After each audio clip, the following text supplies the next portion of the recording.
Okay, so case three was interesting. It had some good points. It had some very weird points as well.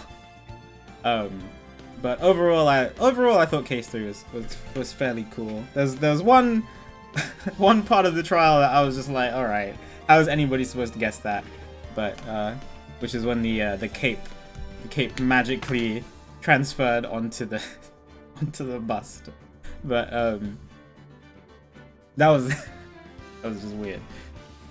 But overall, I thought case 3 was pretty good. It had some cool character development, and like as Comrade said, it had a good emotional palette.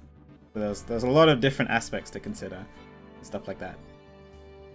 But the main thing about case 3 that I loved is the fact that at the end of case 3 they showed that we helped solve the case because of Edgeworth.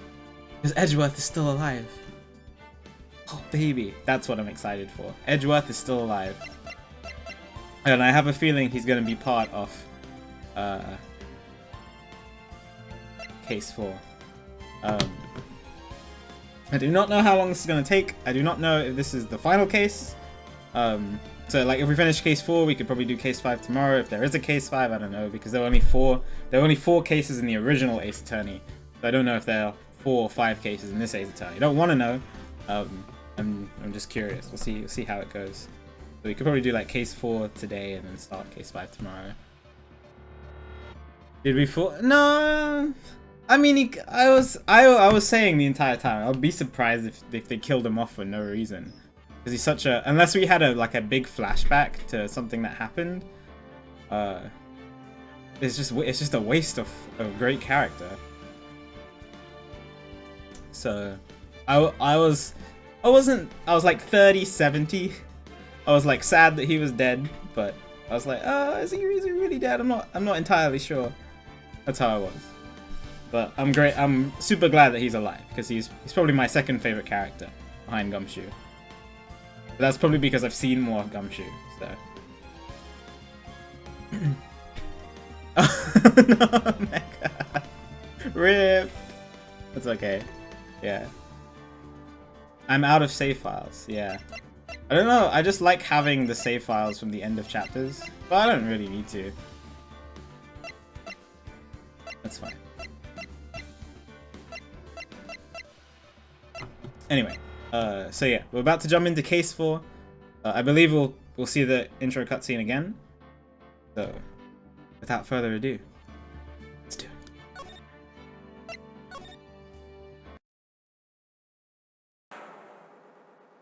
Now, the moment you've all been waiting for.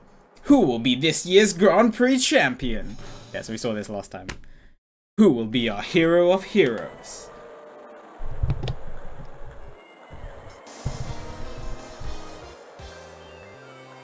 Will it be last year's runner-up? Oh yeah, I couldn't read this fast enough. Oh, I'm sorry, Black Doom. Well, I hope you can enjoy the stream at least. Take your mind off things. Hope you can get some stuff sorted out. And now, the winner of the 3rd annual Hero of Heroes Grand Prix is me!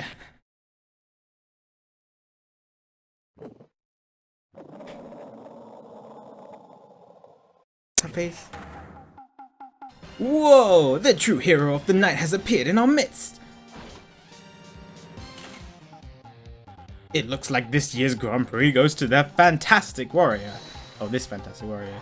The Nickel Samurai! Too bad, Jammin Ninja. Looks like the title's eluded you again this year. Nice.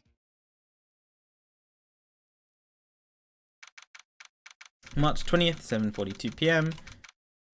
Oh, that's right. We're at the Gatewater Hotel, Viola Hall. So for those of you who didn't play the first game, the Steel Samurai is a big part of the first game, and so is Gatewater Hotel. It's where the it played a big part of the second case, the second murder, which was Maya's sister, Mia.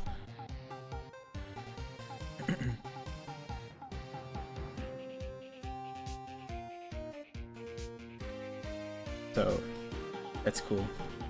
Also, this is the Steel Samurai theme. So that's cool too. A glossy photo Maya pushed on me. Yo, let's go. This actually looks really cool. His arm. It's like Bucky from the MCU.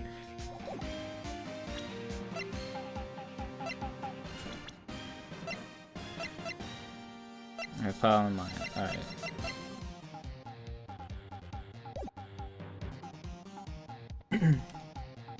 Alright, yes! Did you hear that, Nick? Did you? The Nickel Samurai, he did it! Yeah, he sure did. I'm getting too old for this. Oh, it's Will Powers!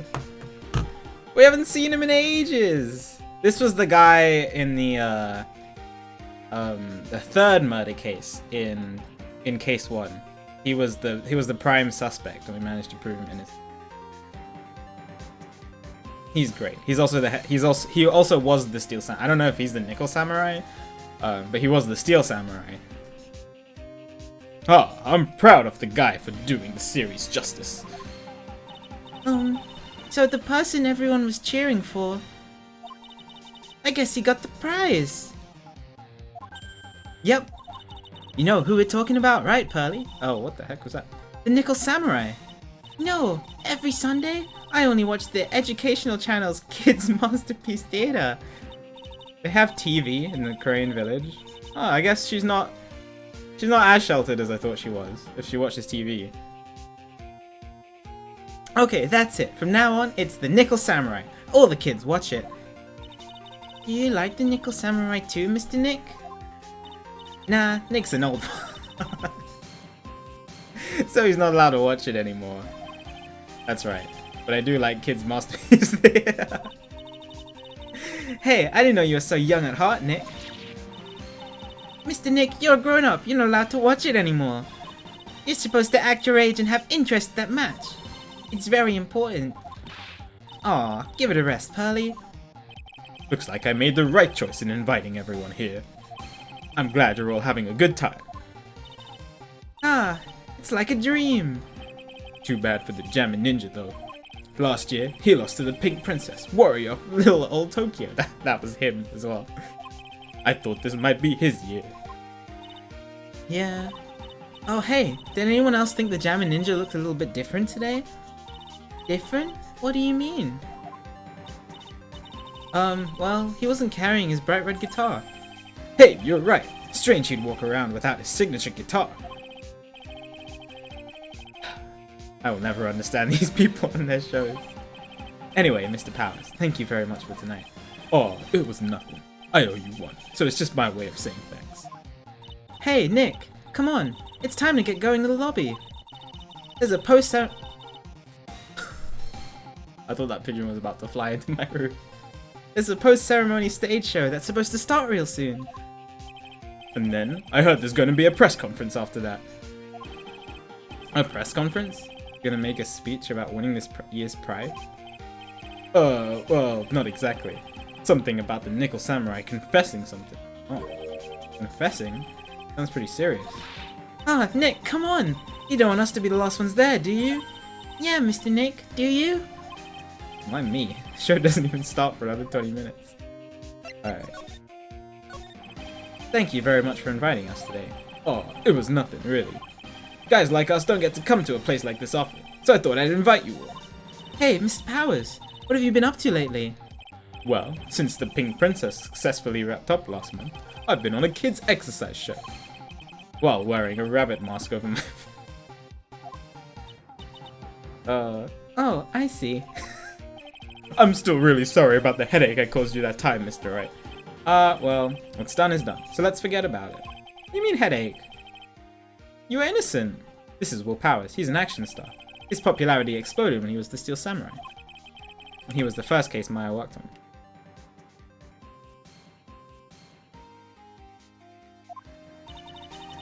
It's too bad you look scary, but people know you're a real softie who's good with kids.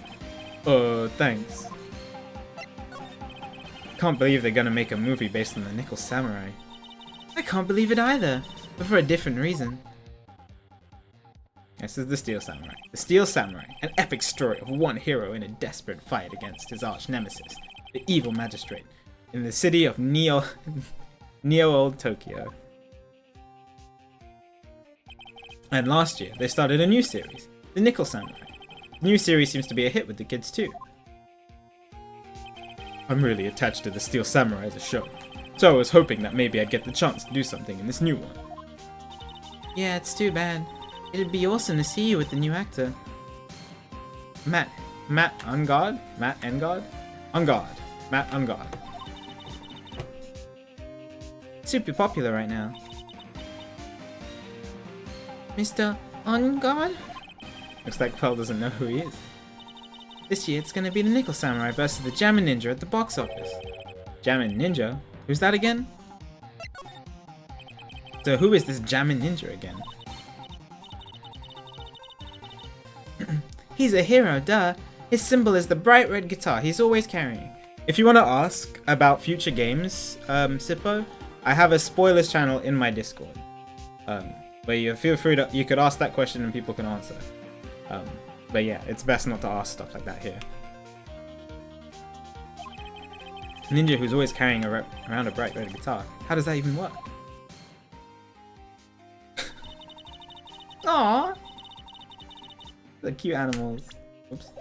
With a scarf around his neck and a guitar in his hand, he rises to stardom in an ancient time.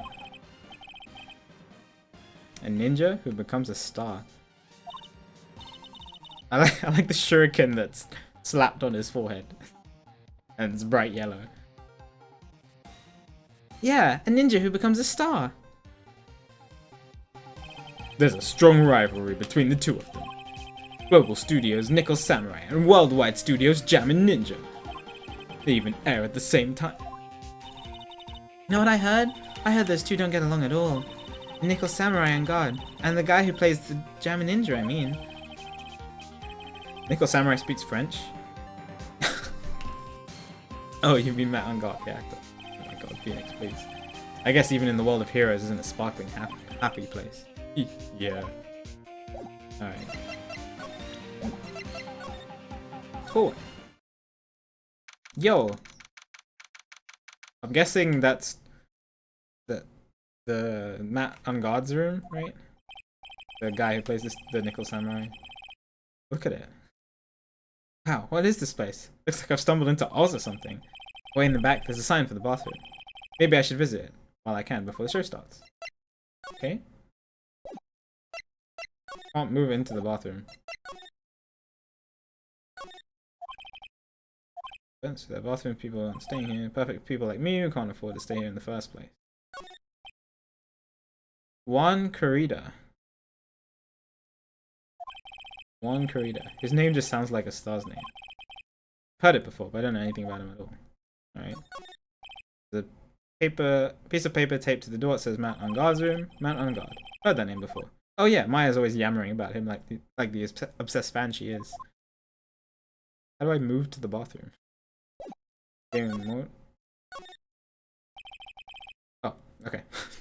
I guess we're not gonna go to the bathroom. Sounds like the post-ceremony show is about to start. Alright, I'm so pumped. I wonder if he's gonna show off his special move today. Nickel Samurai smelting. Actually, what I'm interested in the most is the press conference. You mean the big confession that Nickel Samurai gonna make after the show? So what is it? Don't you know what it is, Mr. Powers? What it's about, Mr. Powers? Well, I'm not the Steel Samurai anymore, so I don't have any idea. Sorry. Oh, so I guess you're all going to the press conference then? Yeah, of course. That's the case, then here, take these tickets so you can get in. Yo, let's go. Thanks for the tickets, dude. Thank you very much. Well, let's get going in the lobby. Looks like it's over this way, Mr. Nick. I'm nervous. Somebody's gonna die. I really hope it's not Will who dies. I will be really sad. Okay, for great justice.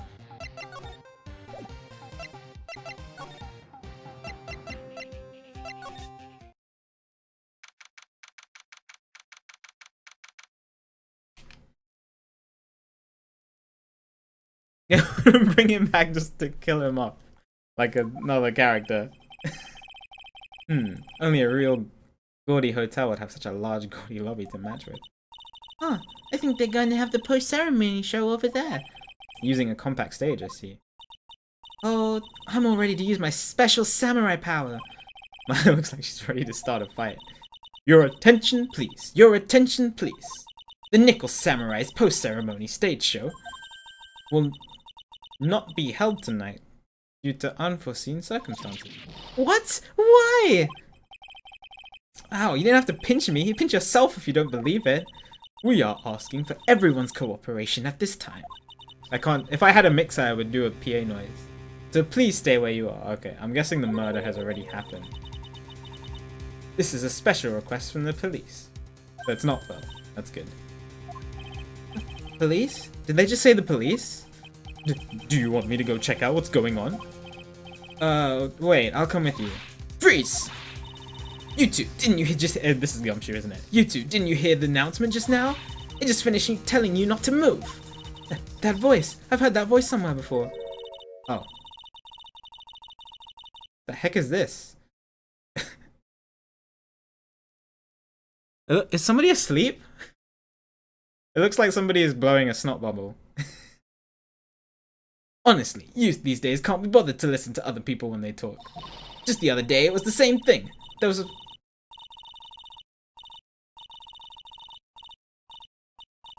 Oh, this isn't Gumshoe.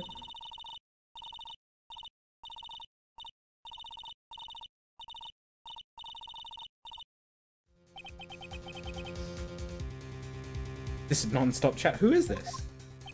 It can't be. Oh, it's Old Bag! Oh, that makes sense. Yeah, I actually forgot about it. not completely, but just, you know, I didn't think should be in this case. It's Old Bag, okay. What is it, you young whippersnappers? Do I know you? Wait, you! You're Powers, aren't you? Yeah, about what happened back then. So for those of you who don't know who Old Bag is, what was her first name? Oh, I don't remember. She was, oh, Wendy, that's it. Wendy Old Bag, thank you. Yeah, she was part of the third case with Will Powers, and she almost got Will Powers convicted. But innocently. Not like Lotta. who didn't do it by accident. She did it by accident. She's okay. She's a little, you know, typical old person cranky, but that's about it. Yeah, about what happened back then. You didn't even get nominated this year, did you? Oh, that's right. You're doing that children's exercise program, trying to play nice. Yeah, that's me. Thankfully, I still have a job. I love that show, and you're a hoot. You're the Big Brother character, right? Yes, even without your face covered by a mask. I know the work of that giant... I don't know, I can't. She talks too fast.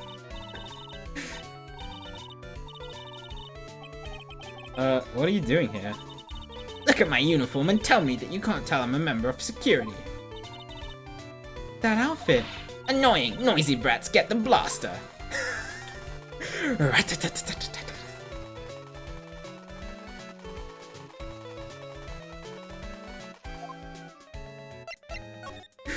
Oh my god. Miss Old Bag, what are you doing here? What happened to your position at Global Studios? Oh, that old place? Well, since that incident, they've been letting people go. When they cut the security team, I got the pink slip. What incident? What did you do? I didn't do anything, you youngin'. Don't you remember that incident a year ago? When this lady got on the witness stand and testified? Yeah. And you, weren't you the one who was bullying me? This fragile girl at heart? I read the thing. But you know, I think maybe I rubbed the upper management the wrong way by testifying. Yes, that has to be it. Everything is all your fault. Oh, great. Me? I thought about being a bodyguard at first, after being handed old Pinky. You? A bodyguard? Oh, this is a new expression. Hi, Rox. Good to see you. For your friend, that fiery, good-looking guy with the red jacket and the ruffles. Mr. Edgeworth? But, oh right, they don't know that he's alive yet. That sort of arrangement would be entirely too troublesome for me. That's what he said to me. What did I ever do to deserve that?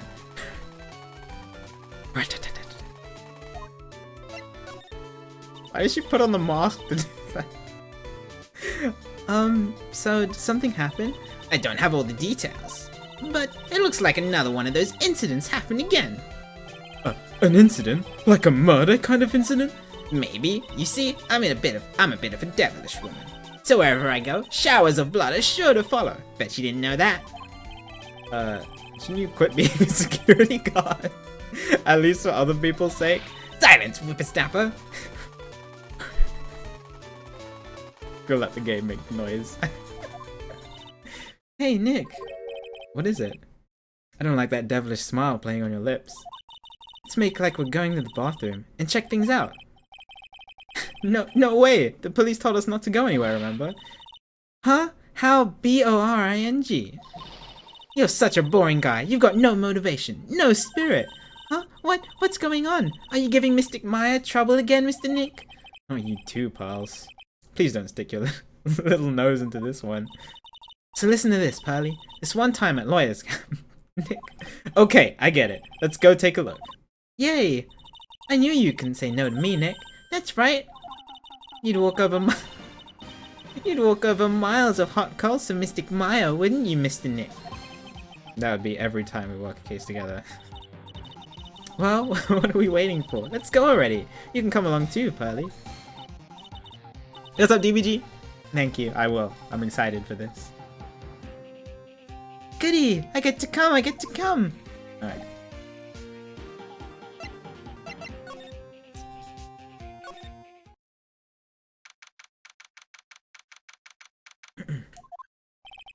Nothing really out of the ordinary here. Are you looking for the incident that the old lady was talking about? Doesn't look like it happened here. Well, you better go look somewhere else. Alright, then let's try.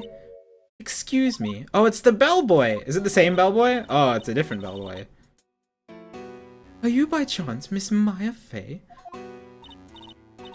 Yeah, that's me. You have a phone call waiting for you at the front desk. Call? I wonder if it's someone from Kareem Village. What's wrong, Mystic Maya? Oh, nothing. You guys go on ahead. I'll be right there, okay? Yeah, what's up, Quanda? I'm excited for this case. Everybody's excited for this case.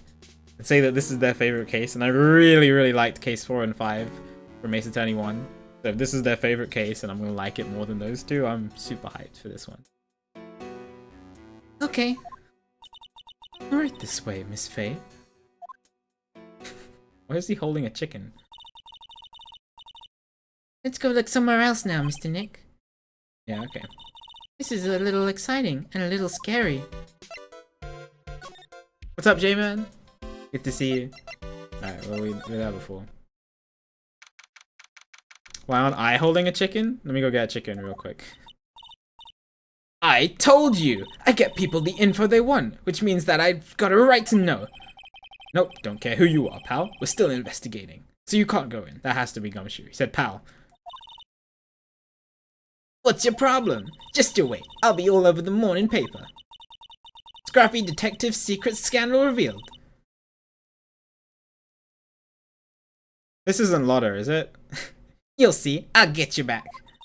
Those two sound pretty serious. That's Southern. Oh no, no! Why is she? Oh my god! I thought you guys liked this case. No.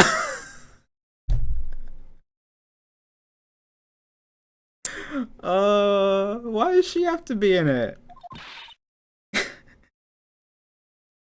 Hey, Wright. Hey, Lotta. Come on, do a gal a favor and tell this cop I'm just doing my job and I've got rights. You. Detective Gumshoe. Hey pal, help a guy out. Tell him that only the police are allowed in here. This is the scene of a murder, so she should leave this place to us pros.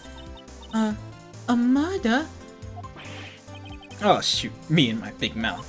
See, I knew it. My gut instinct told me so. I always trust a gut. A murder, it said. And that's what it is, a genuine murder. Hey, wait. Yeehaw! A murder of a big star, no less. Oh man, I'm in trouble now.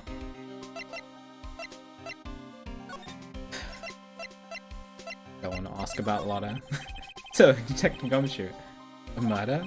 Ah, no, that's not it. I got my facts mixed up for a second. Oh, it's not a murder. Mr. Nick? Is the dead person the Nickel Samurai? Huh? Why do you ask? Well, Mystic Maya was rooting for him, so... It wasn't the Nickel Samurai that got bumped. Actually, the Nickel Samurai is the one under suspicion of doing the bumping off. What? The guy that died was this... Oh, RIP! Was the hero named the Jammin' Ninja Pal. Oh, so it is a murder. Why did you say it wasn't? Oh, hold on. It's Gumshoe. I can't, you know. Can't assume anything with Gumshoe. Jammin' Ninja. Fine. That woman with the big puffy hair that looks like cotton candy. You mean Lotta? That woman, she was there that time too, right? That time? When Mystic Maya did that channeling. Oh, that time. Well, Lotta's a journalist. That's why she was there. Journalist? Lotta hair. Looks like she was hanging around here before the murder happened. Hanging around? Yeah, hiding in wait off the Jammin' Ninja's door, pal. But I just dropped my Joy-Con on the floor. Okay. Why would she? She wouldn't tell me, pal. Just said something about getting my big scoop. Scoop? What sort of news could she be after? Well, I'm guessing she photographed something. That's the only reason Lotta is anywhere, is because she took a photograph by accident. So the victim was the Jammin' Ninja? Mr. Jammin' Ninja? He was on a really popular rival TV show too, the Nickel Samurai. Oh, The victim was the action star, Juan Corrido. He got a huge push and rode the express train that started. I mean, even I know who he is. Yeah, even I recognize his face. But I heard lately that Matt on guard has been taking the wind out of his sail. I'm telling you, pal, as far as who's popular, those two are hogging all the limelight. Guess there's no space for powers at all, huh? Poor guy. Mr. Ungon, that's the Nickel Samurai, right? Yep, I mean, no! You've got to say it with more oomph! The Nickel Samurai! Anyway, so now that Juan Corrido is gone, that means Mr. Ungard has the whole stage to himself, wouldn't you say? I wouldn't bet on it, pal. We can't have that happen, you know? Can't have that happen. That's supposed to... Alright.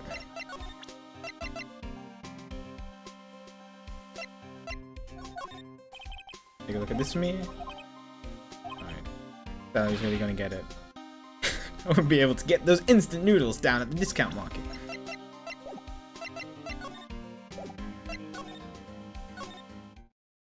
No?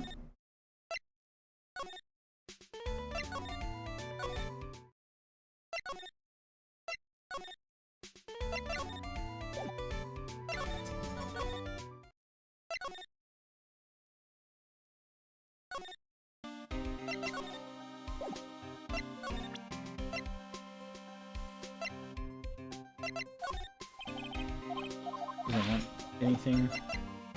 Can't move anywhere else. I really want to go to the bathroom. The game teased me about going to the bathroom. Oh, where else do I go?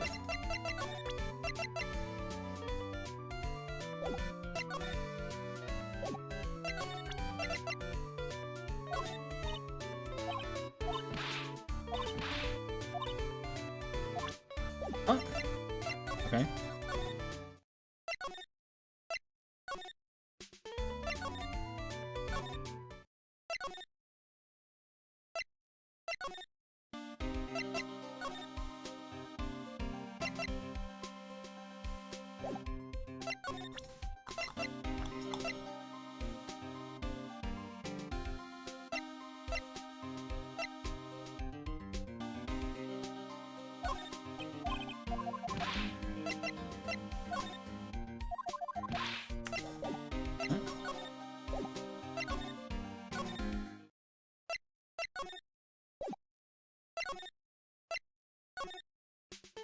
There's only so much I can do right now.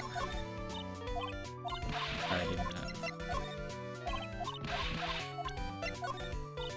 Yeah, just checking. I'm confused. I thought the game would put me in a direction, but I don't know. Bellboy give me something like that last year? What?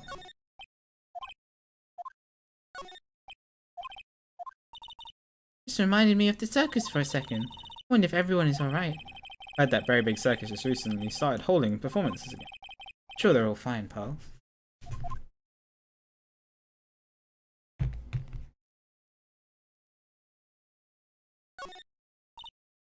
It's a feast fit for a king. Guess I should examine it a little more. Yeah. It was the first time I ate that food. What was it called again? I think it started with kiwi? That's right, a kiwi. I don't know what to say. It's a sweet but sour fruit all in one. Poor pals, haven't eaten only vegetables all her life. She's been missing out. Only vegetables her entire life.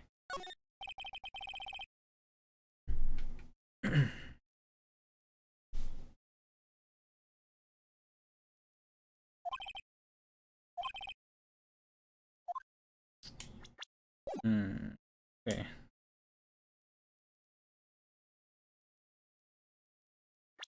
Oops. Well.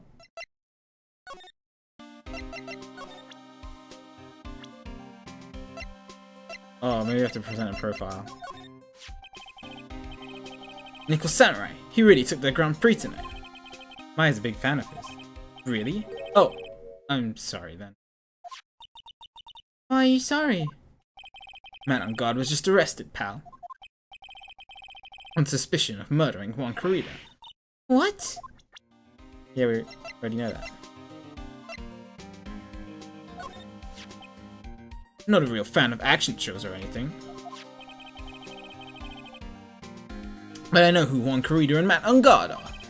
Can't talk about one without talking about the other, I guess. They even debuted around the same time. So they have this real fiery rivalry with each other. Kinda like you and me, pal. Never knew you thought of me as a rival. Claims to be an investigative photographer. Latest field, the seedy world of tabloid. Security late. Why don't you... Okay. Oh, there you go. Why was Mr. Angana arrested? Sorry, pal. That's not something I can tell you. We just started the investigation, so we don't want any leaks. But yet another Steel Samurai heroes in hot water. So he got arrested in the detention center. Mr. Nick? Mystic Maya knew about this. Yeah, I know. She made me take this case. I know. Is that it?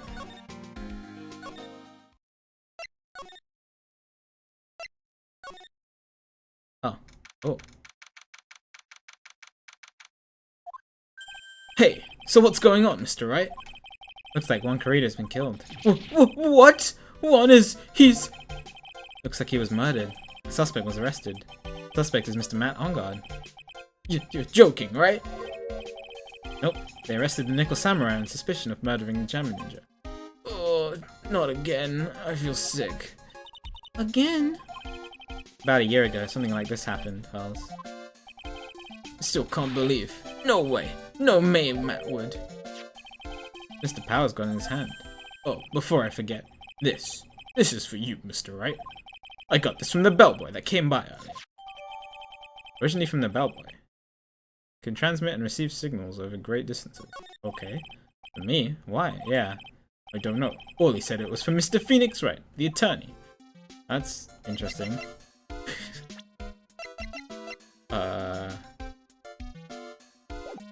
Okay. Why would he give me that? Matt is the most energetic and active actor out there right now. The Nickel Samurai really sealed his place as a pop idol, but he kept adding fuel to the fire of his rivalry with Juan anyway. What's up, Cal? Yeah, it's okay, don't worry. Still here early. Lobster isn't censored in this version. Did I miss something that looked phallic shaped? I'll check it out. later, I guess. Mr. Wan, he's the Jammin' Ninja, right? Those two would butt heads over everything they could think of, but I'd say that Matt was the one who almost always came out on top. Guess some people only know how to relate to others by butting heads like a ram. Wan said he'd take Matt on this time too, so he joined a rival TV show. And that was the Jammin' Ninja? The stylish Nickel Samurai and the burning Jammin' Ninja. Well, things turned messy real fast with those two using their shows for their war. And the final tally, look around. It's pretty obvious how things ended up. Matt even won the Grand Prix this year. The final win over his rival, I guess. And why would he kill him if he won? I can understand if he lost, there's motive there. Oh, we'll find out. Matt on God was going to hold a press conference, wasn't he? That's what I heard. Though if you wanted to get technical about it, it was the Nickel Samurai's conference. Nickel Samurai's?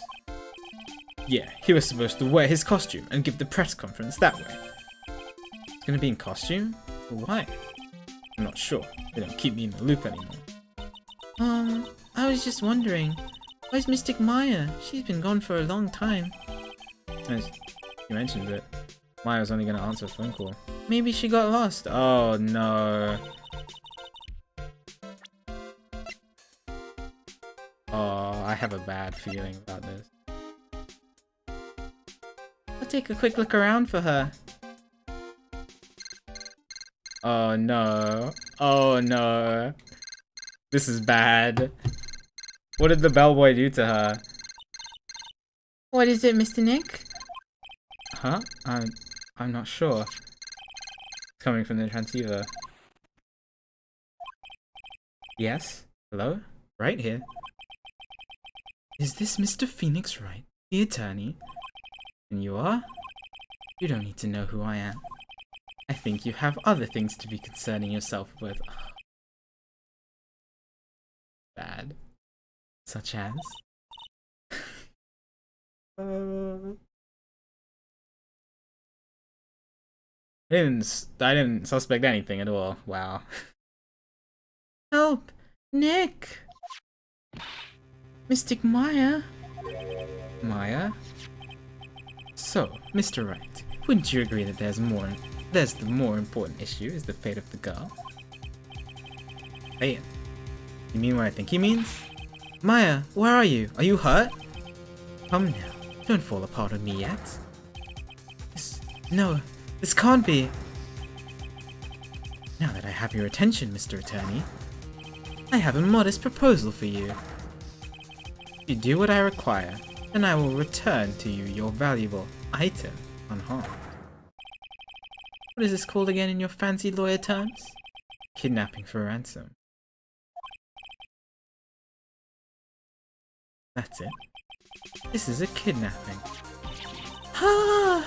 Mystic Maya! Mystic Maya! Oh, Jesus. This is affecting Phoenix a lot. My sight, everything's fading away. Maya's been kidnapped? Are you there, Mr. Attorney? Are you there? How much? How much do you want? Very good, Mr. Attorney. I'm glad you have such a good grasp of the situation.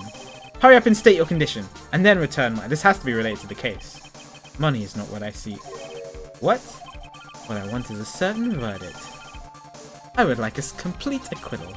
Complete acquittal? What in the world have you done to need... I am not the person you will be representing. What?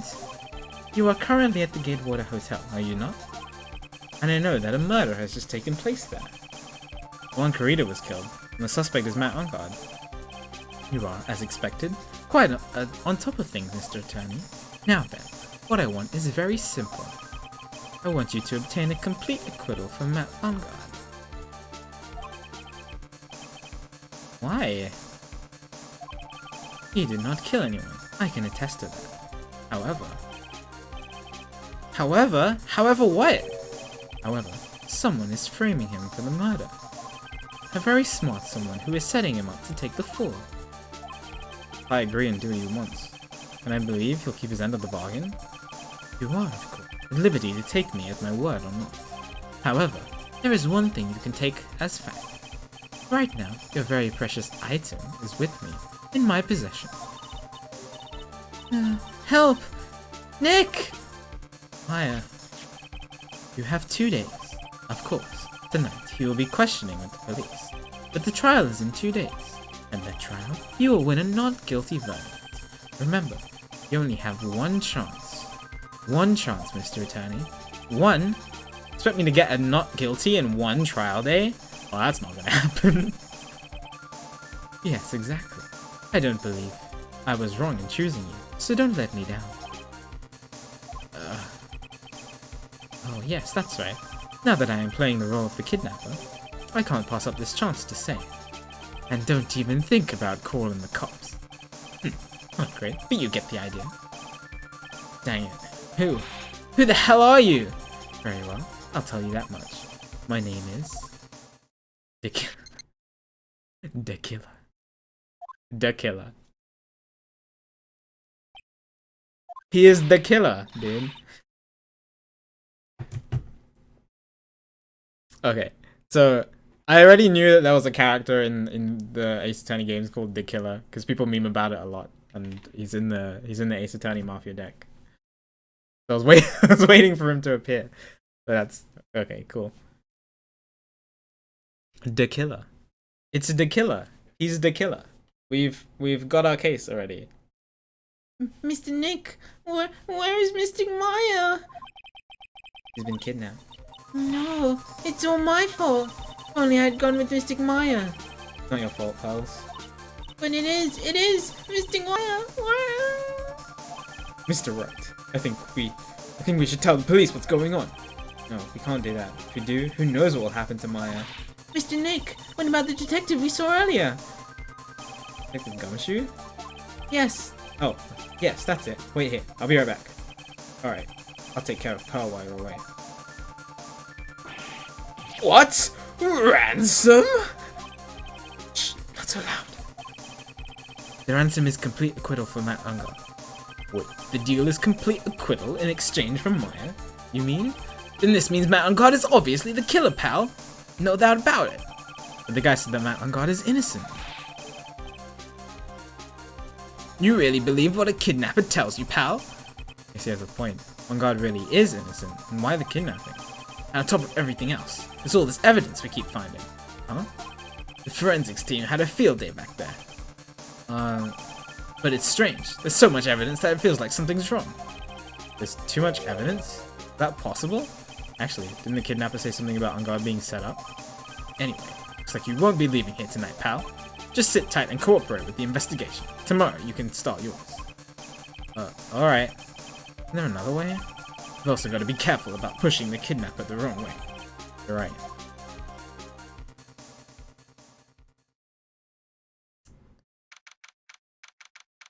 Eight? Interesting. Unknown. Oh, it's Maya's point of view now. Ow, my head.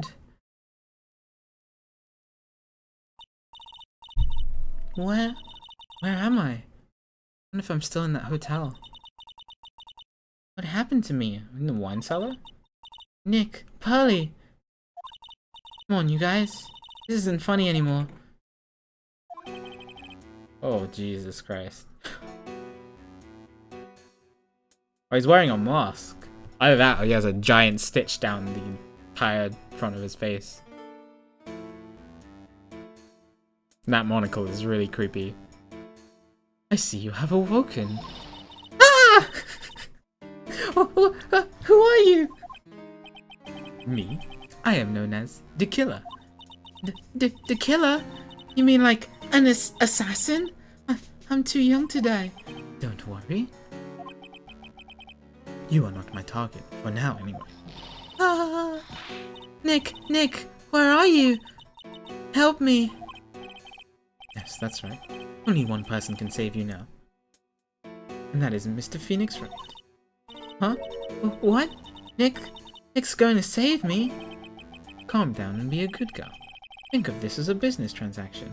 Yo, Veggie! Thanks for being subbed for 11 months. Much appreciated. I hope you're doing well today. It's good to see you. I appreciate the support very much. You're great. It's been almost a year. Almost with that Silver Chaos Emerald. Gonna be great. Calm down and be a good girl. Somebody actually spoiled something? RIP! J-Trill, take a timeout. If you want to talk about spoilers, I have a channel in my Discord. Sorry, BP. Thank you, Omega, for getting it. Calm down and be a good girl. Think of this as a business transaction. A business transaction? I'm going to contact him now. I hope you'll cooperate and play your assigned role well. Nick, what's going to happen to me? Ah, I think she said Pearly. Sis.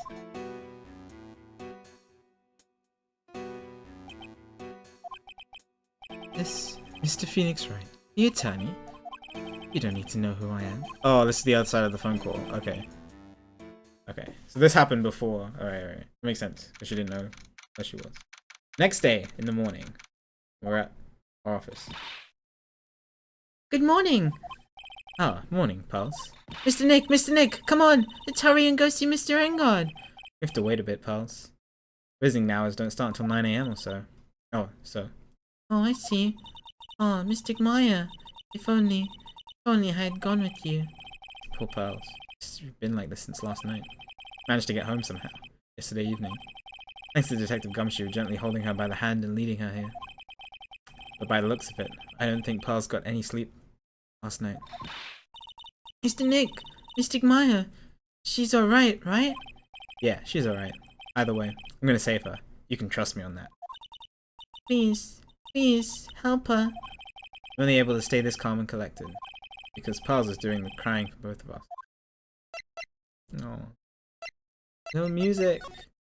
Charlie? I can't even look at Charlie. Okay. Wow. Poor Phoenix. I have a thought. Huh? You're gonna represent Mr. Engard, aren't you? Yeah, I don't really seem to have a choice. What if he is the real murderer? What would you do then, Mr. Nick? Would you fight to get a not guilty for a murderer to save Mystic Maya? Pearls. Let's talk to Mr. Engard first, okay? We can think all the bad things we want, but it doesn't change a thing. Yeah, you're right. I'm sorry. I can't stop thinking about it. Pearls, you're really worried about Maya, aren't you? I don't have anyone else left in this world. What do you mean? My family's all gone. Family? My father, he left my mother and the village behind and went away. I'm sorry. And my mother, she did that thing all for me. Mystic Maya, she's like a sister to me. She's all I have left in this world. You have me too!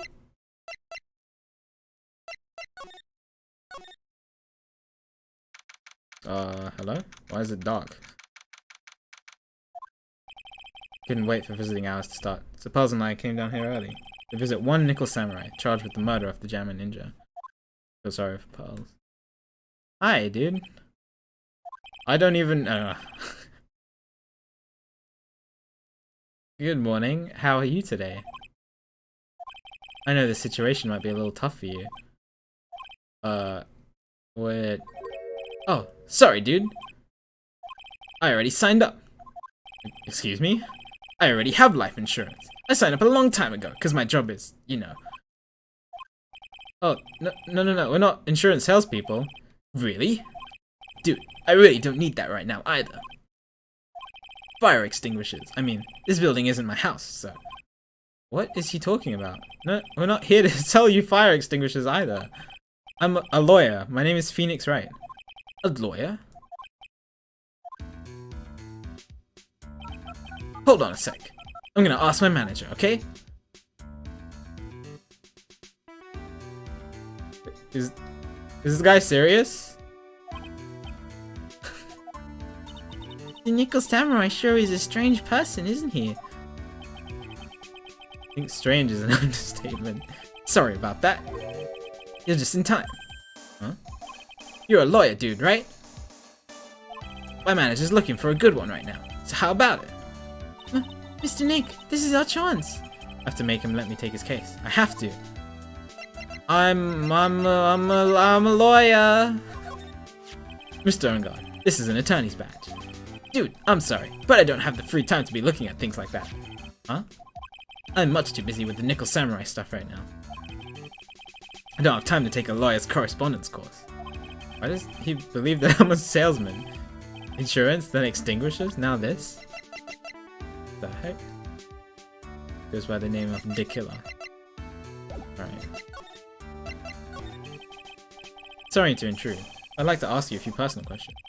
That's okay, but dude, my autobiography's coming out soon, so if I say stuff without the publisher's approval, then I'm gonna be in real I wanna be a lawyer!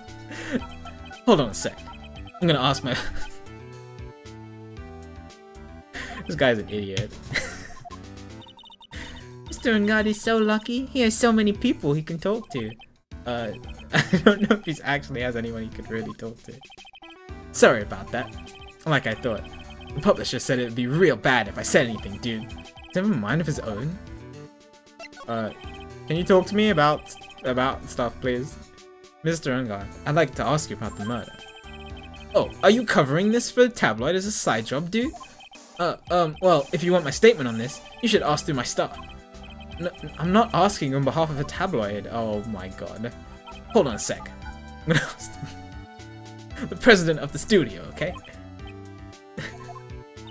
Is he alright, Mr. Nick? We're talking about Mr. Erngard's brain here. I wouldn't put my money on it. Sorry about that. Studio president said, even Neo Mount Fuji itself knows I'm not the murderer. Mr. Nick? What's Neo Mount Fuji? It's a mountain in the city of Neo Tokyo. The city the Nickel Samurai protects. Alright. What can I show you?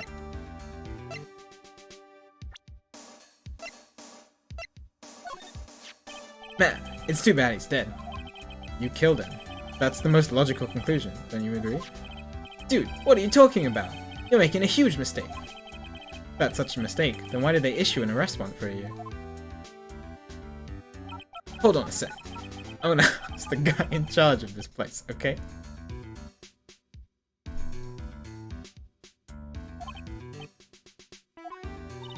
Oh, sure do know a lot of people, don't they? I wonder if that vote even really gets exception. I guess you're right about the warrant after all. Ladies and gentlemen, I believe we might be making some progress here. Oh yeah! Oh yeah! Can I talk? Oh, I can't talk. Okay.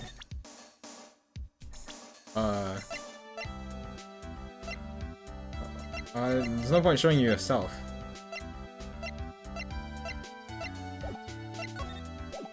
Isn't you anything?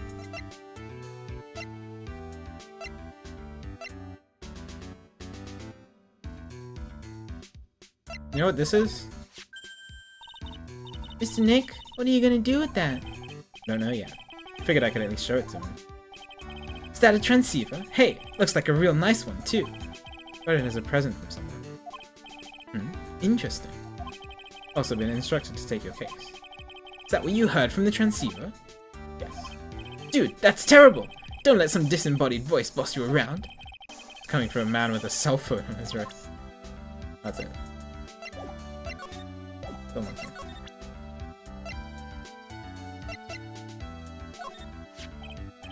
What's that? It's a ticket for the press conference. Yeah, were you gonna say something? You're gonna give one after winning the Grand Prix, right? Huh? Me? Yeah, while you were in costume, no less. I never heard. Oh! I only heard about the stage show. I always leave that kind of stuff to my manager. Interesting. Interesting. I mean, somebody must have been in the costume, just like Case 3 in Ace Attorney 1. Oh my god, there's a hot air balloon outside. Well, dude, I think it's about time for me to get going. Please, wait. I really need to take your case. There's always other people in need of a lawyer, right? Want me to introduce you to a few? Please let Mr. Nick represent you. Man, oh man, lawyers these days. Now you dudes use kids to pull in clients too. If you don't take me as your lawyer, then the killer is going to... Wait, what did you just say? The killer? The killer? What's he doing? Looks like he's mulling something over. Alright, dude, I accept your terms. Huh?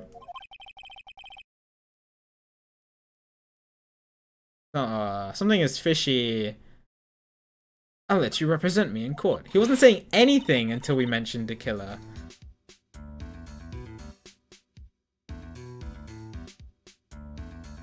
We did it! We did it, Mr. Nick! Yeah. I don't feel any better for it. He doesn't look too happy either. Go ahead, ask me anything. I'll help out as much as I can. This is weird.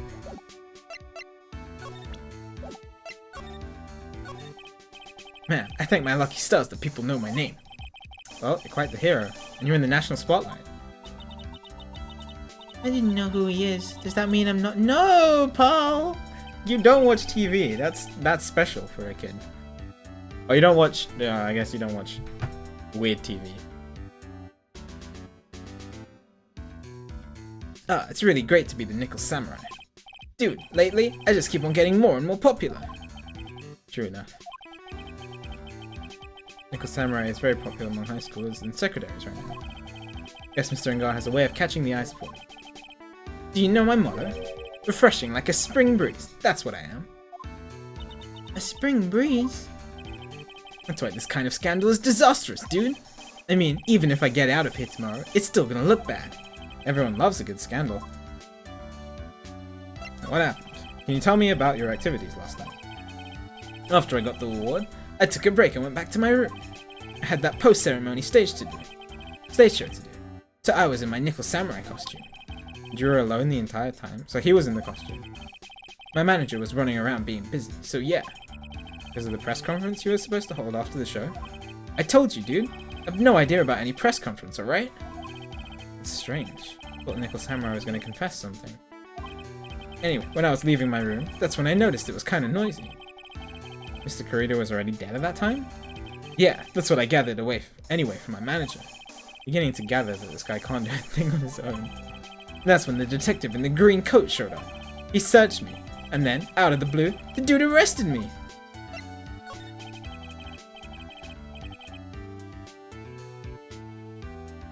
What's up, Slingshot? Good to see you. I hope you're doing well today. About you and the victim, Juan Kurita. Oh, about you and the victim, Mr. Juan Kurita. What sort of... That's got nothing to do with anything, dude. Man, with that face of his, you can't even tell he's the same age as me. Wow. He wanted to try and make a Jammin' Ninja movie, even though we all know it'd fail.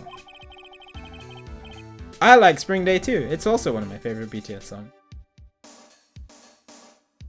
The Nickel Samurai still won in the end, right? Yeah, I took the Grand Prix by storm. So why would I, the winner, have any reason to kill the guy anyway? Yeah. Dude, you think it'd be the other way around, you know? That's what I said. Do you know why you were arrested? Guess maybe my full body search went badly. Did they find something on you? They found a button from the Jammin' Ninja's costume. Button? I don't get it either. It was caught in the plates of my samurai pants, or hakama. Ah! Dude, I really think that someone planted it there, though. Well, I mean, obviously, if you didn't do it, of course somebody planted it there.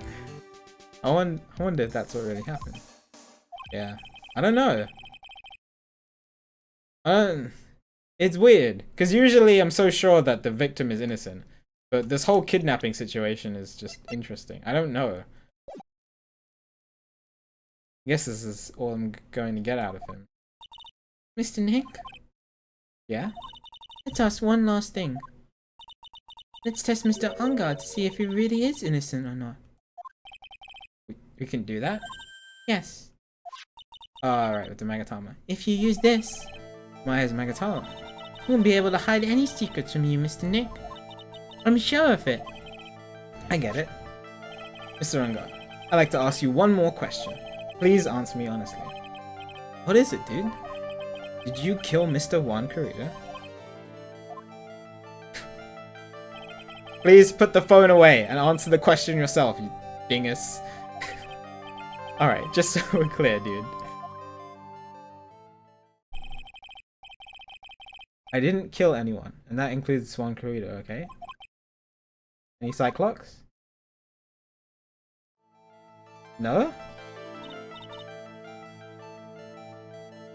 Well, Mr. Nick? Nothing. Not a chain or lock inside. Interesting. So he is innocent? Which means it's alright to trust him. Yeah, it does appear that way. I don't know, I'm still uneasy about the way he reacted to the killer, and the killer even being here in the first place. Something is happening, and I just don't know what it is. Well, at least I could breathe a sigh of relief for knowing my client is innocent. Yeah, of course I'm not convinced. If he is innocent, why would he...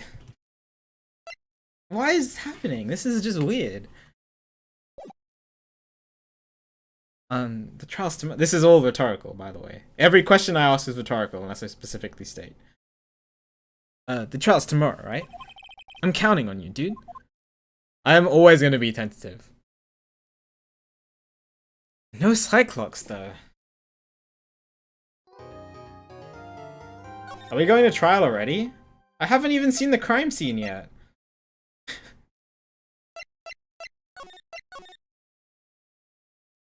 Oh, there's more investigation.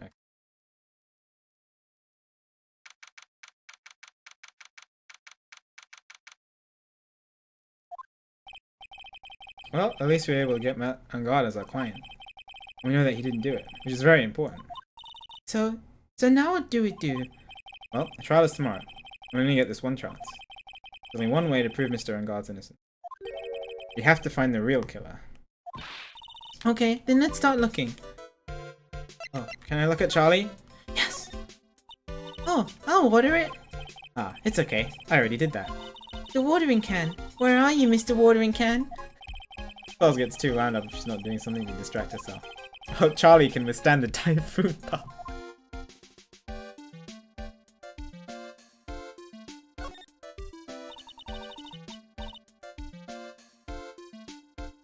This is the Nickel Samurai, right? Yeah, that's right. Mr. Nick, please take care of Mystic Maya and be a Nickel Samurai, alright?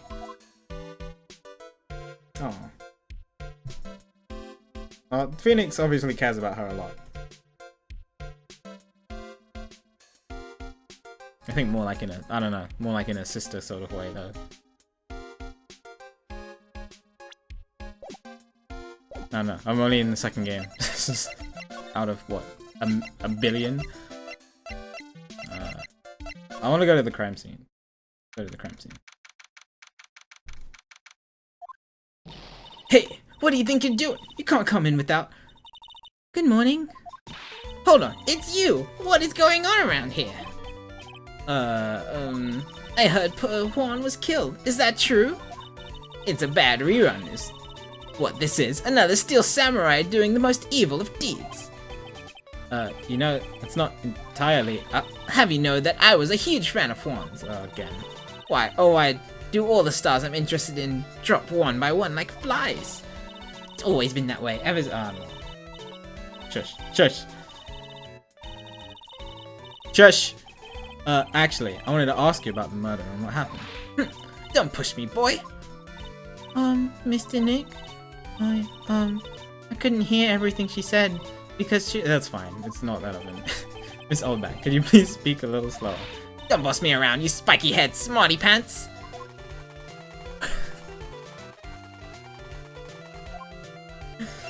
Oh, geez, that's the... Hang on. My dear Hammer died a year ago in that dreadful murder. And only recently did I finally find a star that makes his heart go ba-dump again. I don't know what to say. I ask you, why does every star I cheer for always ends up kicking the bucket? Wait, doesn't she know that he tried to kill someone in Ace Attorney 1? She still likes him? Alright. I'd watch your words. No one's going to get away with saying anything bad about my Juan. Haven't even said anything. Yeah, not Juan. The what was his name? Hammer. Well, I don't believe a word that woman says anyway. Huh? What woman? That irritating backwater girl with the afro in the horrible country. Yeah, I don't like her either. Don't worry. I mean, what is that manner of speaking supposed to be? And why does she never stop? Honestly, women these days, they don't know the meaning of the word modesty. When I was a young maiden, I was so beautiful, even... Pearls? Pearls? Are you thirsty? Oh, a little. Okay, I'll go get you some juice or something. Thank you very much. Hey, are you paying attention? Youngins today. I'm guessing Miss Oldberg had everything from Lotto. I want to ask you about the time. Oh, what happened around the time of the murder? I don't mind her. She's just a typical weird old person. But like, she has, from what I can see, she has fairly decent intentions.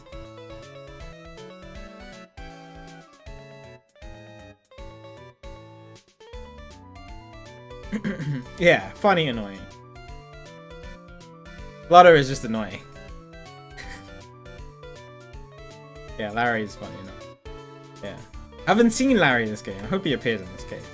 Ah, I don't know anything about that. I was here getting ready. Getting ready? For what? The show, of course. Well, and the press conference afterwards.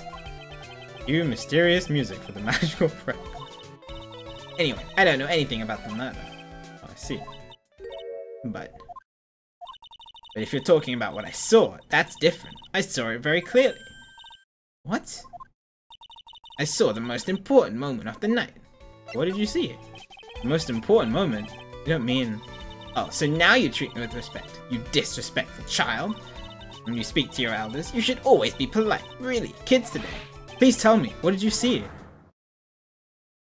Oh, Cyclops. Alright. Oh my god, 4? Jesus!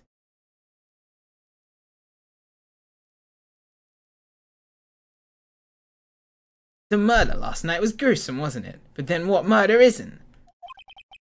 Please don't stray onto another tangent, please. Oh, please. Want to hear more? Then show your respect and bring this lady a present. Oh, not again. We had to do that last time. Alright, 4 Cyclops. Which means we need like 4 pieces of evidence. Oh, hello?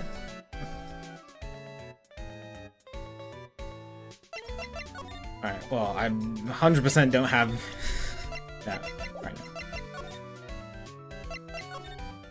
Go to the hall. Oh, I see the lobster now. Looks like the investigation is still in full swing. The hotel staff and the police are running around like a bunch of headless chickens. Wonder if we can do any investigating of our own in this kind of atmosphere.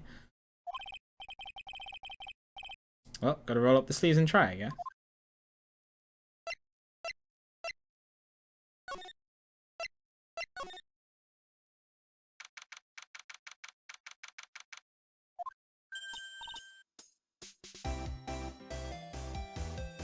Hey, you're here.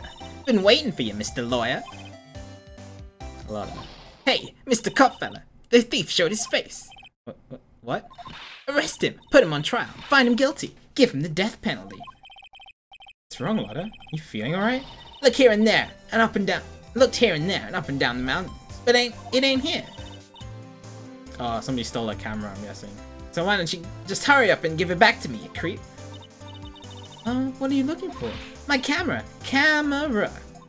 It's my lifeblood. I'm gonna die without my $700 camera. Camera?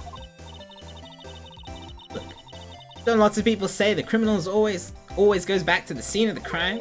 And looky, here you are. Yep, here I am, faced with a lot of trouble. Huh? So you lost your camera?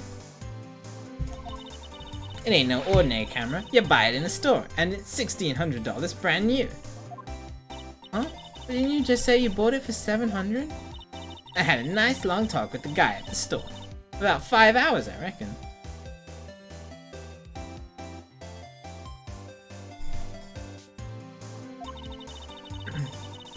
I made this itty bitty scratch on it, and the manager got all huffed up in the face. He gave me his talking to and was a real mean about it. He done made me cry at that. When did you lose your camera? Last night, after the murder happened. Must have been when I was busy running around looking at it. That's when I lost sight of dear, darling, expensive sweetie. Right, Kuda? Loda, what did you capture with an expensive camera? I don't rightly know. I snapped a shot of anything that caught my eye, so I don't remember. And besides, I couldn't get anything from that big scoop. What if Loda's missing camera is even connected to it? It has to be. Stolen at the time of the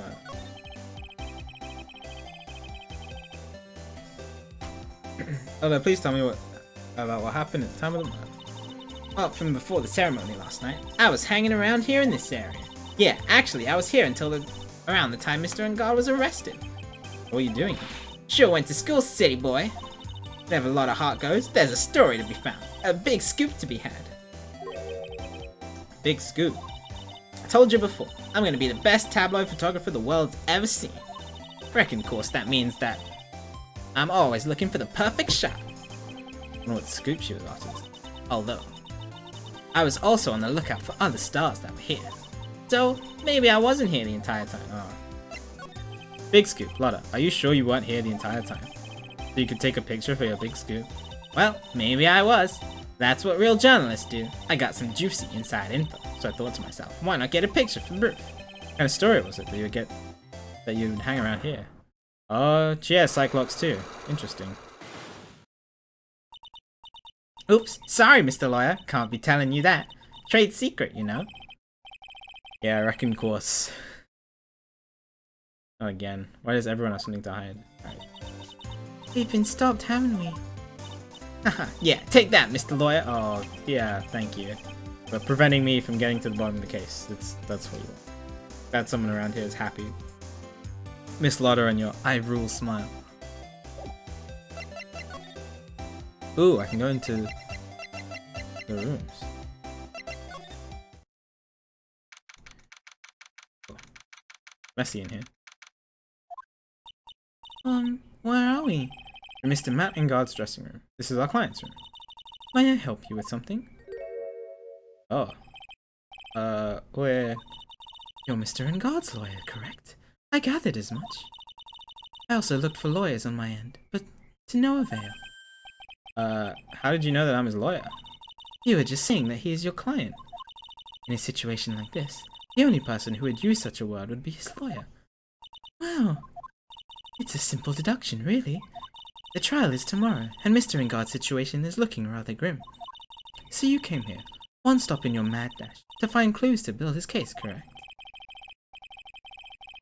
Well, you're not totally right. But you're not totally off either. It's really not the time to be showing off, Mr. Nick. I am Hadrian Andrew. I hate to waste time, but so let's get down to business. Alright. She may be of small stature, but appearances can be deceiving. Ooh. Interesting theme. I assume the first thing you need to know is what everyone was doing that night, correct? Yes, that is correct. Then I will tell you. Before the award ceremony, I had dinner with Mr. Engard. What is she holding? Like a shell? Picture of a shell. This very room, I might add. Dinner? What did you eat? I told you, I hate to waste time with trifling details. You took a look at the table yourself. You wouldn't need to ask me. But she's a lot of fun at parties. When the awards show was starting, I headed for Viola Hall. After the show ended... Oh, and after the show ended, you came back to this room? No, I had some small errands to run. I helped her with the preparations in the lobby. Oh. Preparations for the post-ceremony show, I guess? When it was time for the post-ceremony show, I came back to call for Mr. Engard. After that, I went to visit Mr. Creeder. That's when you found his body, isn't it? You really held strong through everything. Yeah, she does seem to be mentally tough as nails. What is your relation to her? So, about you and... Stop right there. You aren't seriously asking about how Mr. Engard and I are related, are you? Sorry. I have no idea how he could have chosen you as his lawyer. Why did she have to go and say something like that? Mr. Nick, calm down and hang in there. I'll give you a shoulder rub to relieve your stress later, alright? Thank you, pal. I already gave you my name earlier. I'll add that I am Mr. Unguard's manager. Manager? Speaking of managers, did the victim, Mr. Kurita, have one? No, he did not. He didn't? Global Studios has a very different policy from Worldwide Studios in that Worldwide Studios does not assign individual managers to their staff. I see. This industry is very ruthless and unforgiving. Actually, you look quite ruthless and unforgiving yourself. But to your poor partner. Dragging a little girl like her to places like this, honestly. You're wrong. I'm doing this to help Mystic Maya. Well, calm down and hang in there. I'll buy you a juice later, alright? Yeah. Or anything?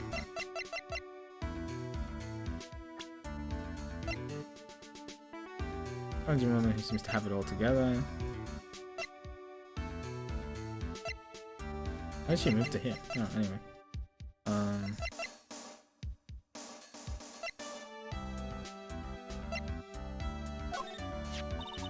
I asked to become Mr. Unguard's manager. He's a pleasure to manage with his nice disposition. Vanguard does seem like a rather weak-willed man, always doing as he's told. He's always been saying my manager, right, Mr. Nick?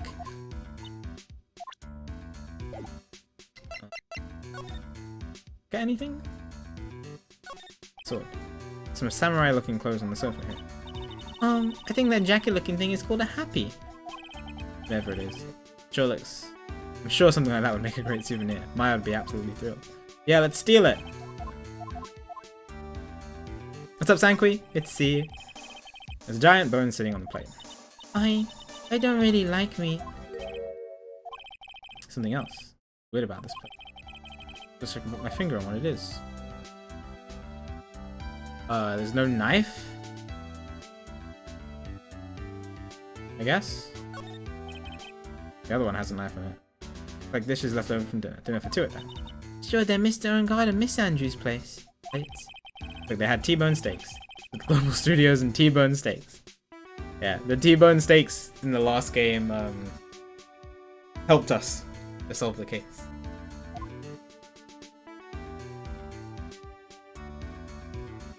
NL. No lynch. The bedroom over there. That's a bed? Wow, they have really big beds here. Probably Mr. Unguard's suitcase. Someone who is only going to be here for the award stuff. Or the award show, this is a lot of stuff. Looks like he was about 3 days worth. He has 3 days worth of clothes here. Stars really are different from us, aren't they? I don't know why this didn't get added to my... That's interesting. Probably for later. Oh! This wasn't here before. You have any ideas? As to?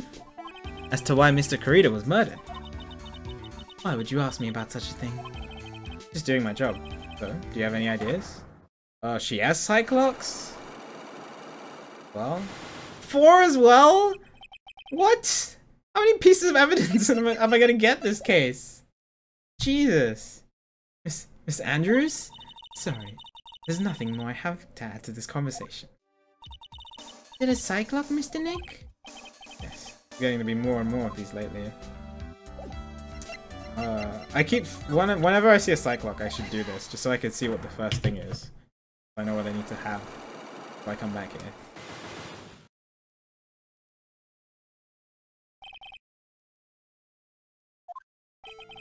Why was Juan Kurita murdered? If you ask me, I think you know the reason he was killed. Why are you hiding things? Don't you realize you're putting Mr. Unguard's life in danger by your actions? You ask questions for which I have no answer. The truth is, I was not that close to Mr. Kurita. You were not that close. That's right. I've never been good at being intimate with another person. You're not good at being intimate with another person. Okay, so I needed something that shows how intimate she is with someone. Let me do that with the others.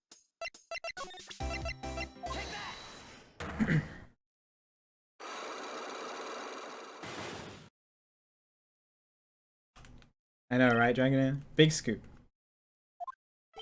Lotta, will you please answer my questions? On the night of the murder, why were you loitering around the victim's room?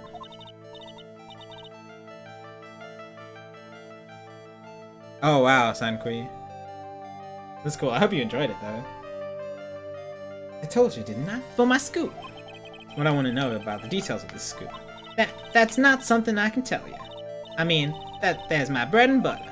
Alright then. An unpleasant tabloid photographer looking for a scoop. I'm gonna say that you were looking into a scandal. Grr. Could it be that you, Lotta Hart, were looking for a break with a huge story? Perhaps an unfolding scandal between one creator and this person. Which person? I don't know. Should I take a guess? That's a bad idea. No, I'll find out. We'll go into ones. Let me go back. Oh, I just wanted to go see old bag. Oh, Mr. Wright, how are you? Ah, Mr. Powers, have you been here the entire time? Yeah, people connected to the murder aren't allowed to go home, let alone leave. Wait, he's been here? He's been here for a day? For real? Alright, hang on, I'll come back to you.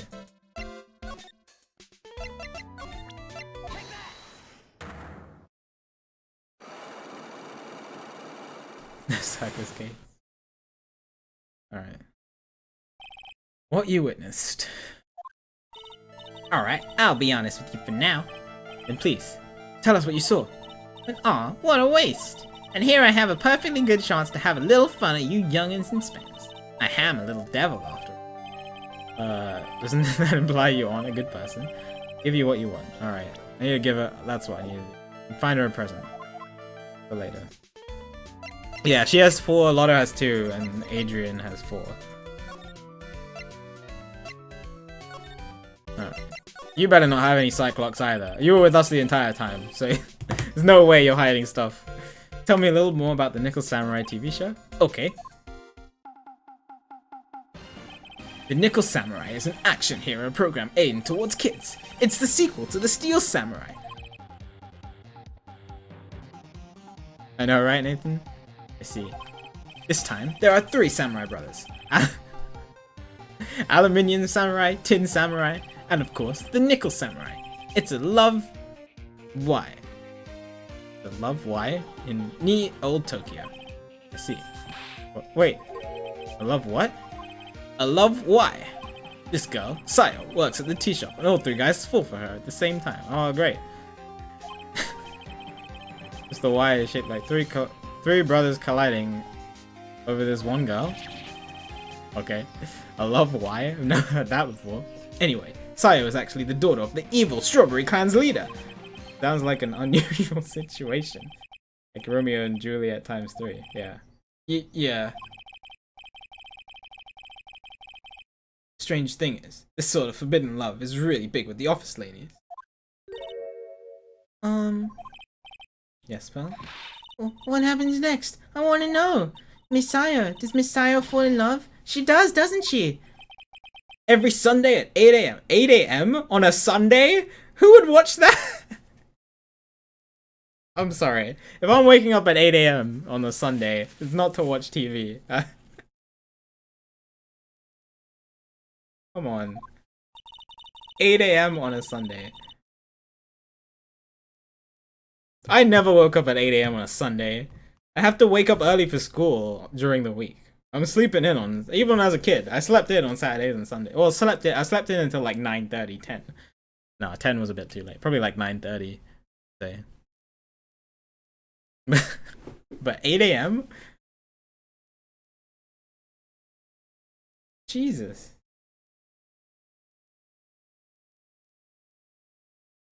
You never slept in as a kid? My mom would let me sleep in. Saturdays, I had football, and I do. And when I grew up, I had other things to do on Saturdays. But yeah, usually I'd sleep in as a kid on Saturdays and Sundays.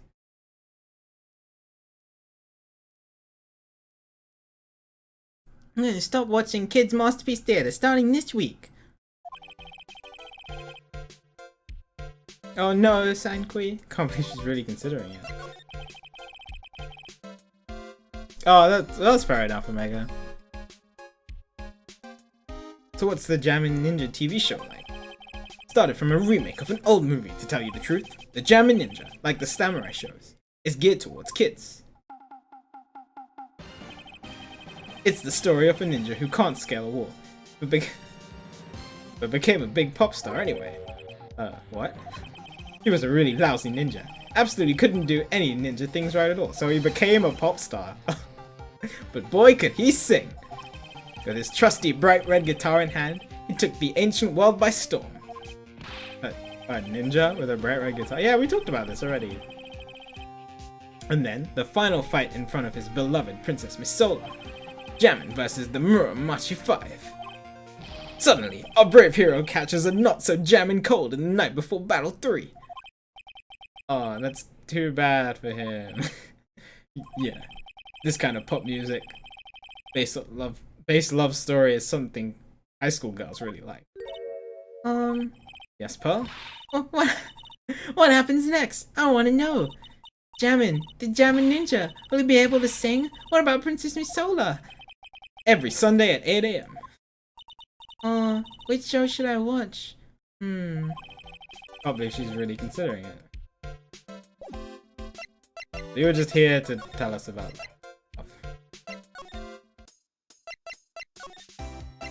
Yeah, Pals is great. She's one of my favorite characters. Holy poop. Whoa. This is Juan Corrida's hotel room.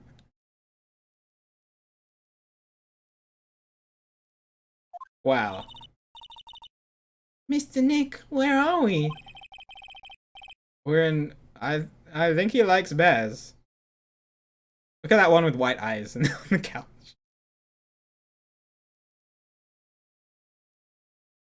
We're in Juan Corrida's room, pals. Think the guy has enough bears in his life? Yeah, I think he has the bare necessities.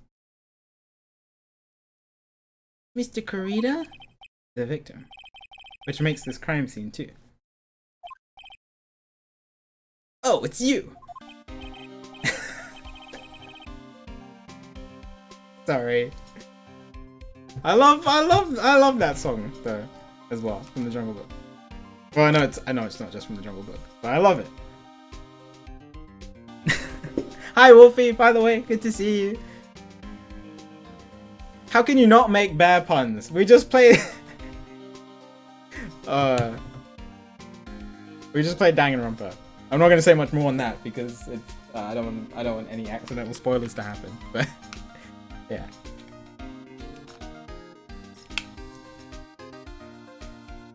So what happened? The kidnapper, has he contacted you again? Not yet. He probably won't win. He probably won't until we win Mr. Unguard's acquittal. You doing okay, pal? Hanging in there? Oh, he cares about us. Just want Maya to be alright. We don't have a lot of time left, but I'm gonna help you as much as I can, pal.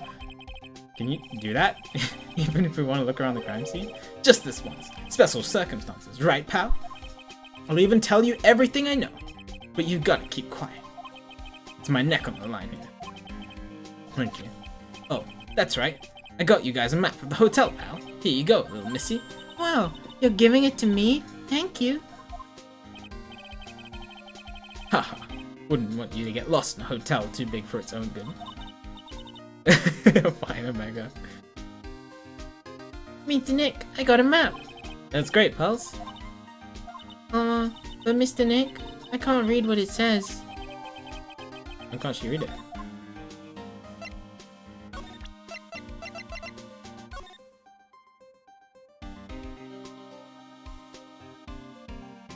Okay.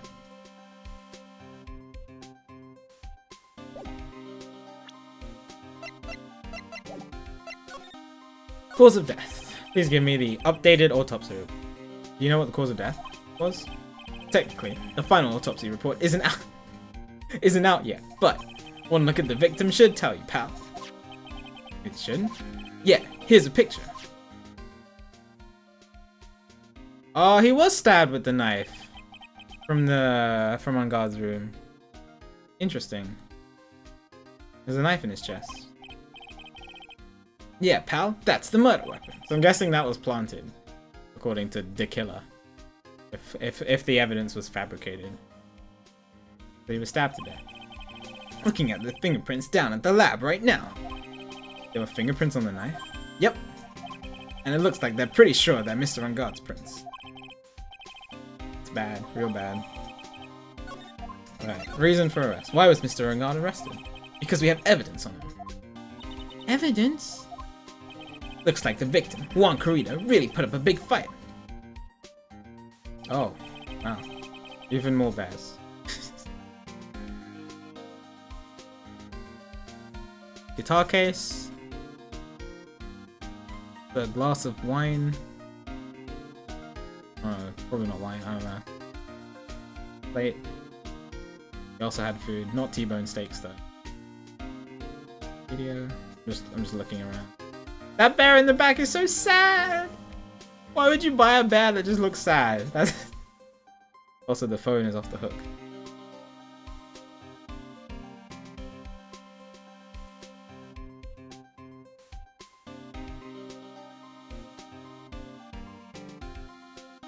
When we look at the crime scene, you can tell.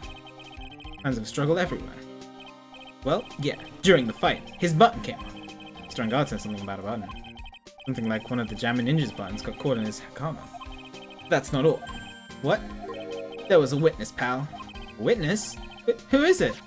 Yeah, I figured. That lady, Miss Oldback. Please, anyone but her. I wouldn't say anyone. No, I'd much rather have her as a witness than Lotta. That's, no. Prosecution has plenty of evidence to make a solid case. Not to mention there's something around where the Vic was that's a little off. I think that's a little off. As in, that's for you to figure out, pal. Alright, let's try to figure it out, Mr. Nick. Alright.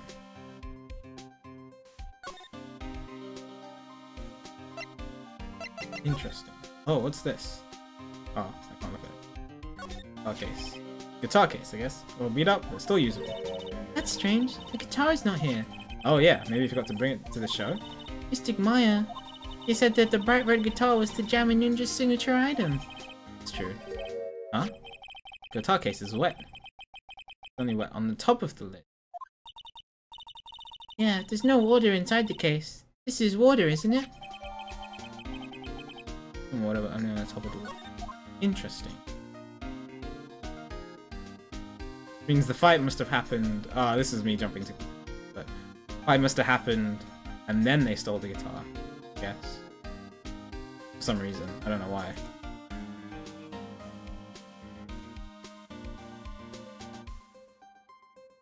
You guys are still doing bad puns. Nice. Beautiful wine glass. And there's it's tomato juice. Okay. Ew, tomato juice. I really don't like it much. The bottle of it on the table over there. That's probably where this came from. Doesn't it seem weird? What seems weird? I mean, everything else is scattered all over the floor. He's right. Flower vase is broken. The makeup is strewn everywhere. Why is this glass the only thing that's still alright? She's a better investigator than me. Sorry, the vase. The vase. Vase. The vase. Found next to the victim, it's filled with tomato juice. No sign it's been drank. Tomato juice. Tomato juice. Tomato juice. If I'm reading it in the character's voice, I'm gonna say tomato.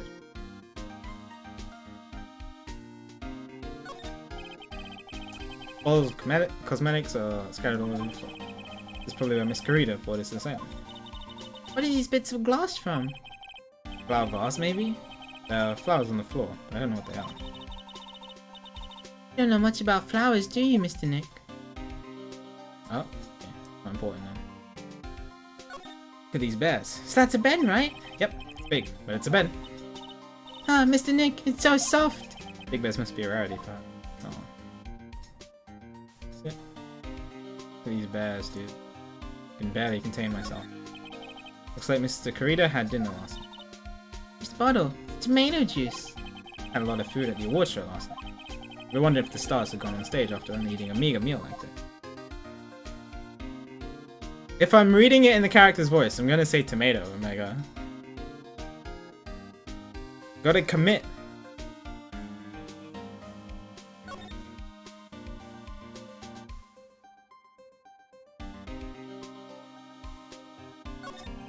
Suitcase. There are so many things in it. I bet it barely closes. Clothes, a dryer, an electric shaver, a calculator. Do all stars pack too much stuff like Mr. Karita? Oh, the bear pun. Oh. Yeah, that's standard. Wow, there are a lot of bears. Arm clock ones, collector's editions, stuffed teddies, plastic models. It's pretty overwhelming. Is there a kind of bear he doesn't have? Even a few in the trash can. Yeah, get the feeling maybe the guy didn't really like bears. Or teddies.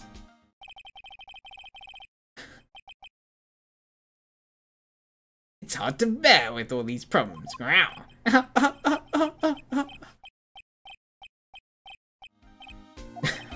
I don't think I want to bear with the trauma the last case caused me.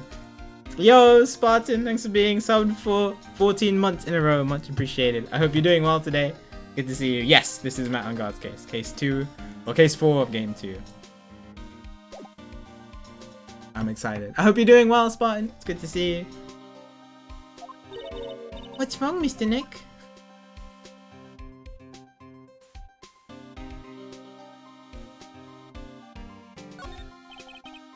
Things in this refrigerator.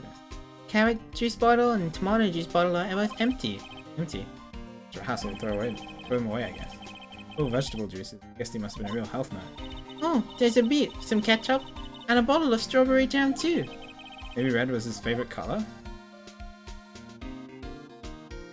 Guy's very happy to be in the trash can. Is that a rice cooker? That's what it looks like. It's so messy here. Charles really likes things neat and tidy, I take it. Lots of electronic things in here that I've never seen before. Hey, Mr. Nick, tell me what they are, pretty please. Hey, that over there is a watch. Wear it on your wrist. I know what a watch is. Oops. For a second there. Forgot I was talking with Pearls, not Maya.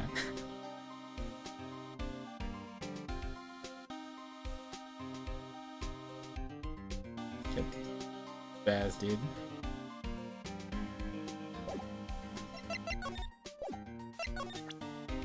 Everything.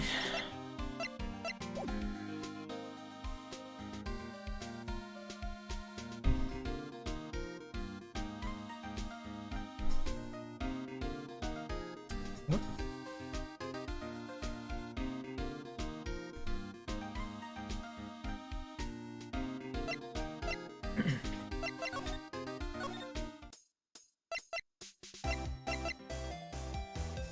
I think I have everything. Let me explore.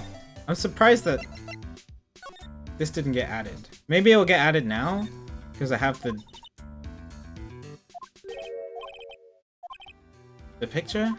No. Looked at everything. Yeah. Where is Maya? Oh, you missed the most important thing, Kuta. You got kidnapped. You got kidnapped by somebody called the Killer. That's the reason why we're on this case in the first place.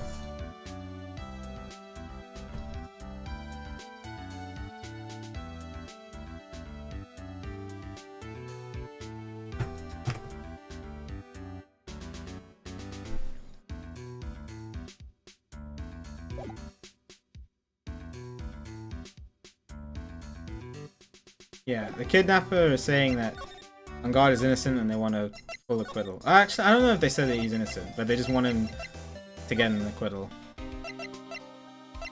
Maybe there's something I overlooked? Pretty sure I looked at everything, yeah.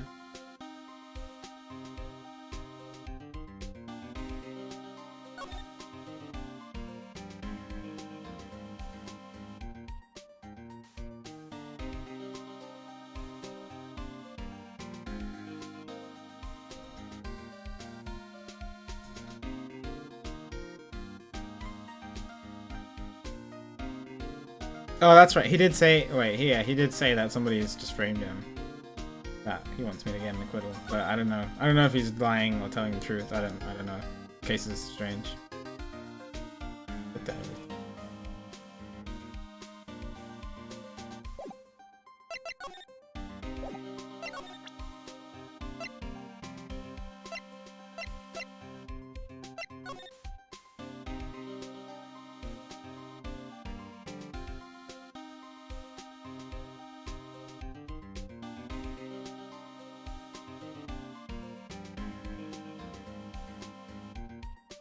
Looks the same. I can see. Well, I can show him these two things. Can you tell me about this guitar case? Oh, that. This is just what I heard, pal. That's the Jammin' Ninja's signature item. Sounds good, Omega. The guitar case? Have a good dinner. No, not that. What do you take me as? I mean the guitar inside, of course. But the guitar is missing. Yeah, we looked for it too. It's not normal for a person to forget to bring their most famous item to an award show. Starting to sound like that red guitar is related to the case after all. It's about this wine glass. Ah, so you noticed it, pal. The whole crime scene was a mess, but this glass was the only thing that was untouched. You noticed that too, Detective Gumshoe? No, actually Miss Von... Oh, right. We have to go against her. Miss Von Karma noticed it first. Yeah, Pearl's noticed it before me too. Hey, wait a minute. So, does that mean Miss Von Karma's here at the hotel? Yeah, she's around. Man, you're gonna be in so much trouble, pal. Especially if she catches you in here. Well, I bet the instant I see her, I'll be running the 1,000-meter dash. Uh-oh. Uh-oh. Uh-oh. What's that beeping noise, Mr. Nick? Uh-oh. She's coming! Heard the sound somewhere before. It's Miss Von Karma! She's coming! We're about to get whipped so hard again. Huh? For some reason, whenever I hear that sound, she pops up out of nowhere and whips me. Come to think of it, that's exactly what happened the last time. Sorry, I've got to make myself scarce. Later, pal. Ow! Oh, one-shotted, dude. At last, you reveal your true nature, Mr. Wright.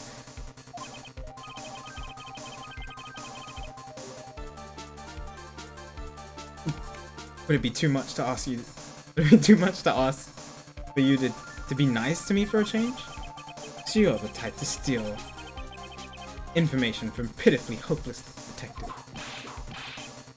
It's very dishonorable of you. Ow. Hey, don't you dare run away, scruffy trenchcoat. I didn't think the detectives of this country would be this pitiful. Oh, detective, come over here for a second.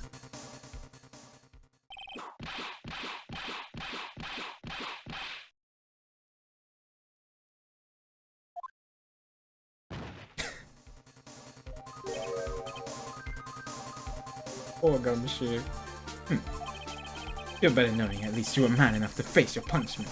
He was so scared, he just froze up on the spot. Mr. Phoenix Wright, you have soiled my perfect prosecution record. I'll never forget that. This time, victory is mine. Alright.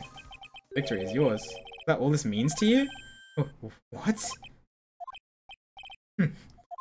Come, Scruffy, the investigation briefing is about to begin. Yes, sir.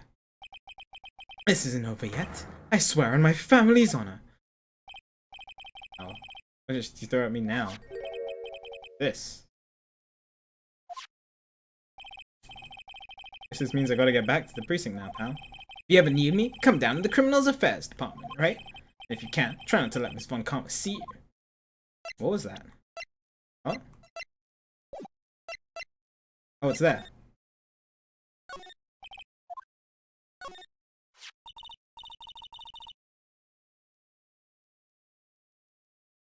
Mr. Nick, what's this piece of paper? Called an autograph. Dearest Wendy. From Juan. Interesting. Autograph? Paper's got Mr. Creeder's name written on it. It's his autograph. Can't read it at all. Be honest, I've never seen writing that looks like this. It's a special way of writing called cursive. Look here, see how it says "To my dearest Wendy" in normal letters here? This sloppy, unreadable writing. It's crazy and cruel to give this to someone. Hold on. Wendy. I've heard that name somewhere. I think.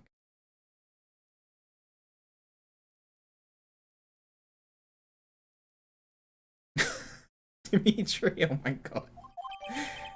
My dearest Wendy. Alright. Maybe this is what she needs. Let's, I wonder if we have enough. Well, let's try it. Let's go for it.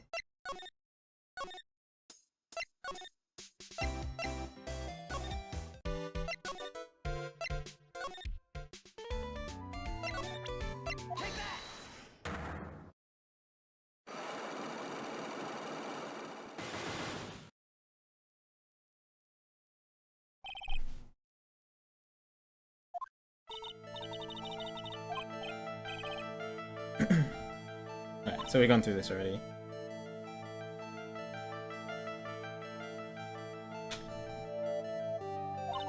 Yeah, perfectly good chance. Yeah, we've done this. I'll give you what you want. We have a present for you. Yeah. That's Juan's autograph. Yes, yes it is. And it even says, "To my dearest Wendy" on it. That's me, right? Right? I don't know anybody else named Wendy. My name is Wendy Oldback. So that Wendy has to be me, right? Well, it may say Wendy. Somehow. I don't think Juan had this Wendy in mind when he signed it. Oh, interesting. Oh, please, give it to me. Let me have it, please. I can't let you have it. Just like that. Yes, I know. Then how about an exchange? Okay, cool. What? Okay. I was expecting to present more. Well, I guess I have one left. Alright. My offer isn't good enough for you. Fine, Mr. Wright, you win. Wendy Oldback, ready to open up her heart, all for my dearest one.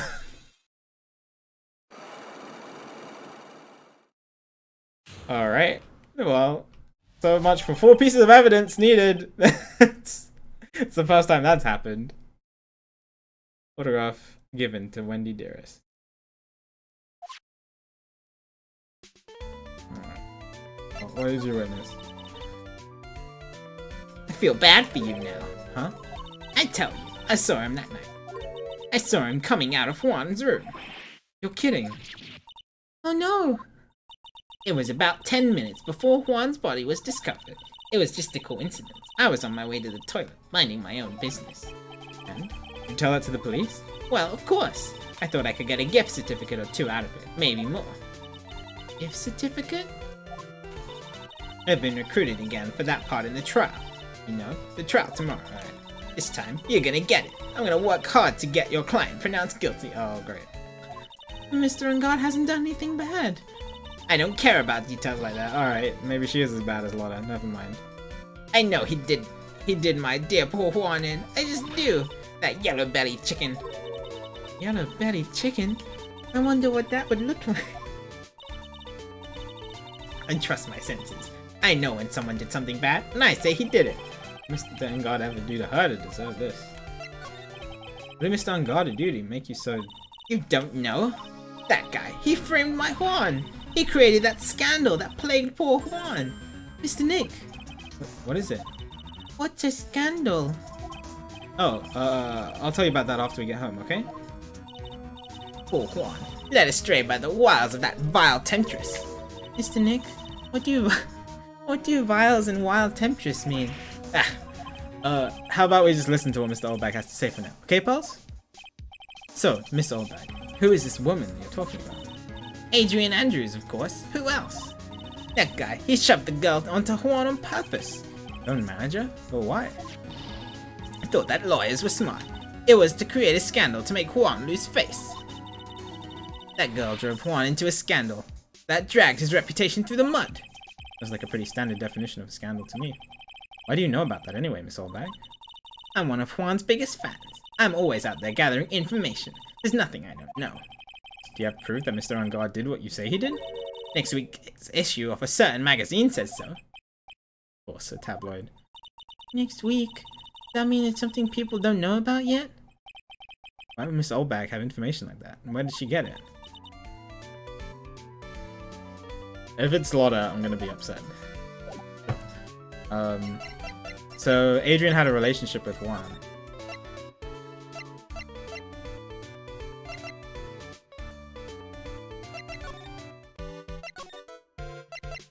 Well, let's break our first psych lock and see what happens. At least I think this will break our psych lock. If I present Juan to her.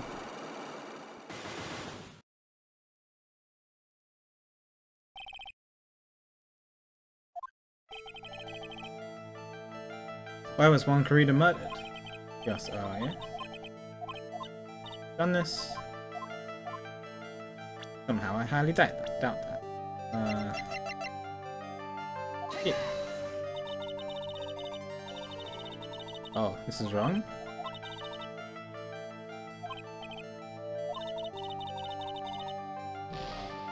Interesting. Okay. So I guess she's saying I'm both depressing and stupid. I am certain that you are very close with the victim. Say that's all you like, but you still don't have any. Okay, so I need proof.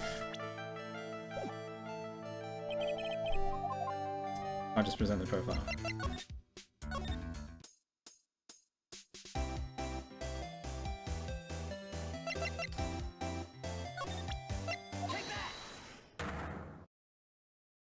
If she is the person who gave Wendy the information, I'd probably know what her big scoop is.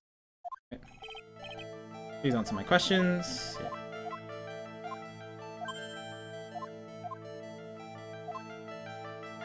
Yeah. Juan Carita and Adrian.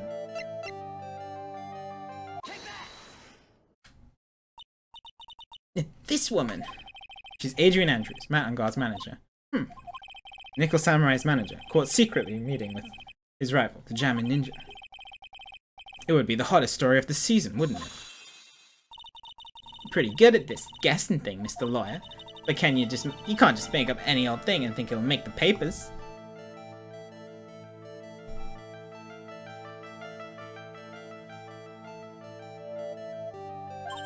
Gotta have backup. Backup? Yeah, you gotta have that. What's it? News sauce? You mean news sauce? That's it.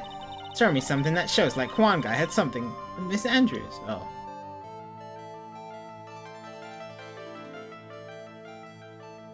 I don't think I have that yet.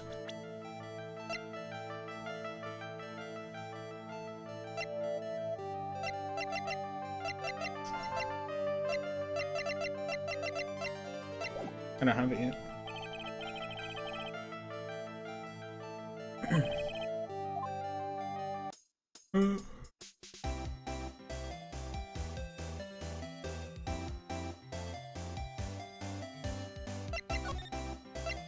We can go to...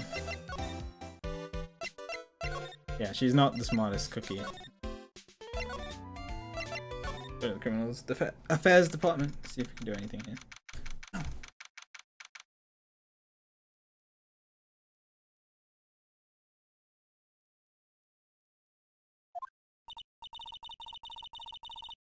Doesn't look like Mr. Scruffy's detective is here. Right, now even Paz is calling him Scruffy. Thanks, Francisco. They said something about... Oh, they said something about investigations briefing earlier, right? Why don't we come back later? Okay, I have more stuff to do now. Oh, did I miss something? Where can I find evidence on? Probably in his room.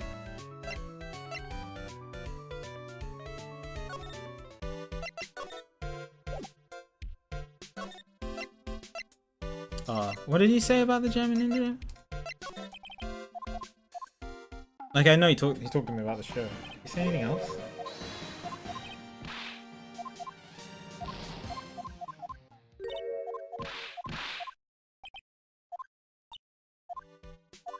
No, not really.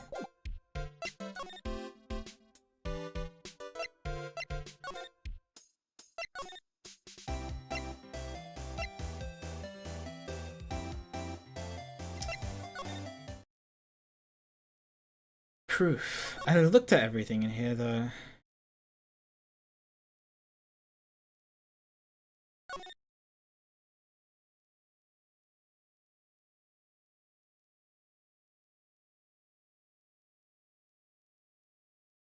There's anything.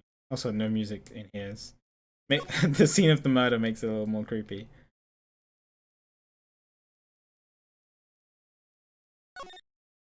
Oh, I don't see anything else.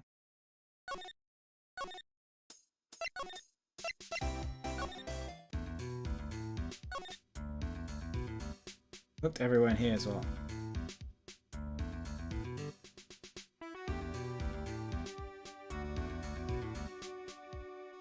Pretty sure I can't break Adrian's Cyclock yet. If she wants proof, don't have it.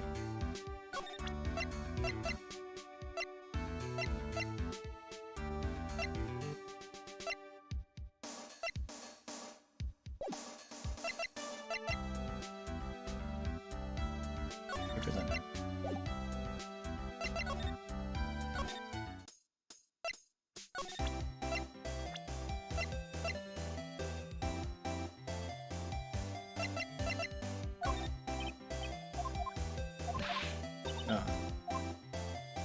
No, never mind. She doesn't want to tell us anything. Maybe you know something about the scandal? Hey, that's Miss Andrews. She's Matt's manager. Actually, I was interested in her for a little bit. Just a little. So Mr. Powers likes this type of thing. Interesting. What do you know about Miss Andrews? Well, see, here's the thing. I don't really know her. Know her? You know? Huh? There's sort of a small rumor going around about her right now. Oh, he does know. A rumor? Oh, if you're interested, I'll be glad to share what I know. He's so happy. He looks like a lion that's just found his next meal. Oh, okay. There you go. The gossip on Adrian. Would you mind telling me about this gossip? Ah, so you are interested in it. I figured you would be. Yeah. I have such a weakness for celebrity gossip too. Oh really? You too, huh? Yeah, so take a look at this. Like a tabloid in this old bag. Alright, let's see here. I looked forward to read it and then I realized, like, Jammin' Midnight Rendezvous. The mysterious yet beautiful manager. It starts. Miss AA. You see now, don't you? You can stop pretending to be in the dark, Mr. Wright. Juan Corrida didn't have a manager of his own. Which means, if we were talking about a certain manager with the initials AA... Adrian Andrews? Yes, exactly. This is big news. Seems kind of odd, that woman, Miss Andrews, together with the biggest rival of her client.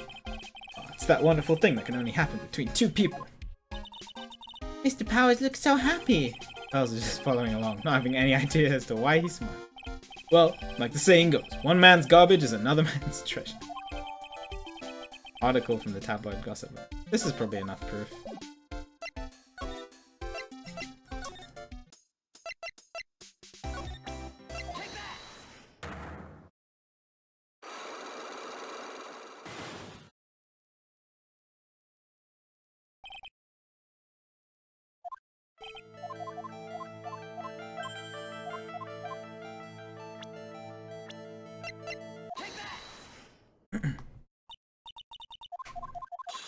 Did that? Back up. News source. You're using the tabloid as a news source. But... yeah, this is probably right. Let me just read it. Superstar in an ultra-hot mega-secret love scandal? Reliable sources that say that Juan Corrida has been getting close with the mysterious yet beautiful manager to the stars, Miss AA.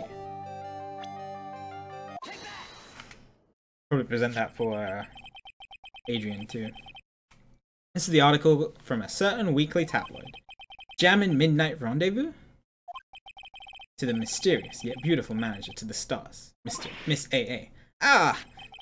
Mr. Corrida didn't have a manager of his own. What's more, his rival, Mr. Angard's manager, Adrian Andrews. She has the initials AA. You saw this article and then thought to take some pictures of them as proof. That's why you were lurking around Mr. Corrida's door last night. Wah! Okay, nice.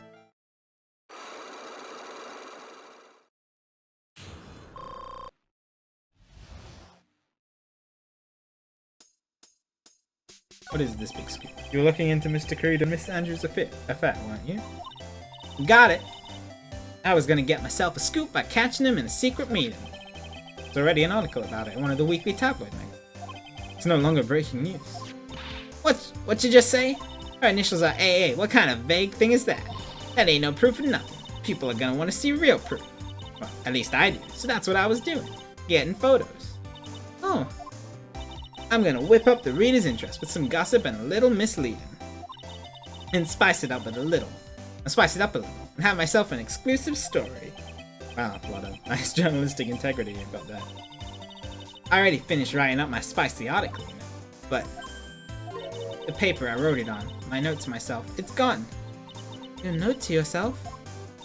It was inside the case of my $1,600 camera. Really? They done run off together. Came here for my big story. Didn't come here to have my treasure disappear on me. Yeah, I understand. It's enough to make a gal go bonkers. I tell you, what's with people now anyway? Never thought that I'd see the day when someone done steal something from me. Really want that note back, huh? Got no idea why though. The story on that note is probably a bold-faced lie.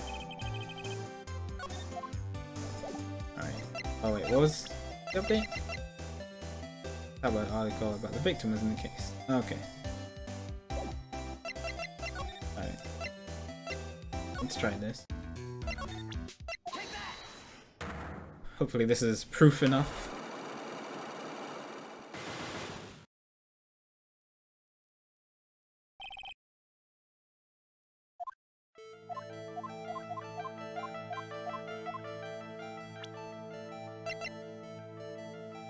Aha! You and Mr. Kurita haven't had an intimate relationship, did you not? A silly third-rate tabloid article? You even had half your wits about you. You wouldn't believe in such rubbish. Well, it seems quite a few people have already brought into this story. Has to be expected in a world filled with crooks and liars. Note to self, stay on our good side. In any case, I despise interpersonal relationships like that. I see. However, what if there was a need for you to get close to someone? Me? Need to get close to Mr. Kurita? As if there was ever such a need.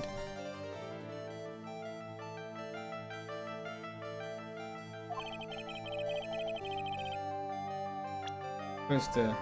Oh, none of the sidewalks broke. Interesting. This person's sake?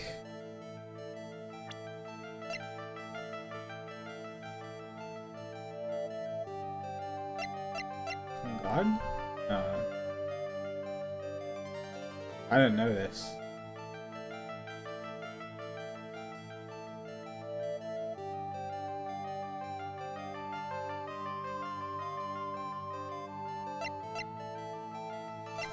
Yeah.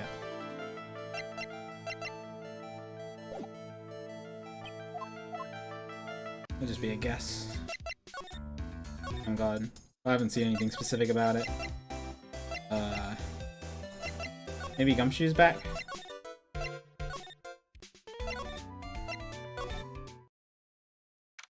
Gumshoe! That's a Gumshoe said that they had an investigation briefing. Yeah. Oh, he's back! Hey, so you came, pal? Why the blunt greeting? Because there's nothing to be friendly or happy about. What do you mean by that? Well, things look perfect this time around. The evidence and testimony are airtight. But, we can't just roll over and die. We have to stay positive. Airtight evidence. So what do you mean the evidence is airtight? Can't give you all the details, pal. There's two big pieces. Two? And both of them are in this photo. The first is the button that's missing from the victim's chest. Oh, right, yeah. That's the button you found during your body search of Mr. Engard. Yep, found it in the folds of the Nickel Samurai special pants. Why'd you have to phrase it? Special pants. And the second one is the knife in his chest, pal. The fingerprints on the knife in his chest, to be exact. Fingerprints? Whose are they? You didn't even have to ask, little missy. It's obvious. They're Matt and God's. Tomorrow's trial. Talk about being stuck between a rock and a hard place. Couldn't give all the details, yeah. But now he knows that Maya is in danger, so he's more willing to do it. About this airtight testimony. It's that old security lady, Miss Oldback. Thought so. What do you mean, you thought so? Did she tell you something, pal? Well, and I even told her not to open that mouth of hers and blab to anyone. Blab knob is stuck on 10, and there's no turning it down, trust me. Yeah, well, Miss Oldbag saw it all, pal. She saw Mr. Engard come out of the victim's room. The estimated time of death. No way! Alright. Pretty interested in this bit of gossip ourselves. The scandal with Miss Kurita? Or Mr. Kurita? But why? Yes, I know, right? I know what you're talking about. Well, 2 years ago, a woman that flashed on the screen for such a small amount of time. A woman committed suicide. Suicide? Her name was Celeste Impax. And she was Juan Kurita's manager. Victim's manager? But that's not all, pal. Miss Impax was Miss Adrian Andrews' mentor. She taught Miss Andrew everything she knew about the business from square one. A mentor? Someone who's both Miss Corrida's manager and Mr. Andrews' mentor. Suicide has something to do with this case? Want to know more about her, pal? Yeah. She was the victim's manager, and was also Miss Adrian Andrews' mentor. Been 2 years since her suicide, and now those two are linked again by another death. Or maybe it's just a coincidence. Oh god, I heard the noise. Rip in the police department. He's getting whipped. I'm getting sick of dealing with one foolish idiot after another. Miss Von Karma! You can't seem to stop allying yourself with the enemy, can you? I don't need a traitor in my midst. You don't mean... I do. Scruffy, you have 30 minutes to get out of here. You are no longer... No! Don't do that to him. That's... Wait, please wait, sir. If I don't get this month's pay, I'll quiet. If it weren't for traitors like you, I would have won. Is that what you wanted to say? Who? That voice.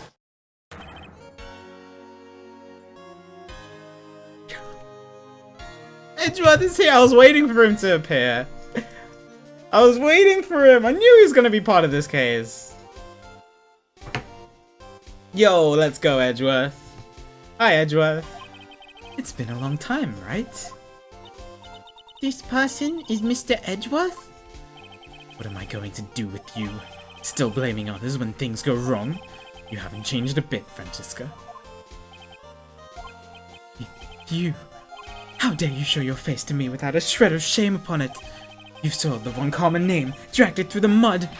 You even ran away with your tail between your legs like the ill-bred dog you are. Wow. Savage. Are you talking about the Von Karma family creed? To be perfect in every way? Then let's hear it, Francisca. How are things going? I hear you are having a rough time maintaining perfection in this country. You seem to be getting crushed under the weight of it all. That's why I came back. Keep your assumptions to yourself. I haven't given in yet. I won't lose. This case is mine. I'll never hand it over to you. Never.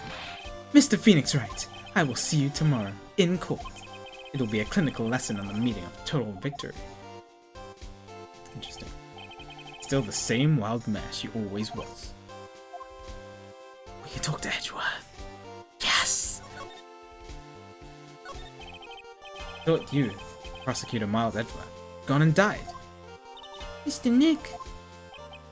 I never wanted to see you again. I think that's enough of a warm welcome for someone you haven't seen in a year. Are you gonna run tomorrow's trial? You heard her, right? That wild mare hasn't given in yet, it seems. So no, I don't think I'll be making an appearance. Okay. Are you gonna be on my side? I doubt it, because he's a prosecutor. Your hatred for me is quite unhealthy, not to mention one-sided.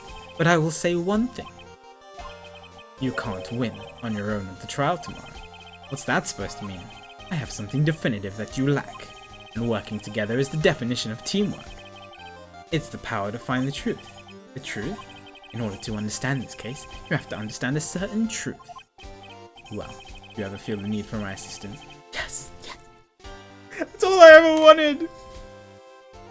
Is for him to say those words.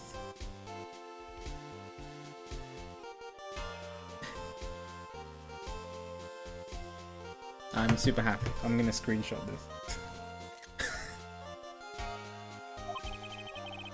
I'm not in charge of this case, so I can be a bit more generous with information. So what is going on inside his head? Yeah. Welcome back, Omega. A lot of things may have happened. However, Manfred Von Karma was still my mentor, and a perfect win record is a proof of Von Karma. 1 year ago, you could not establish guilt in a few cases. Are those losses the reason you suddenly disappeared from the prosecutor's office? Did you leave because you had lost your perfect win record? To think your motivation for prosecuting trials was so selfish. It'd be better for everyone if you never came back. What? Phoenix, don't be so mean! You see, then let me ask you something. Why do you stand in the courtroom? What is your reason? Why stand in court? Well, Francisca, she almost always says, I will defeat you this time, the instant she sees me. But the courtroom is not a personal battlefield for prosecutors and lawyers. I stand in the courtroom to defend my client. Yay! Good old-fashioned Phoenix. Save their lives. To save your client, you say? Those who think only of their own ego-driven goals. Those kinds of prosecutors are reprehensible to me. What happened between the two of them? Jesus! Even if you're a prodigy. Someone like you, Edgeworth. Looks like there is still a lot you have yet to learn. A lot I have yet to learn. Me? Well, that's enough for now. The timing when you will see is coming soon enough. Interesting.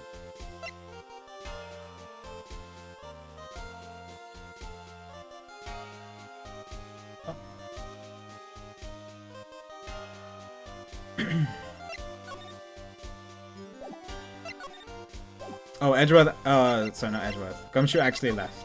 I was hoping to get the autopsy report. But okay, I guess not. Is that in truth? I have no interest in talking about useless evidence. Put a little more thought into what you showed me, Phoenix Wright. Still as stuck up as ever, alright. They just want evidence. What about people?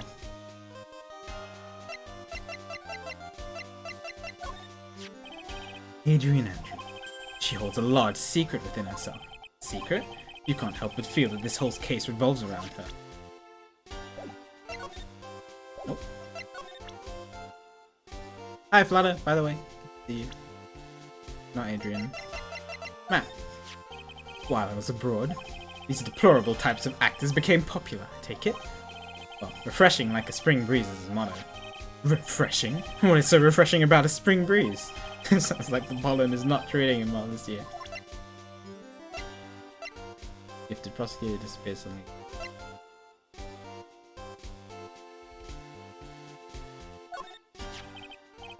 This woman is another key to solving this case. Oh, the music stopped. You really think so? She was Adrian Andrews' mentor a long time ago. But she was suddenly called away by a different show and became Juan Corrida's manager. And then, a few years later, Celeste Impax died. But her death was ruled a suicide, right? Yes. But there is still one riddle we've yet to solve. A riddle? A suicide note. It went missing. No one can find it. Suicide note that just vanished, huh? I think? Oh. Miss Impact's death was most certainly a suicide. Of that there is no mistake. However, we could not find a suicide note. That's when the police began to suspect that someone had hidden it. A suicide note? But how do you know Miss Impact has even written such a note? There was no solid evidence. However, we did find traces of ink on her right index finger, which makes the likelihood of a suicide note very high. Who would hide such a thing? The police think it was Mr. Juan Corrida himself.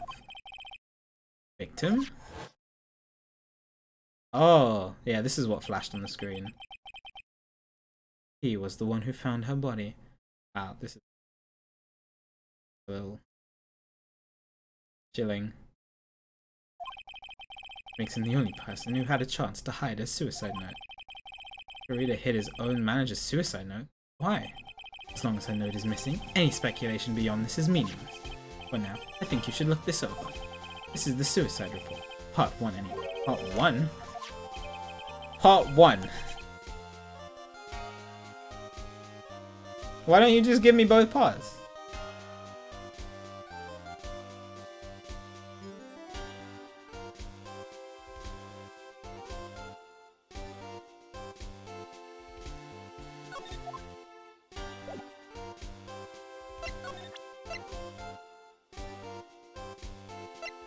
Why did you just give me part 1?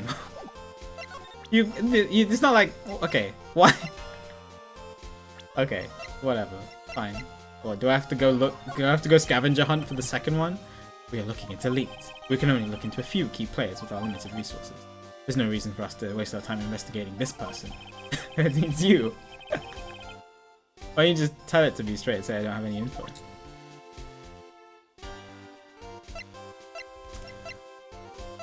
Karma, so do you know anything about her? No. I guess I've already presented the most important people. Oh, Juan Corrida? There's an interesting rumor about this man. You mean the one about Miss Andrews getting close to him? That's pretty common tabloid fare, isn't it? I don't take things at face value when there's more to be found.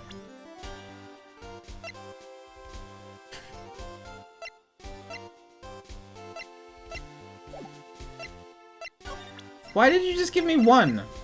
Can you give me the other? I don't like to look through reports. I like suicide reports even less.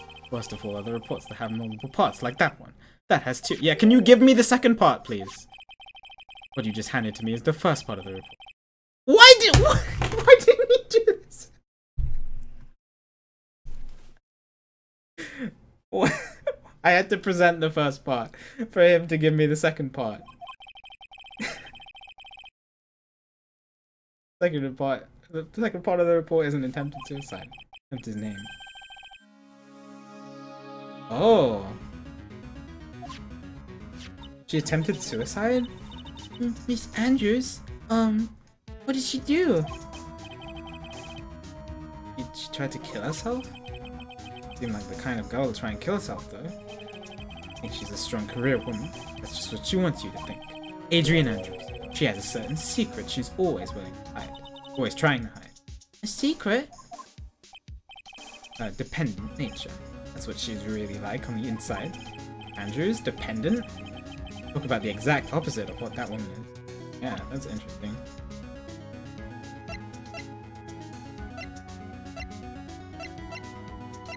I didn't. Okay. Oh. I mean to do that.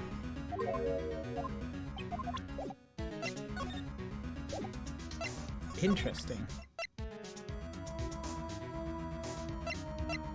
Attempted suicide after she found out the death of her manager? Oh, maybe that's why she was... Maybe that's why she wanted to get close to Juan. Well, let's present Celeste. Oh, I haven't gone to the detention center yet. Ah, the lawyer dude. So what did you find out? Well, I'm still in the middle of investigating. I see. But I've already told you everything I know. Can you tell me about your activities last night? After I got the award, I took a break and went back to my room. I had that post-ceremony stage show to do. So I was in my nickel samurai costume. You were alone the entire time? My manager was running around being busy, so yeah. Because of the press conference. Oh, okay. This is stuff we've already seen.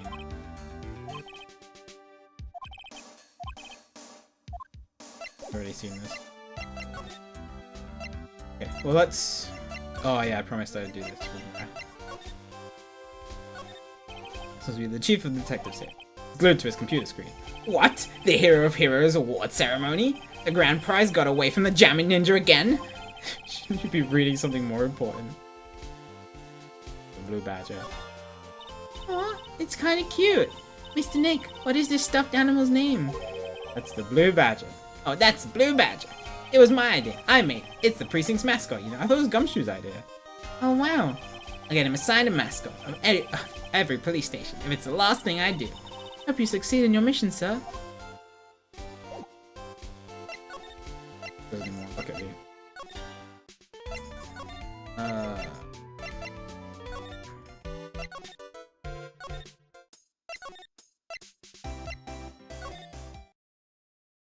Oh. Huh? Looks like Miss Andrews isn't here. Not good. Still have a few questions I want to ask her. She has that psych lock on her heart, right? Well, you don't have much of a choice. I guess we have to come back later. Oh, she's not here. Okay. Interesting.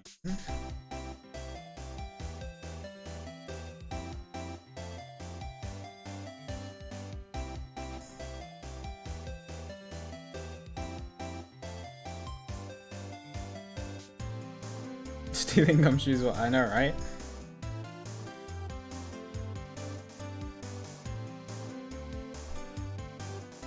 One second. What?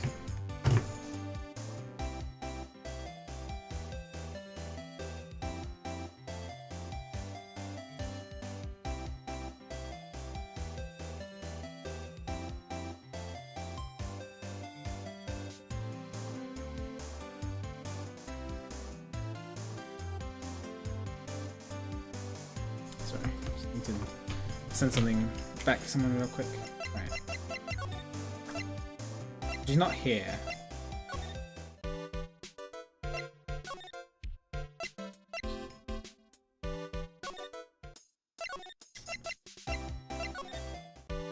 Means I have to do something else first.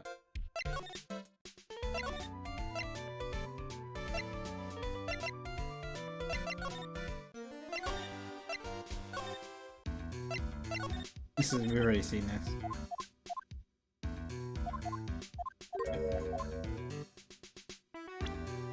Can you tell me about people? He probably doesn't know about Celeste, but let's... I can't even... Oh wait, yeah I can.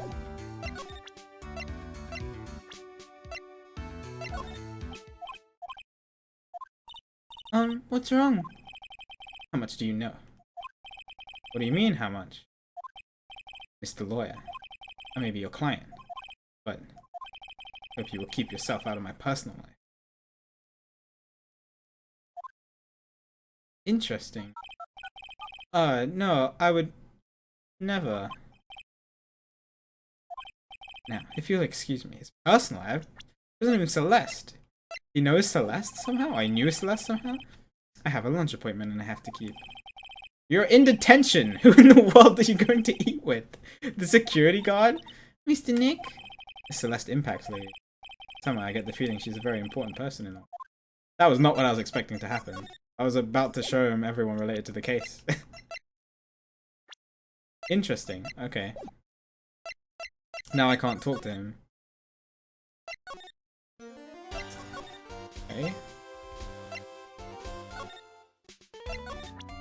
Do you know Celeste Impacts? Never mind. Please, anything would be helpful. Then how about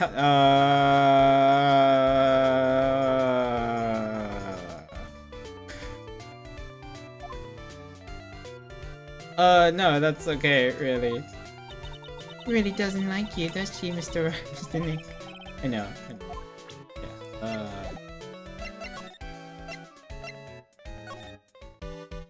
Oh, do you know Celeste Impacts? I'm honored you're asking me, but I have no idea who this. Oh no. Okay, you don't have to apologize so much. Sorry. It's okay. Do you know Celeste Impacts? I'm gonna do this with everyone. Do you know anything? I told you how many times now. I'm a journalist. I got so much info running laps in my head I forgot things. Never mind. Please don't get so worked up over this. Ha! I don't care if you beg me. Be extra tough on kids. That's this gal's motto on learning youngsters. Alright. Screw you.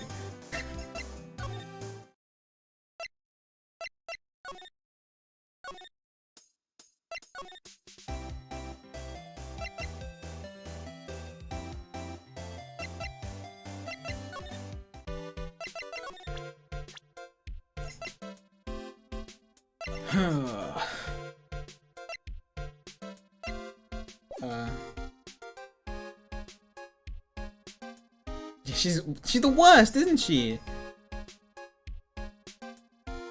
The security guy is just a cardboard cutout. Pretty funny.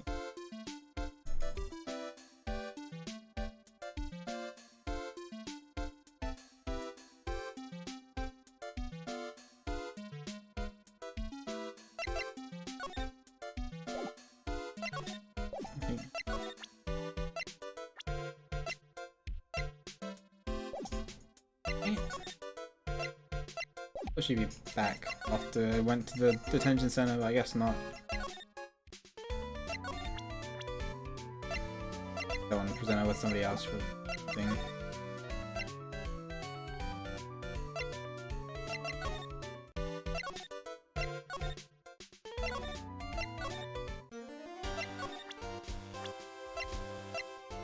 I've shown you everyone related.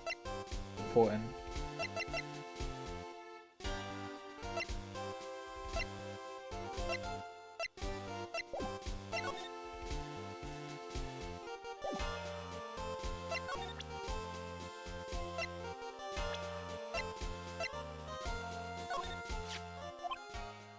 Yeah.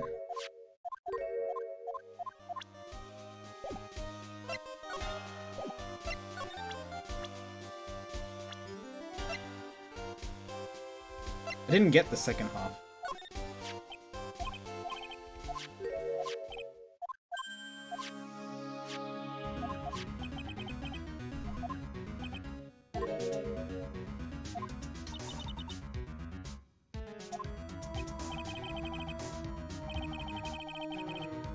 What?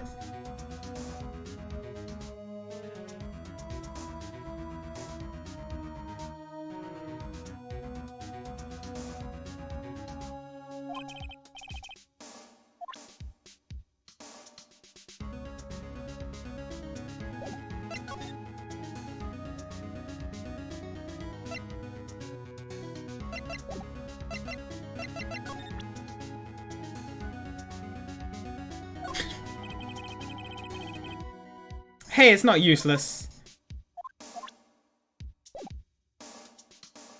I feel like this. Why haven't you given me the second half? We just talked about it.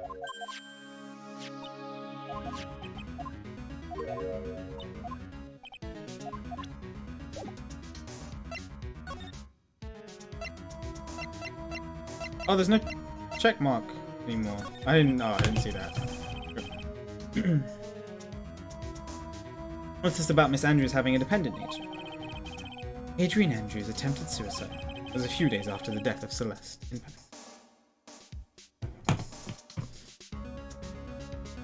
No hints, Nathan. Please. I'm glad I managed to figure it out before that happened. Sorry. I assumed that usually when there's something new to talk about, it comes up with the next option. So I didn't even bother looking at the first one.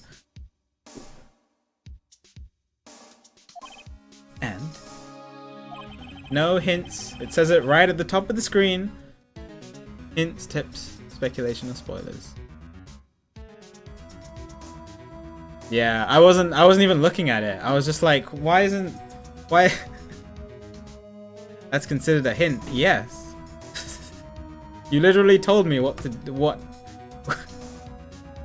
something in the game that I needed to do. Yo, what's up, system? Thanks for the good luck. Much appreciated. Why did Adrian Andrews think about committing suicide? Because she had apparently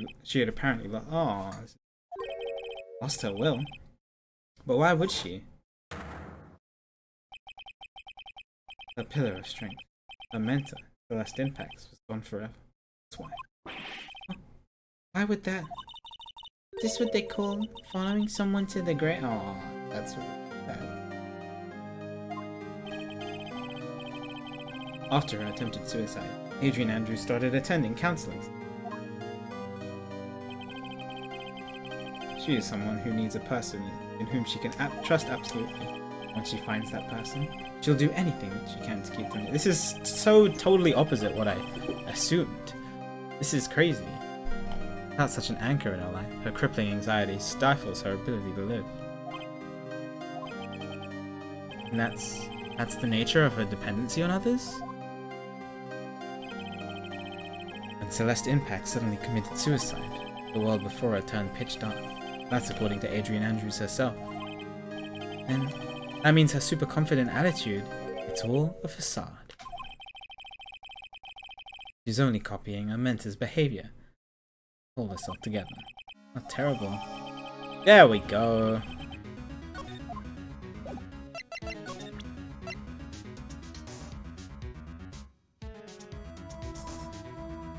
Yeah, so she must have cared about Celeste a lot.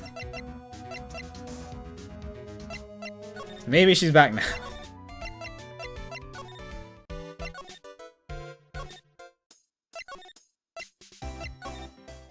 Yo, let's go. Oh, Miss Andrews is here. It looks like she's talking with someone. That's... Oh, great. Get the whip counter ready. Miss Von Karma, what are you doing here? Well, you see, I'm a lawyer, so... You've got some nerve following me around. Following you? That you, Miss Von Karma, you're the one doing the following. Pearls. You're always following after that Mr. Detective with the little beard. Me? Following after Scruffy? Don't make me laugh. Let me show you something interesting, little girl. that mine? No, it's different. Oh no, that's the thing that. Oh, that's Gumshoe's cracker. What is that? Oh no, Cal, I'm sorry.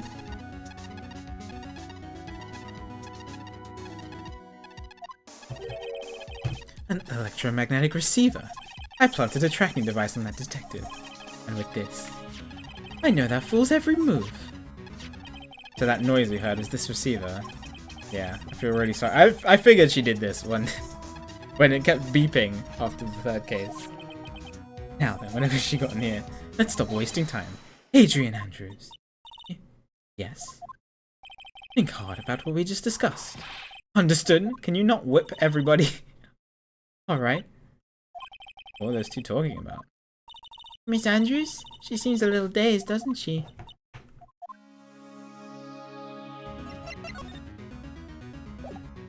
Alright.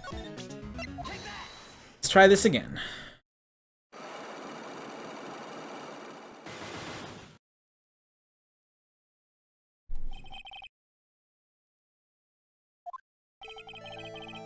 Okay, we know about this. She's intimate. She was intimate with one Kurita. Kurita had an intimate relationship. Do you not? So, yes. Why did she have to get close to him? For this person's sake. I'm guessing Celeste. Makes sense. Celeste Impact, your mentor. How do you know about Celeste? Miss Impact. She committed suicide, didn't she? So that's one down. She whipped the ground as a show of strength. But it looks like no one knows why. Oh, she's sweating. Right before her death, she was Juan Kurita's manager.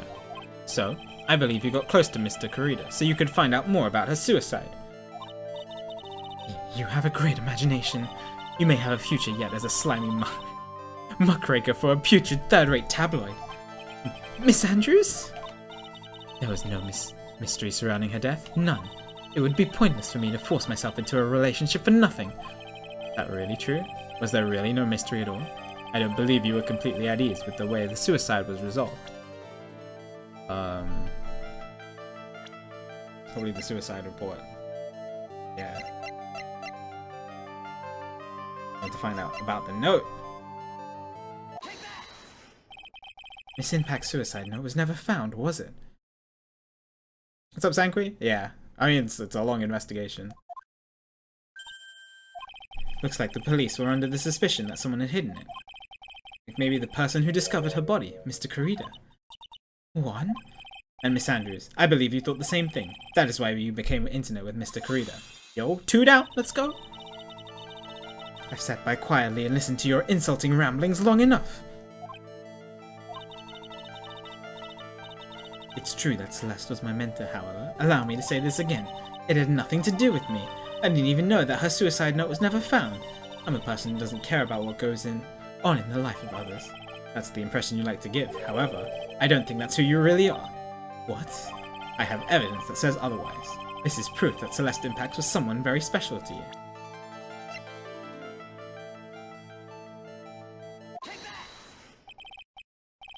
Miss Andrews, you nearly went through with it too, didn't you? Through with what? Ending your life. Miss Andrews, you look and act like a very strong woman who has it all together. You don't ask for anyone's help, relying on only yourself. I've been very independent ever since I can remember. However, that is just a lie, a facade. You've always searched out people on whom you can depend on. You were dependent on Miss Impact's, weren't you? Which is why, when she passed away, you lost everything you had. Stop!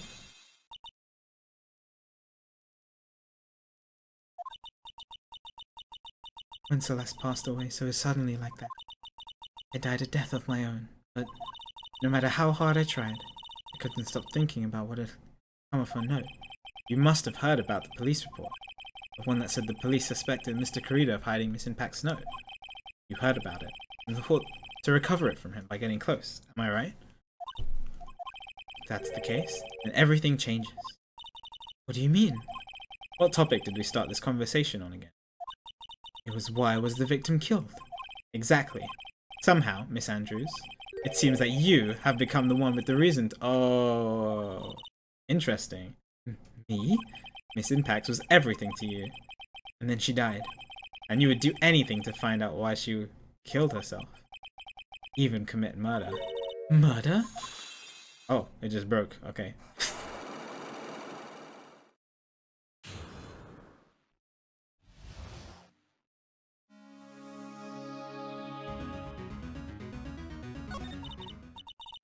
It's true.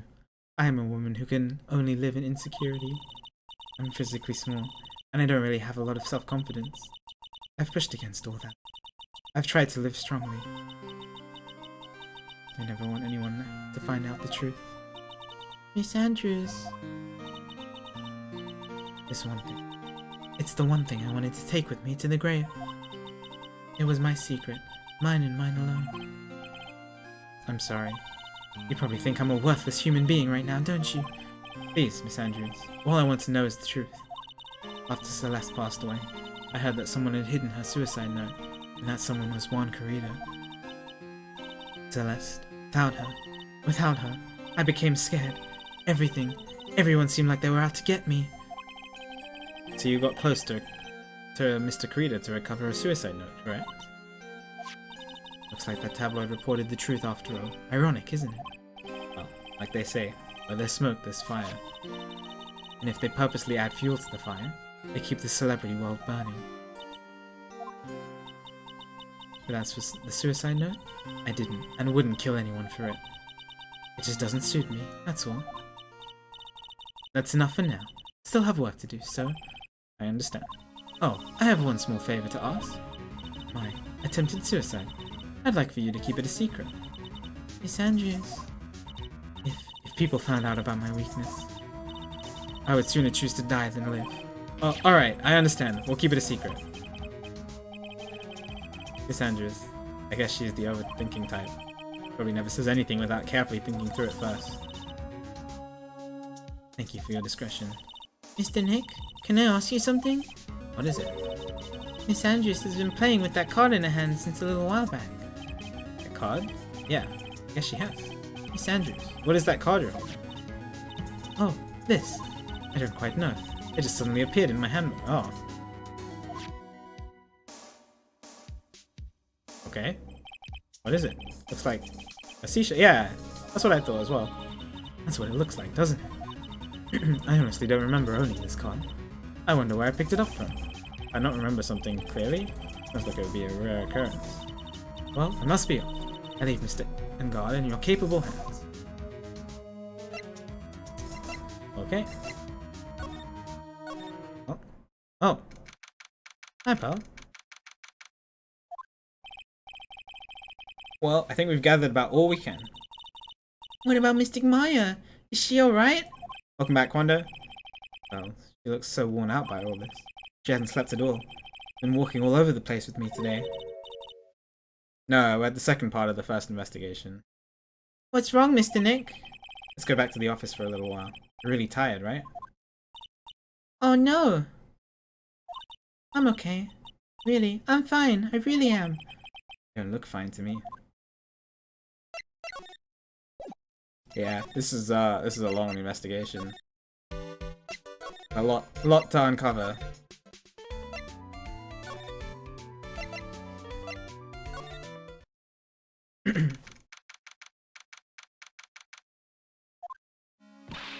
So, what now? Well, we did find one thing out for sure. Miss Andrews has a motive.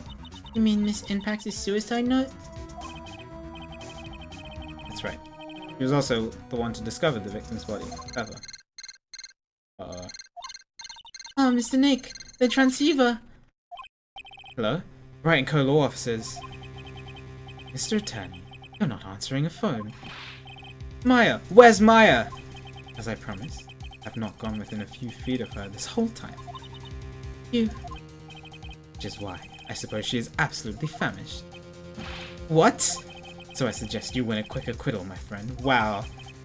Oh, at any cost. Wouldn't you agree? He hasn't even given her water. That's... Wait, Maya, let me hear her. Very well. Maya, is that you? Sis. Ask my sis. Oh, Mia? Maya? Maya! Damn it, he cut me off. Mystic Maya says ask... Oh, Mystic Maya says ask my sis, didn't she? This. What does she mean by that? Come on, Phoenix. You're a hopeless one. Sorry. Ah! There you go. Hi, Mia. Oh, well, not surprised. I have a message from Maya. So come, ask me anything you want about her. How's Maya? She's safe. For now. The kidnapper is one to keep his word, it seems. I'm glad to hear she's safe. But Mia, how do you know? As soon as she was locked up, Maya called for me. Yeah, it's clever. Maya channels her sister, and then Pearl channels her. There you go. I read the note she left, and I gathered as much information about her surroundings as I could. I didn't know you could spirit channeling her. Pretty smart of her. The kidnapper. What's he like? I don't know. Apparently, Maya went to answer a phone call at the hotel and was drugged there. And? She didn't see the face of her attacker. Ugh. Maya is locked up in a very dark place right now. I'll tell you everything I heard when I was with her. When you were with her? Uh-oh.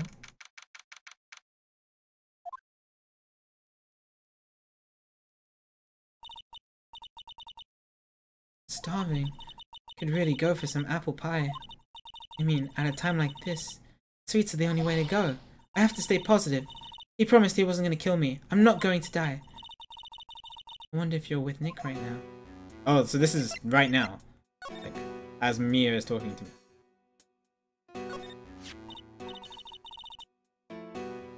It's the same card. Interesting. Huh? Someone dropped the card here. Kinda looks like a business card. But there's no name on it. Interesting. So it's the killer's card? And why would he plant it in Adrian's handbag, though? Picture of seashell, I think. With a strange card. Interesting. All sorts of things pile up here. It's too dark to see. What's this? I feel like there's a lot of glass bottles here. And these, they feel like barrels. Oh, it's too bad I'm really hungry and not really thirsty. Oh. Right, it's locked. This door's locked seems easy enough to open. On TV, the hero always uses a plastic card or a stiff piece of cardboard. And click, they magically open the door. Wonder if there's a card like that around here that I could use. Ah, that's it, this shell card. If I use this, maybe I can get the door open. This might be my key out of here. I have a feeling this card might be useful. Such a genius. Alright, now if you'll excuse me, Mr. Kidnapper. I did it. Okay. Now I'm getting the heck out of here. Shouldn't keep Nick waiting or worried. Oh. Did she escape? What? Okay. Interesting. Alright, well she's, it's too bad we don't know about, well, it's too bad Phoenix doesn't know about that. If she literally just escaped, and that's great. But I don't know.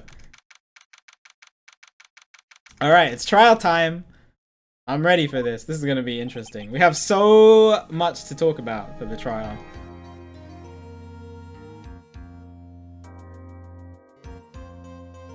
Adrian did it. That's what it looks like. Dude, no way. That woman couldn't do anything like that. In court today, there will be a mountain of evidence that will implicate you. A mountain of evidence? I'm certain there is someone out there trying very hard to pin this whole thing on you. Please, Mr. Lawyer, dude, like I said yesterday, I'm refreshing like a spring breeze, alright? I can't let any sort of scandal ruin that. I understand. Well, it's almost time. Oh, Mia's still here. Mia, we must get a complete acquittal today. This is trial day 1. I can't focus on Maya's situation right now. Or Pearl's either. No matter what, I have to focus on winning this case by the end of the day. Indeed. Well, let's get going. It's him! This is Wright. This is case 2? No, this is case 4. This is Wright. Good morning. This is it, Mr. Attorney, the day after trial. Maya, she's unharmed, right? Well, when I checked on her earlier this morning, she seemed a bit, how shall we say, tired. Don't worry, people don't die that easily. Besides, Oh, so she didn't escape. Or he's bluffing. Let's see if he lets us talk to her. besides, what you really should be concentrating on is winning today's trial. For my sake as well as yours, you must win today's trial. For his sake. Which is why I sent you a little present this morning. Present? What in the world would you want to give to me? You'll figure it out once the trial starts. And even if you don't like my gift, I expect you to graciously accept it and win the day's contest, please. Wait. A gift? Kidnapper sent me a present. Mr. Lawyer, dude, who was that? No one. It's nothing to do with you, so forget you heard anything. Dude, did your nose just get longer? Interesting. Interesting. He might be bluffing about Maya, I guess. If Maya actually did escape. I don't know. There is no one on the prosecutor's side. Court is now in session for the trial of Matt Ungard. Are the prosecution and defense ready? The defense is ready, Your Honor. There's no one there. I say, Mr. Wright, what happened to Miss Von Karma? I don't know, Your Honor. Why are you getting mad at me? Your Honor, please be quiet, bailiff. Court is in session. If you must tell me something, please keep it brief. Now then, what is it? Prosecutor Von Karma has, this morning.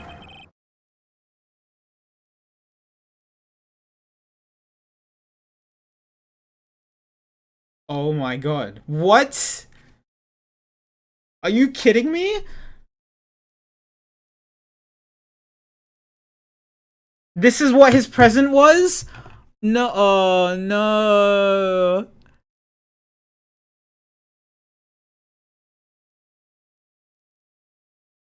You killed someone?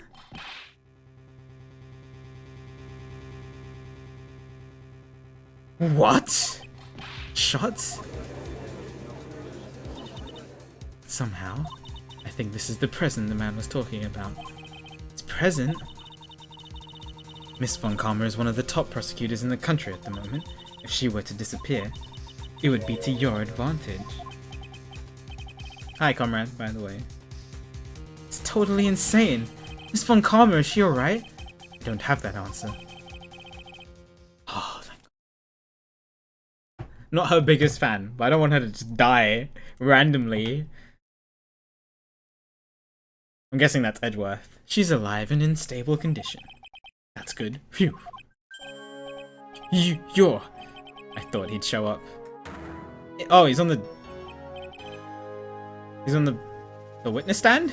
Your Honor, due to the circumstances, Miss Francisca Von Karma cannot appear in court today. I, Miles Edgeworth, will be taking her place. I would normally be happy about this, but Von Karma got shot. I mean, I'm happy he's here, but I also, you know, I feel bad. The prosecution is ready, naturally.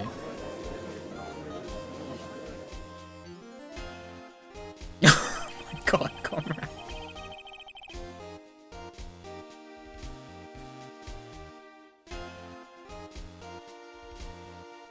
Oh, in the right shoulder as well. Miss Von Karma was shot in the right shoulder and is currently undergoing surgery. That's where her dad was shot. The right shoulder. Luckily, I have looked this case over and am familiar with the details. The prosecution seeks to prove the guilt of Mr. Matt Ungard. I haven't seen Edgeworth on this side of the courtroom in ages. But I'm still sad that Von Karma got shot. Poor gal. Court acknowledges this prosecution. Right. I finally found the answer I was struggling on my long journey this past year. By the time this case comes to an end, you two will know the answer. Now then, the prosecution would like to call its first witness. Please bring Detective Gumshoe to the witness stand. Yeah. Always love it when Gumshoe takes the stand. It's great. Oh, we'll get the autopsy report now, I guess. Witness, your occupation and name. Or your name and occupation.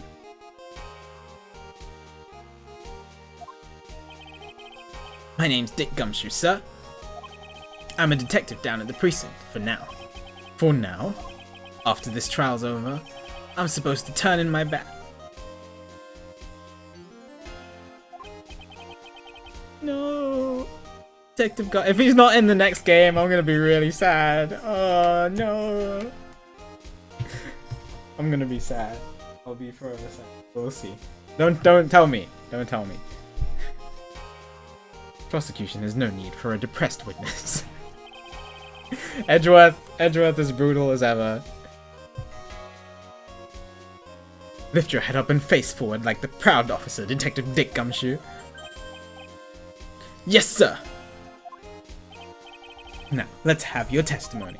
If we want to explore the various facets of this case, we must start with that. Get ready, Phoenix. Get ready, Phoenix. This is going to be one very rough fight. Yeah, I'm ready. Yeah, it would have to be with Edgeworth as my opponent. The answer he was struggling for. Interesting. Show me this answer you finally found, Edgeworth. Alright, here we go. Bare facts of the case. This murder happened after the Hero of Heroes award ceremony, sir. The victim, Juan Carrera, was found dead in his hotel room. After looking into the cause of death, we believe he was definitely murdered, sir. At first, we thought there was something suspicious about the empty guitar case. However, we later found out that the guitar case had nothing to do with the murder. How do you know that? I don't think that's true. After the award ceremony ended, the victim was alone in his room. Yes, sir.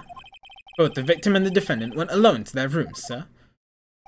I see. Mr. Wright, you may begin your cross-examination. What do you need filling in with? Oh, yeah. Filling in with Wolfie. That happened after the Hero of Heroes award ceremony. So after case 3, I'm a little scared to randomly press on stuff. But I don't usually randomly press on stuff, only when I get really stuck. The victim, Juan Carrera, was found dead in his hotel room. After looking into the cause of death, we believe he was definitely murdered, sir. They didn't give me the autopsy report.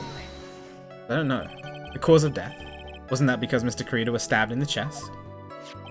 Only a careless amateur would believe something so brainless as that, pal. Take a good, hard look at the crime photo. Now, a real pro's attention would be drawn here, to this bandana. But wait. Oh.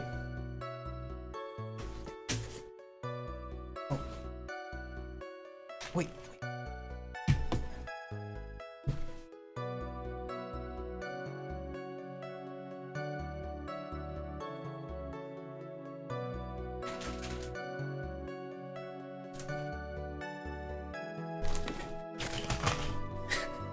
Banana. Sorry, I wanted to banana. That was in my bag, alright? Wasn't in my room, it was in my bag. Oh yeah, this is a mirror. This is a mirror. It always blows people's minds. It's so great. Everyone thinks that this is the second half of my room, and then I put my hand here, and banana. My bag, yeah. My bag is in my room. What else would I put it? His bandana, sir. That's the thing wrapped tightly around his neck, sir. Why did I bring that baseball ball? Just one banana, don't worry.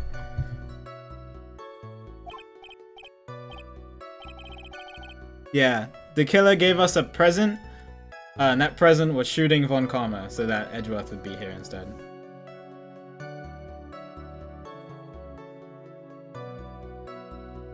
Oh, yes, yes. I see. Judge is back to his regularly scheduled antics of being a moron. His banana-scented bandana. Then, we're just gonna breeze right past that. And what about the knife? Seems to have been stuck in the victim's chest on purpose after his death. We have a crafty murderer on our hands here. Strangled with a scarf, then stabbed with a knife. Found at 8:15 p.m. 8:15. Okay, so we got the autopsy report. That's good. At first, we thought there was something suspicious about the empty guitar case. Oh, I was pressing X to press for some reason. Why did you think that? Because it was empty, pal. The jamming ninja doesn't go anywhere without his bright red guitar. We couldn't find it anywhere at the scene of the crime. Oh, then how about this theory? What? You're not supposed to make theories, Judge. A fan really wanted the guitar and did the crime to get it. How's that? We thought of that too, but...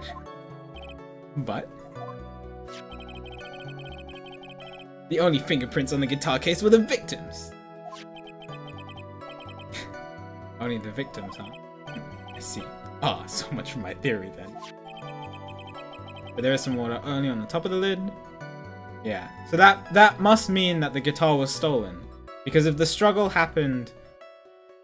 like if the vase broke and there was water in it, and the case was closed, then the water would only be on the top of the lid. If the case was, if it was related, okay, basically the case must have been opened after the struggle. That's what I'm trying to get at. Because only the top of the lid was covered with water, so it has to be related to the case. But I feel like I shouldn't just present the guitar case? Maybe I should just present the guitar case here. I don't know. Let me see.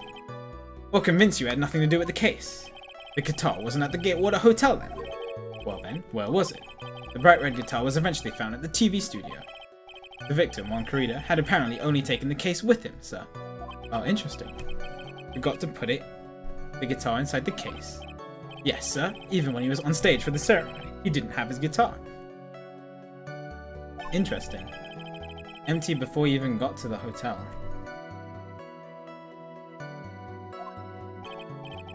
Yeah, that's right. So it really had nothing to do with the case after all. I believe that is enough. Okay. First, the victim was choked to death with the bandana. Then, after the victim was dead, the killer deliberately stabbed him with the knife. Which brings me to my next point. Why then did the police arrest Matt Engard? Because there was reason enough to suspect him. Here it comes. Looks like Edgeworth is back in his full swing. Yo, Evie! Thank you for the raid! Much appreciated. I hope you had a great stream. What were you doing? Hi everyone from Evie's stream. I am Talon2461. I do a lot of speedruns, primarily Sonic Adventure 2 right now. But I'm also playing through Ace Attorney 2 for the first time.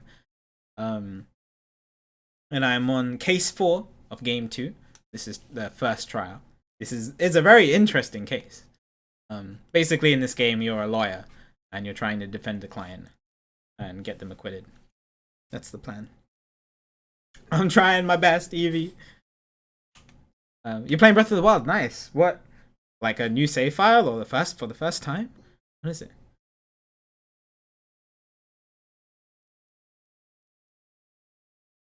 Speedrunning first guy. I wish. Very well. Detective Gumshoe, please testify about this. If you have any questions about what's happening, feel free to ask in chat. My mods can answer, or people can answer. Hi, God. Good to see you. Yes, sir.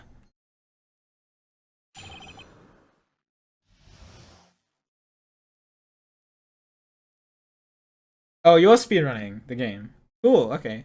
Oh, you're doing master mode. I don't know. You're doing master mode? That's cool. I need to go back and play Breath of the Wild at some point because I loved the heck out of it. It's great.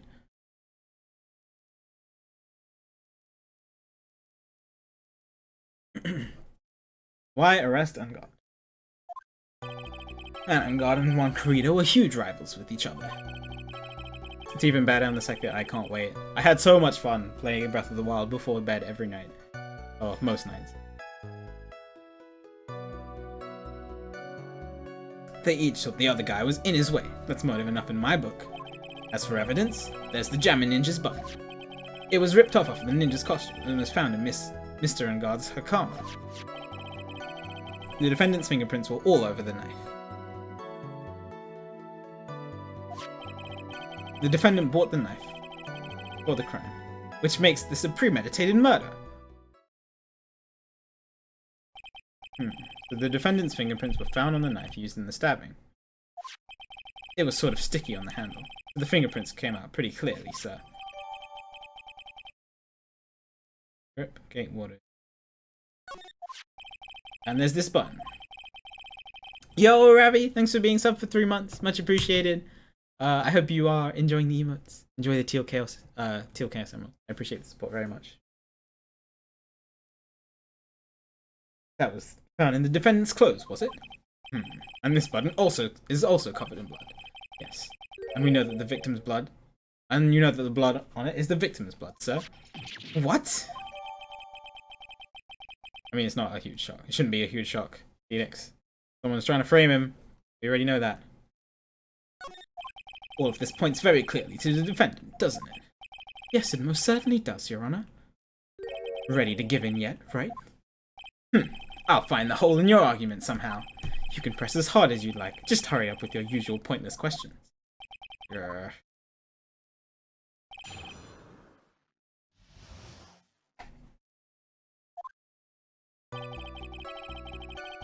Huge rivals with each other.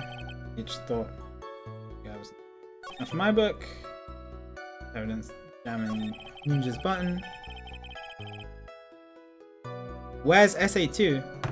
It's not today.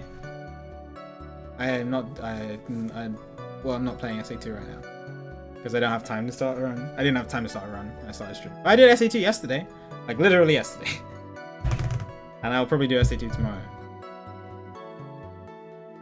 Ripped off the ninja's costume and was found in Mr.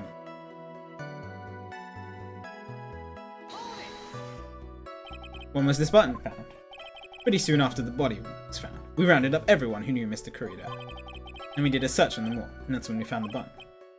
It's almost immediately after the murder.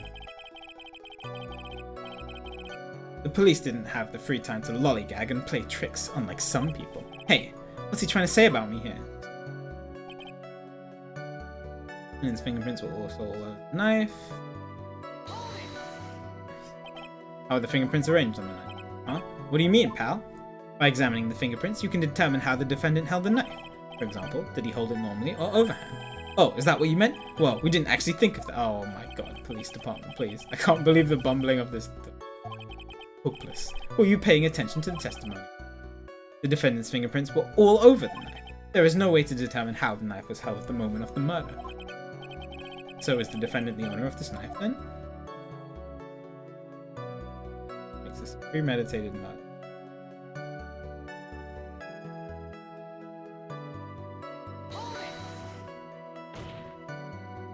There is no way that this was a premeditated, even if he bought the knife. Sorry, pal. And some pocket knife.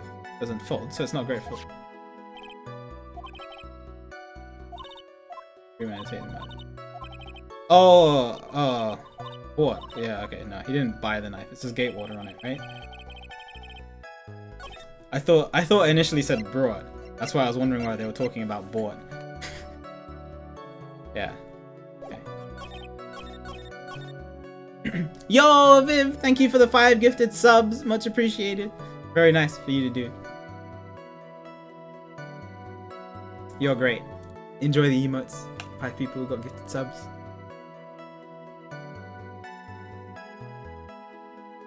Bought the knife for the...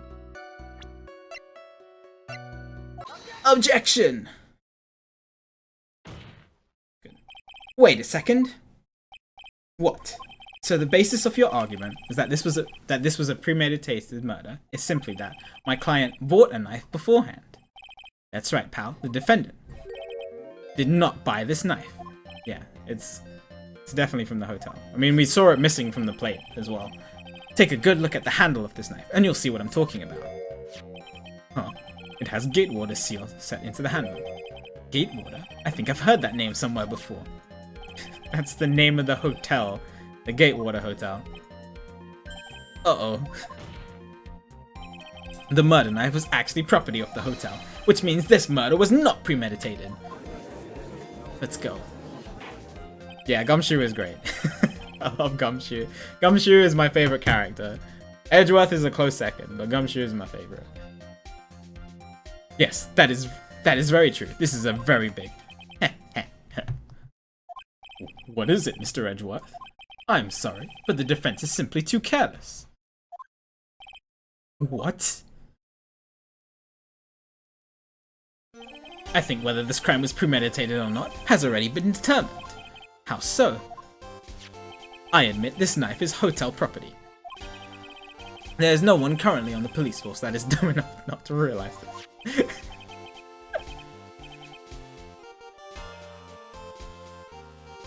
Poor Gumshoe!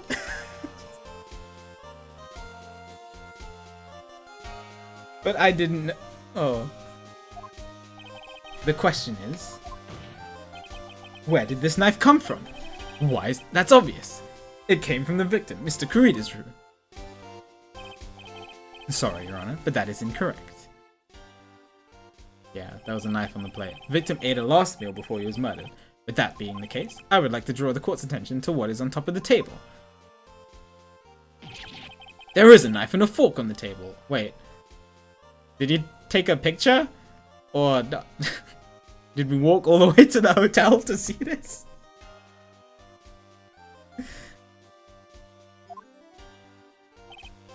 Then, where in the world did this knife come from? If it pleases the court. That is a lot of teddy bears, I agree. I would like for us to recall the room of the defendant, Mr. Matt Angard.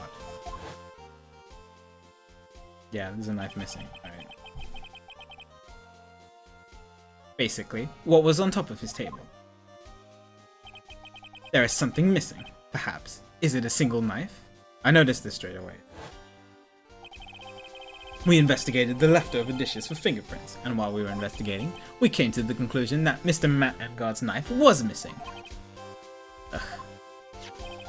Mr. Angard has gone to the victim's room with the knife he had used during dinner. Why would he carry a knife on a visit? To kill, of course.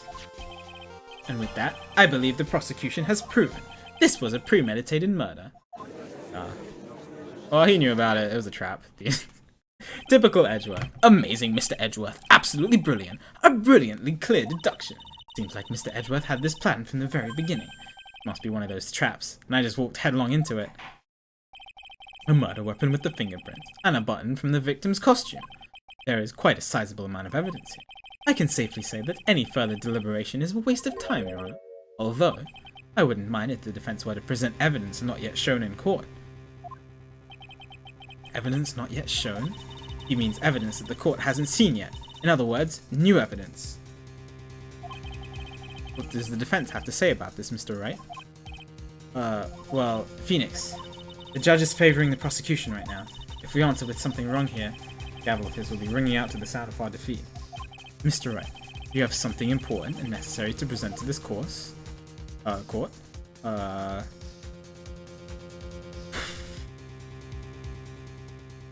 We already talked about the guitar case not being useful. The other thing we found in the room was the wine glass. Filled with tomato juice. No sign it's been drank.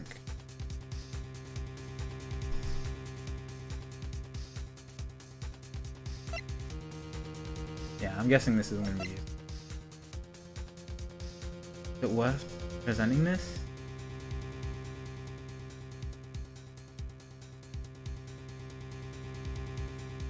How would this be useful? Because there's nothing else. The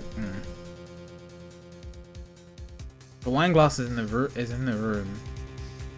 Yeah, we already knew that. Untouched. Why is it untouched? Everything else. It must have been put there after the crime. Must have. If everything else was knocked off apart from that, it must have been put there after the crime. Is it ketchup? No, it's tomato juice.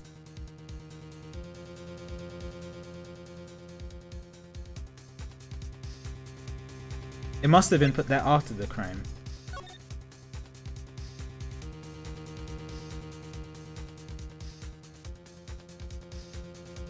In some way.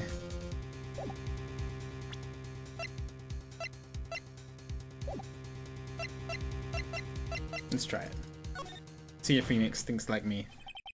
There's one piece of evidence that catches my attention. Something that this court has yet to see. Mr. Wright, I will say this one more time. I do not feel this trial needs to continue at all. However, I am giving you one chance, and only one chance. Oh, this is foreshadowing that if I get this wrong, I might have to try again. What the judge is saying, right, is don't try pulling one of your usual bluffs here. If I mess this up, it's curtains for all of us. Yeah!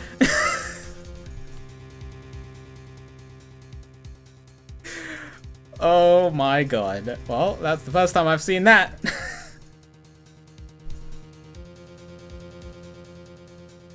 Alright, I'm a little bit more scared about presenting this now. I hope I had to press this button. Otherwise I'm boned. Yeah, I think this is right though. It's relevant to the case. It's not just clean cut murder with the knife. Why is this here? It must have been put after the crime. If the vase fell off, but this didn't, it must have been put after the crime. They already dismissed the guitar case. There's no point bringing it up right now until we can use it against something else.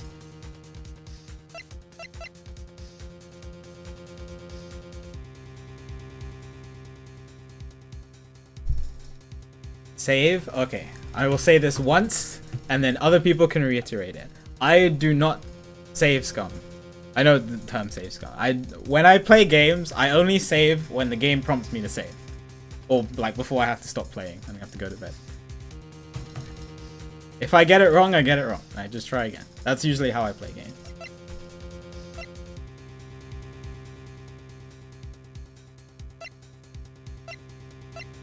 The only reason I would do it is if is for the stream the stream itself, so that I don't have to replay the entire thing. But usually if I'm just by myself, I'll just replay the entire thing. I don't mind going through things again. The only reason I would do it, or I wouldn't like to do it right now, is because I'm on stream. But it's fine.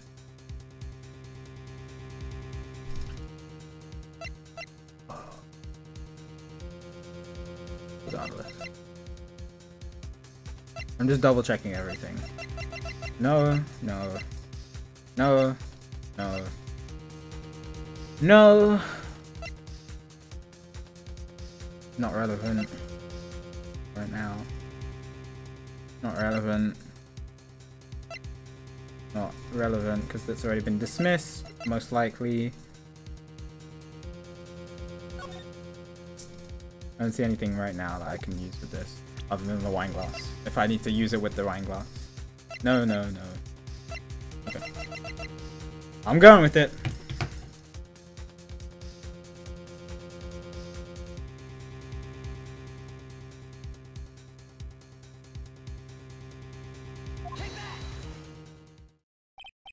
This is a wine glass, is it not? Please look at the photo of the crime scene one more time. Oh, I guess I could have presented the photo as well. The scene is a mess because of the victim's struggle against his assailant. The vase was broken. The vase was broken. His makeup is all over the floor. These were all things that were at one point sitting on top of the dresser. Well, yes, I see your point. However, this glass that is sitting on top of the dresser is mysteriously untouched. The only thing that had not fallen over with everything else is the wine glass. This piece of evidence is more than strange enough to warrant further consideration. Well... Oh, well, yes, it is a little peculiar. Yes, isn't it? Okay, thank God. I thought it was. You can stop looking at me with those puppy dog eyes of yours now. Mr. Edgeworth. What is it, Your Honor? Your opinion? You do not need my opinion, because there is no special meaning to that glass. What? It's safe to say that the glass was set there after the crime took place, yes?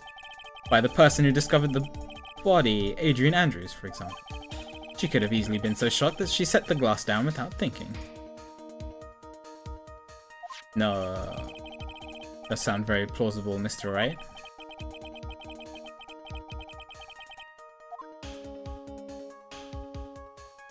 No.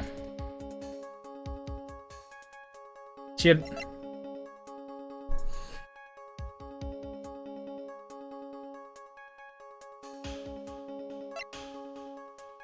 No, oh, okay, well, anyway, even if it is possible, I can't say it's possible, because then the judge will be like, alright, case closed, and then no. Pretty ridiculous. We got, like, I don't know if she likes tomato juice in the first place. I don't know anything about that. Like, she walked in, saw the murder, with tomato juice in her hand, and then put it on the dresser. No, there's no way.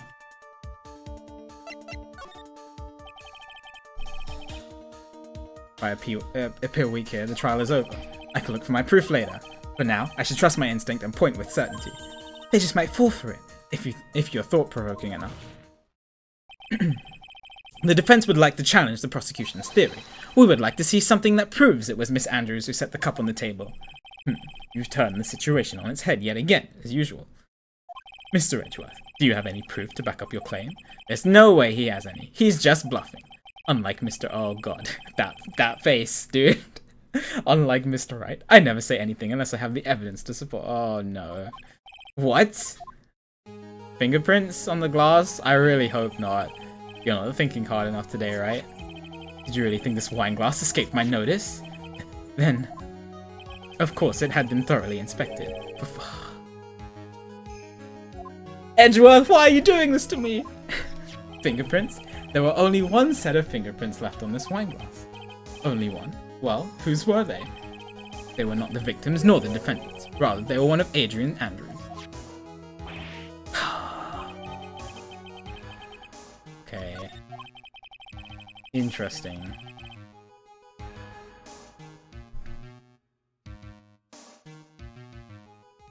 That is why I said that the person who had discovered the body had left it there. Are we done here, Mr. Wright? I can't believe I fell into another trap. I think I had to do that though, because the thing updated. It wouldn't do that if the game was over.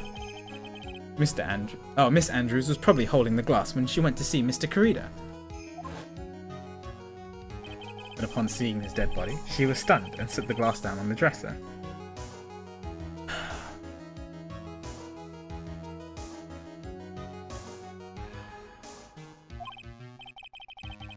What you just said makes a lot of sense.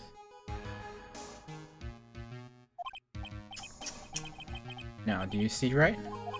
You can't change any part of my scenario, as it explains everything all too well. I thought long and hard this past year about what it means to be a prosecutor. And from here on out, I will show you the answer I have come to discover. Wait a second, Mr. Edgeworth. I think the prosecution has provided enough evidence for me to enter my verdict. Unfortunately, I cannot allow you to pass judgment just yet. The prosecution has yet another witness we would like the court to hear from. Another witness? Yeah. Bailiff, please bring in the next witness. What in the world is Mr. Edgeworth thinking?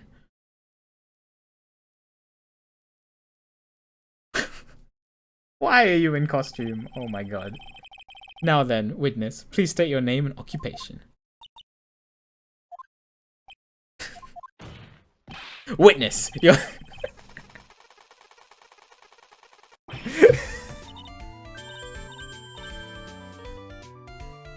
Gotcha!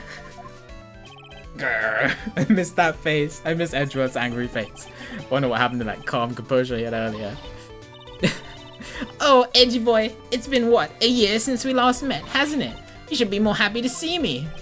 Saw the report with her testimony, but who knew that under that helmet, it was the Wicked Witch that witnessed. I'll tell you. This time I know what I'm supposed to do. So today, I'm gonna tell you anything and everything. Even things that don't have to do with that terrible crime. Miss Witness, that terrible crime is all the court needs to know. Can you... doing that? Oh, shush! I'm talking to my dear Edgy Wedgy right now. I forgot that she called him that. Don't interrupt us, Gramps. Yes, madam. No. Please, by all means, interrupt her. Anyway, witness, your testimony. It's true what they say. That youth are hot-headed nowadays. Not that I mind it all edgy.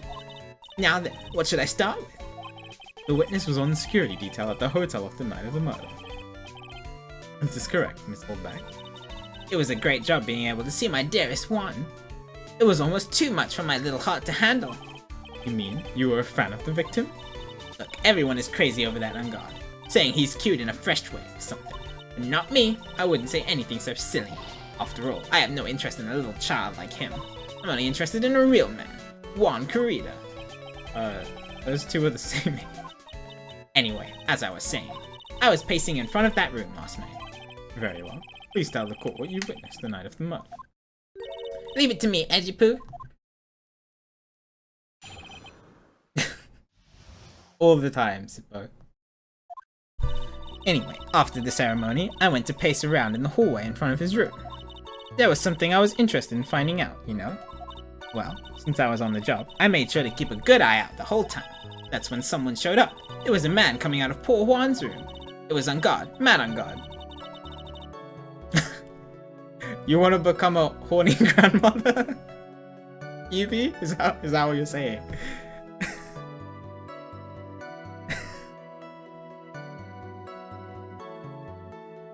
Alright, fair enough. It was on guard, mad on guard. He was trying to sneak his way out of Juan's room. So Mr. On Guard came out of the victim's room. What a beautiful dream. See, it has to be him. He's the murderer. I see. Well, Mr. Wright, you may begin your cross-examination. Alright. Well, he was in costume, right?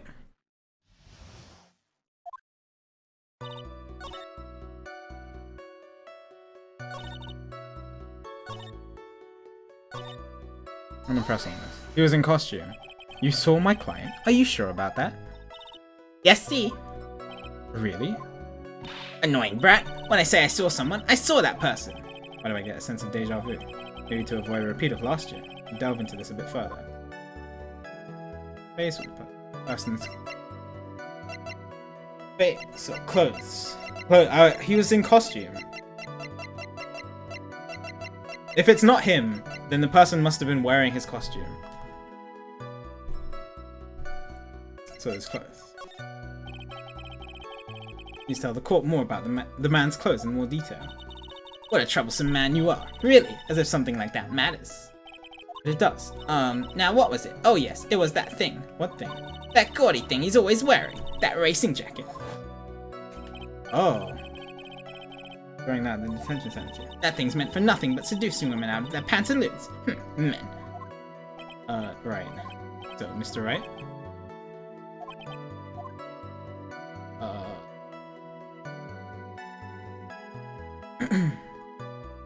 Wearing his racing jacket. She lying, maybe?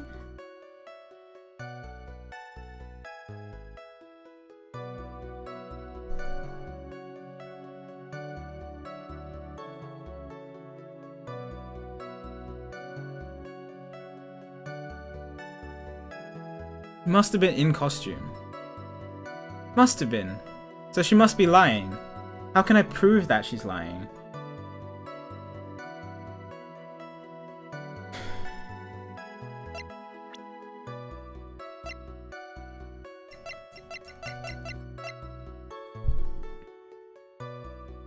Can I prove that she's lying?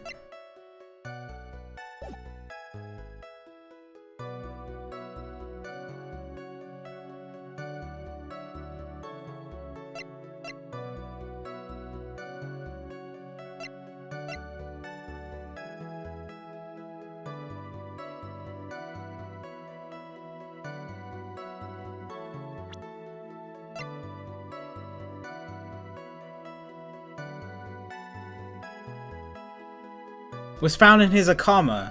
Right, it was found in his costume. Which means he must have been wearing his costume. Or the murderer must have been wearing the costume. So she saw someone in the costume. Yes, let's try that. Of course it was important, Your Honor. Then perhaps you would like to point out what part of that testimony was important. Don't you see, Edgeworth? Your Honor, I request that what the witness said about the jacket be attended. Blah, blah, blah, blah. I requested what the witness said about the jacket be appended to a testimony. I don't quite see where you're going with this, but alright. Witness, please. Ah, well, I don't like to badmouth anyone without reason, but if I must.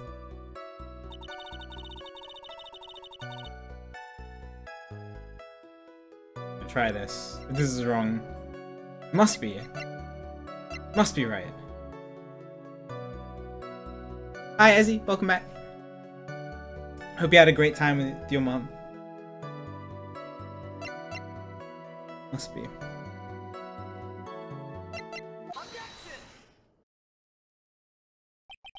Miss Oldbag. What? Don't say my name for no reason. Do you know what this is? Ah, it's button number 2 on the Jammin' Ninja's costume. How did she know it's number 2? Yo, Bongo Cat. Give it here, give it here. If you don't give it to me, I'll punish you with this. Wow, she really is a die-hard fan to want a button covered in blood. Conda.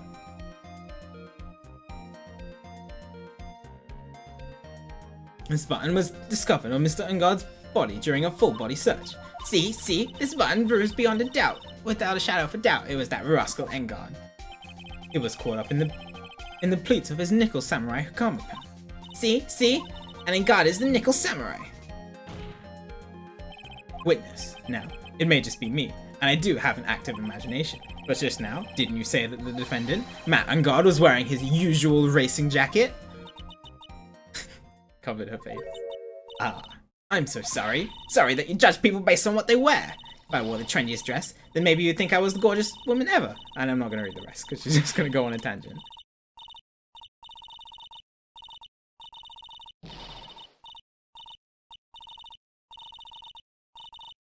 A documentary on curling. My clothes are about as interesting as a documentary on curling. Hey, curling! I don't know anything about curling. I don't know if it's interesting or not. Now, hold your tongue. Still there for 1 second. So what you saw in actuality was not Mr. Ungard, the man, but Mr. Ungard, the nickel samurai. But when you think about it,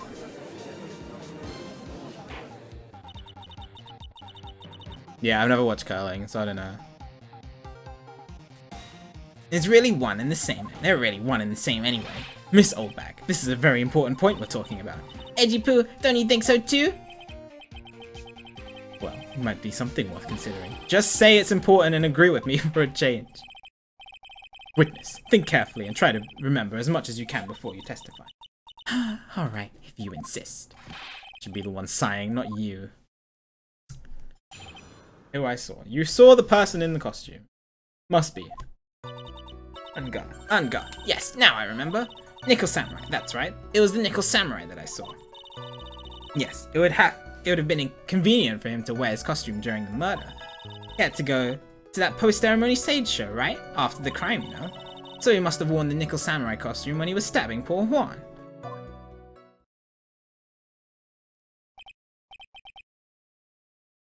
I knew it. I knew you'd say he was inside that costume. What? Did you think there could have been someone else inside the costume? Don't be a bad little boy thinking such rude things. But the possibility does exist. Ah, youngins today, I told you, there is no way it was anyone else. How do you know that? Because I said so, and what I say is the truth. At least she's just as delightful a witness as she was a year ago. This exact same thing happened in case 3 for the first game. Somebody else was in the costume the entire time. Cause I say so. Just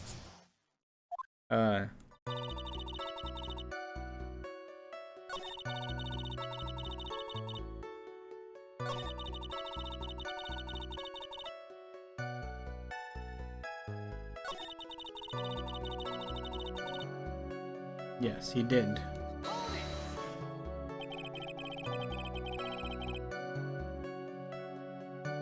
Is there anyone else scheduled to appear at the post-ceremony show? Well, all the contestants were supposed to go on stage in a friendly gesture thing. Hey Chrono, good to see you. And that included the Jammin' Ninja. Of course it included him. That's why when guard came out of Dear Juan's room, I didn't give it a second thought. Let's see. Well, anyway.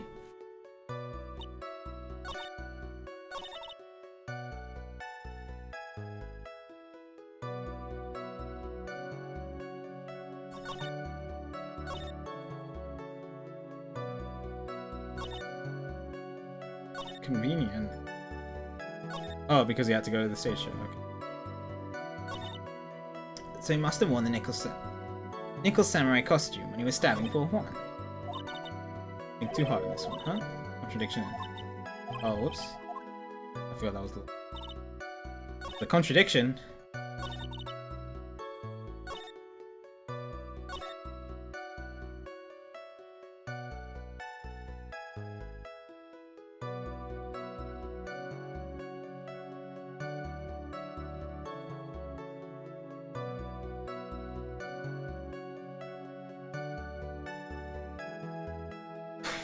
Must have worn the Nickel Samurai costume when he was stabbing poor Juan.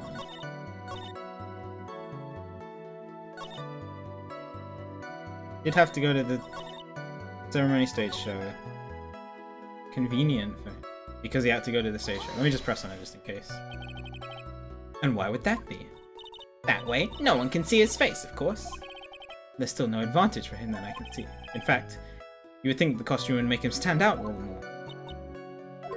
You are such an annoying child, you know that? You disagree with everything I say. Isn't that what you're always doing to me? I got it. Maybe it was more troublesome for him to change in and out of his costume.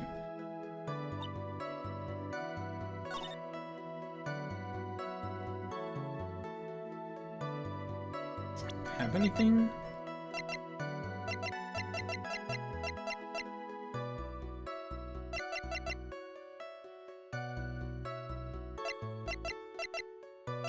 This is what the costume was.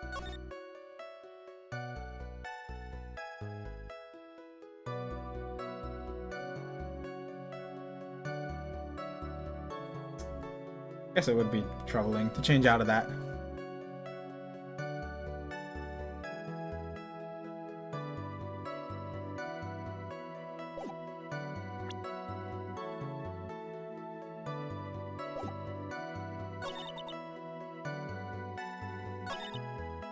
This must be the contradiction. Must have worn that Nickel Samurai costume when he was stabbing poor Juan.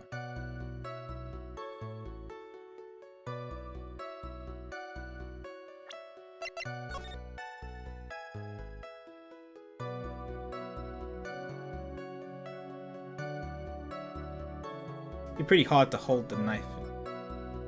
The mechanical arm. Oh, I don't know how it operates. Oh wait, it had fingerprints on it, didn't it? Right. And that is... The other hand has a glove on it. Yeah, okay. Okay. Should be this.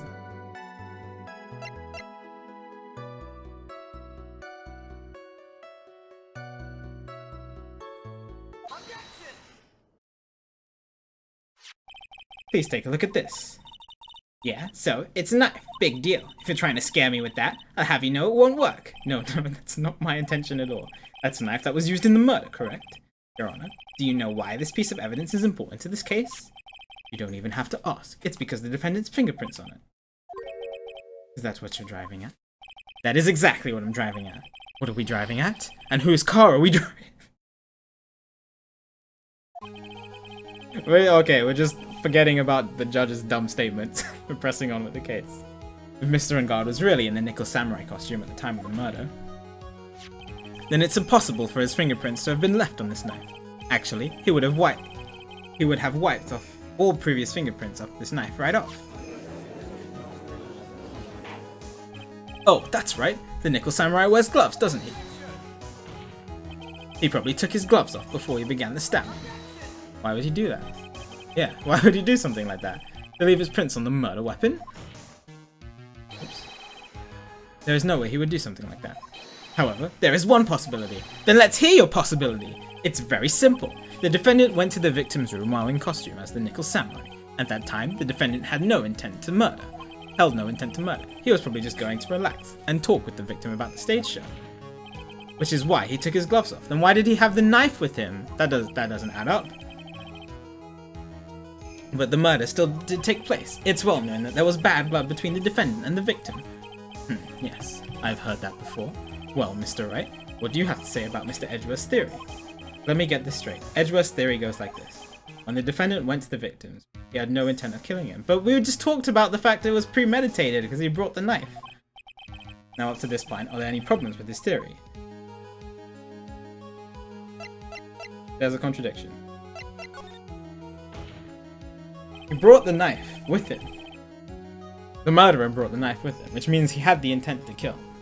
This theory contradicts something in an earlier testimony. What are you babbling about? Now, for argument's sake, let's suppose Mr. Ungard was the killer.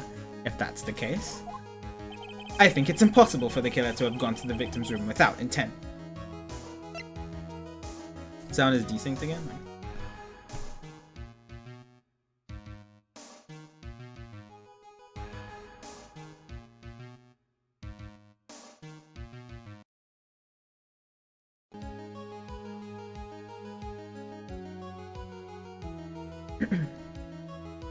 Don't I visit my friends with knives in pockets? Yeah. This knife. This was used by Mr. Ungard at dinner. Yes, we did establish that, which means that if my client was, in fact, the killer, then he brought this knife with him when he went to visit Mr. Corrida. I suppose. However, you just said it yourself. At that time, the defendant held no intent to murder. If that were true, then why would he bring a knife? He wouldn't, would he? Which means, Mr. Edgeworth, your theory was flawed from supposition 1. Edgeworth must have known that. We literally talked about it, the premeditated stuff. One more thing. If the murderer was wearing the costume at the time of the murder, there should be glove marks left on the knife. Which means the defendant's fingerprints shouldn't be all over it like bees on a hive. And that brings me to my final point. This knife was planted by the real killer to hide their identity and mislead us. Order, order, I say, order in the court. Was this knife really planted by the killer? Why would the murderer do such a thing? To frame him.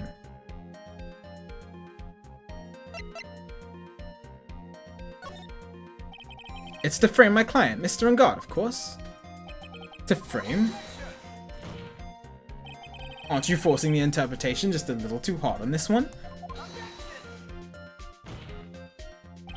But we just established that the witness saw the nickel samurai in costume. And if that were true, then there shouldn't be a single fingerprint on the knife. Witness? Looks like I've made your life a tiny bit more difficult, huh, Edgy Poo? Witness, did you or did you not really see the nickel samurai? Well, I guess at first I might have forgotten, but... Are you saying you mixed up Mr. Ungard with the nickel samurai, his character on TV? Oh my god, Sheen. But I mean, I can't really do anything about that now. Look, I was waiting around in front of the doors because, well, I wasn't waiting around for the nickel samurai, that's for sure. She wasn't waiting for the nickel samurai. Alright then, who were you waiting around for then? That's top secret to anyone outside of security. I have a feeling that you were waiting for Mr. Juan Corrida, am I correct? Ha ha ha. The way you think. You are a sad amateur with a terrible care and... Oh, she wasn't waiting for him. Amateur? Me? What am I, an amateur of? Old Bag is waiting around in front of the victim's room. But it doesn't sound like she was waiting to catch a glimpse of Mr. Corrida. Maybe, Phoenix. Maybe the old bag is waiting around for that person.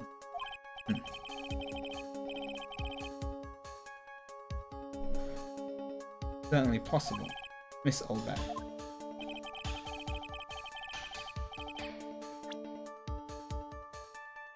Well, the only other person...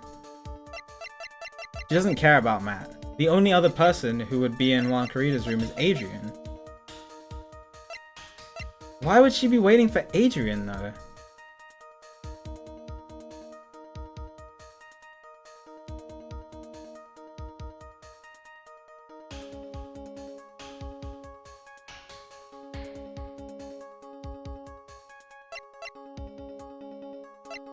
If it's not, yeah, it has to be Adrian. I just don't see why.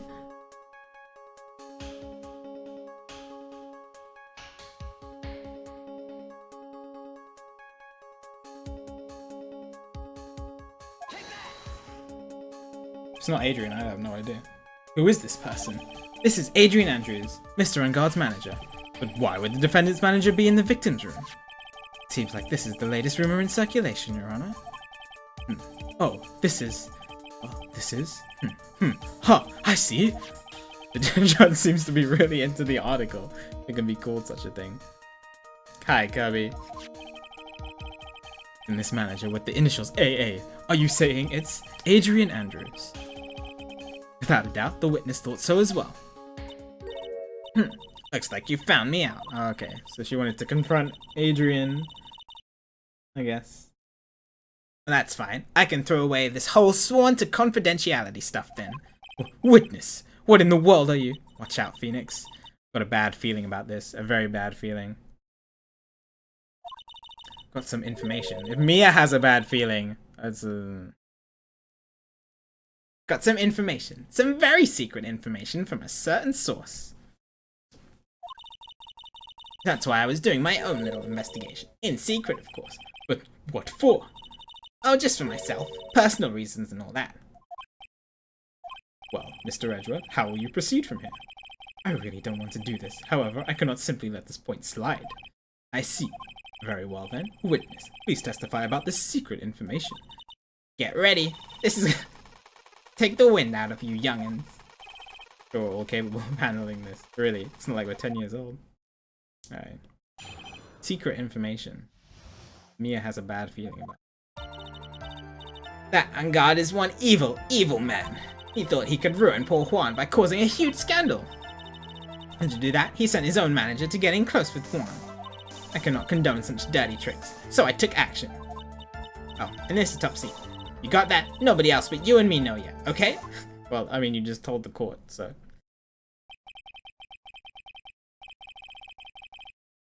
The defendant sent his manager? What a distasteful topic for this court. That's not what happened, though. What? Nobody's above gossip. And isn't there a saying, the truth is never pleasant? I've heard that one before. Truth is never pleasant, chat. Mr. Edgeworth, what about this Adrian Andrews person? We have looked into this matter, and found that the truth the article proposes, in fact, is baseless gossip. But should this be true, and this proves that the defendant did bear ill will towards the victim. It means I have to smash this rumor once and for all. Now then, Mr. Wright, you may cross-examine the witness. Be careful, the old bag seems rather excited right now. That's right, and God is nothing but your average foul-blooded youth. Well, the old saying goes, you gotta burn old bags with fire. Time to fire up the afterburners and hit the highway to the dangers. Alright, Phoenix. You gotta burn old bags with fire and take the highway to the danger zone.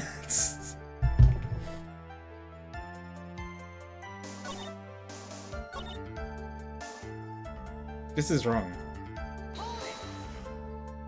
You don't have any proof that Mr. Ungard did any such thing. You must be suffering from shock, the shock of hearing the truth. And now, since you're in so much shock, you can't do anything right. Alright, can't do anything. But boy, do I wish I could do something about you. Alright then, Sonny, show me what you've got. Can you show me proof that Ungard did not bear any ill will towards Juan?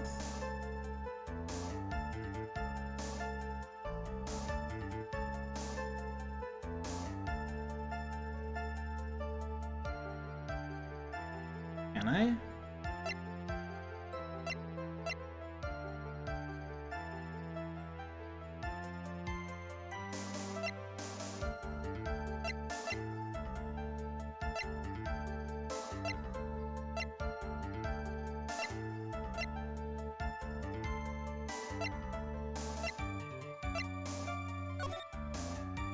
I don't think I can. I don't have anything related to that. I mean, I just know that from talking to both of them. That, well, one of them. Talking about both of them, but talking to one person. I don't think I have any proof.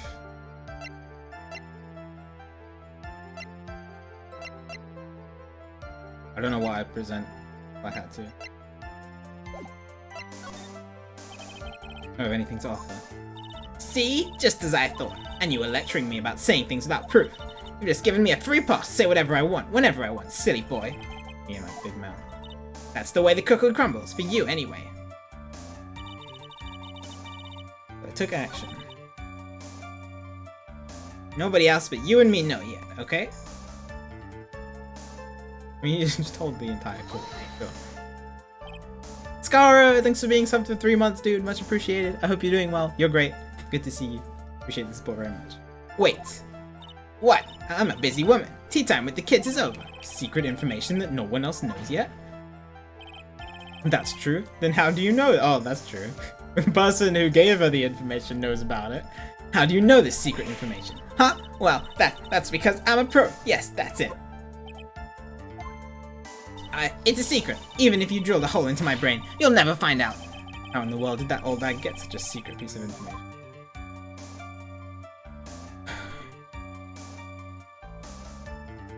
It's definitely not wait and see.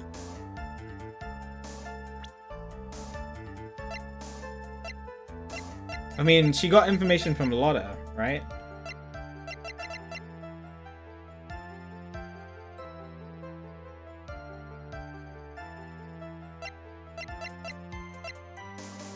She talked to Lotta. I don't have evidence.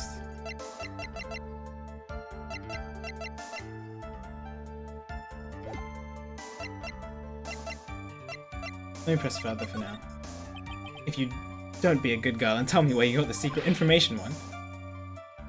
This is not what I wanted you to say, Phoenix, but sure, alright. You won't get to go home today. Edgy Poo, what are you doing? Help me! What do I have to do with this? Just do this for me. You'll get your reward. I don't want your reward, but you don't leave me much of a choice. The witness could have gotten that information from anywhere. It's even possible that it was spontaneously made up inside the witness's head. And he lectures me on reckless blabbering. As long as we don't know where this information came from, it's quite a waste of time to focus on this question. Where did all bag get her inside information from? Something I can use to figure it out. Sounds like just another tidbit of gossip, doesn't it? Just ignore it either, makes a client look bad either way. I don't think I've heard anything really out of the ordinary just now. Do I have the evidence? Do I have the evidence? I'm pretty sure I don't have the evidence for this. But if she got the information from Lotta, I can't just present Lotta's profile, maybe?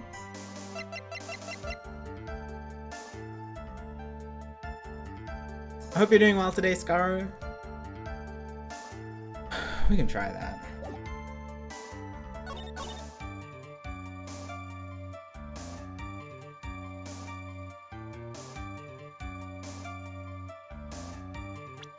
Oops.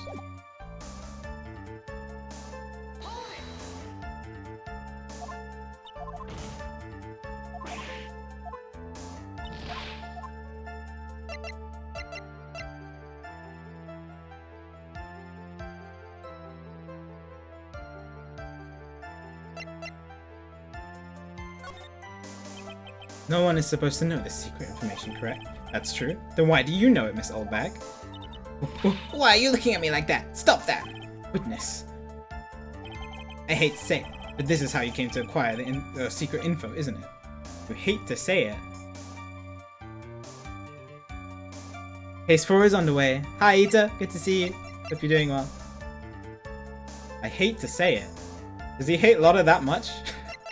I hate to say it, but I have to present Lotta. Alright.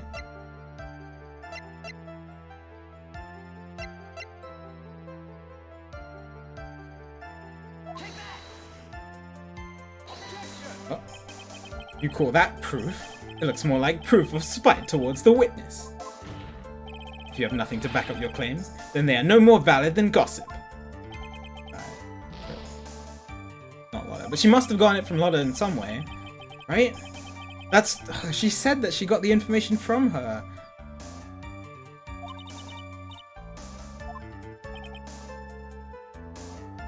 Like, in general.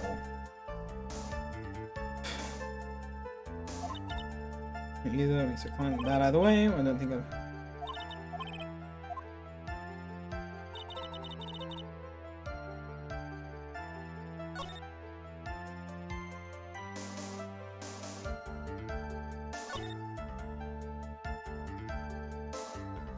When did she say that? So when we were breaking the locks on hers and Lotta's stuff, she was finding out information, like the article and stuff. She found that from Lotta. So the whole thing is must have been from Lotta in some way. What other evidence do I? This isn't enough though. Because this isn't related to the disagreement between one and like this specific article.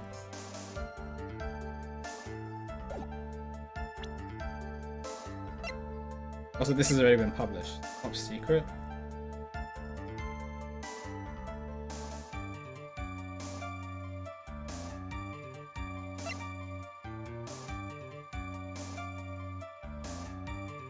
Oh! Did she steal the camera? Oh, because Lotta mentioned that she had something she had the tabloid article in the camera that hadn't been published yet. So that's why it's top secret. I got it. This has to be right. She stole the camera. That's why he hates to say it.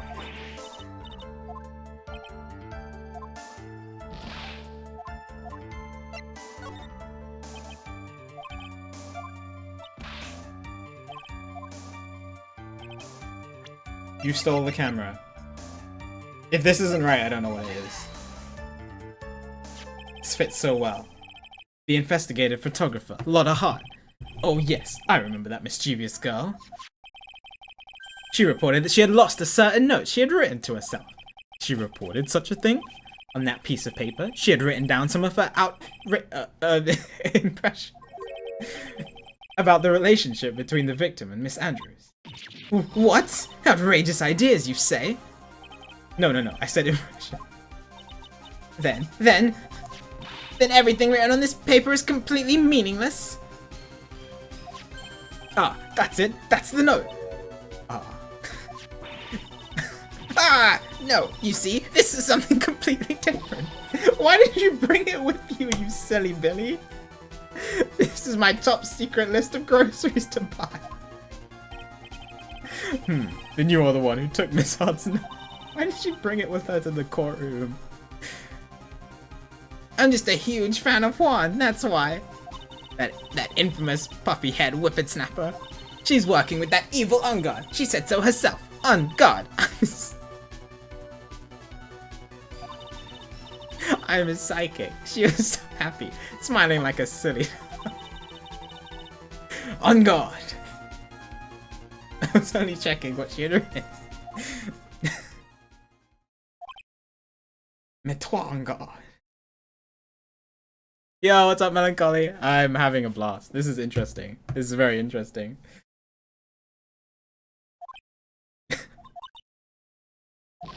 Edgy-poo, you believe me, don't you? I was only trying to help out like the angel I am. It's only one little piece of paper. I've never taken it. You stole the camera.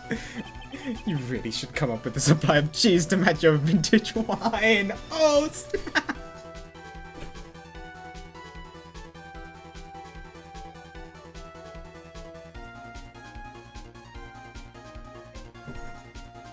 Oh, I love that line so much.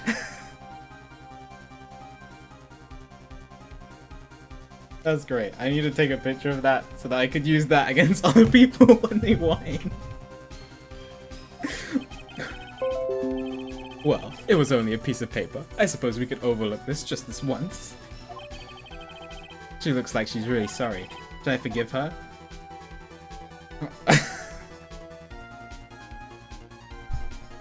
I forgive her. I don't know.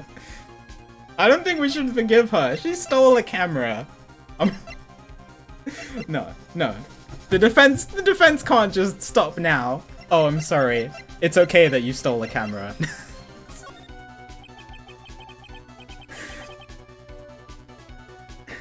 But that'll now should get away.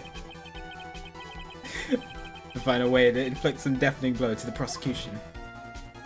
Witness, you said that the only thing you stole was that note. Is this correct? Stole? Why don't you listen more carefully, you annoying brat? I saved this piece of paper from the terrible, lonely trash can, that's all. You're lying, damn it, and I can prove it. Are you putting my credibility under scrutiny again? Oh, losing 3 this time. Miss Oldbag, I don't believe that the note is the only thing you stole that night.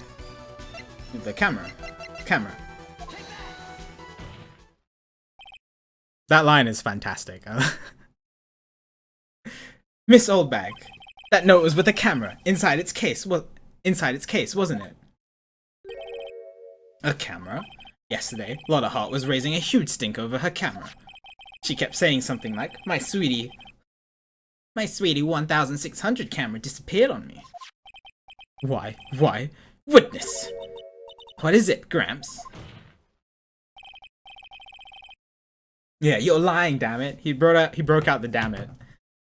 If you have the note, then it's only logical that you have the camera too. Grr. Looks like you found me out again, Sonny. Is this the camera? Oh, don't mind me. I'm just walking around with this stolen camera. That's... I don't think I'll bring it to court today.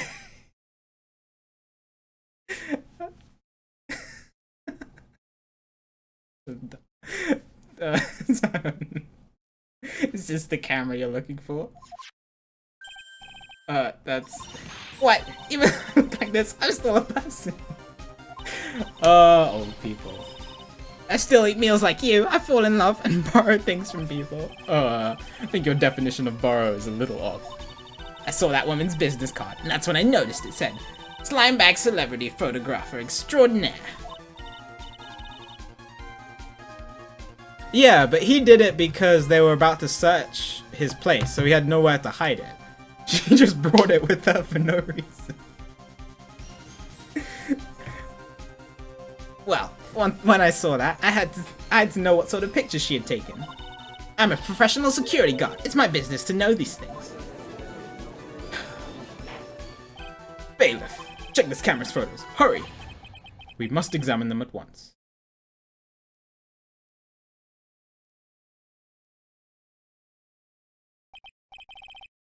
Well, Mr. Edgeworth, what do we have?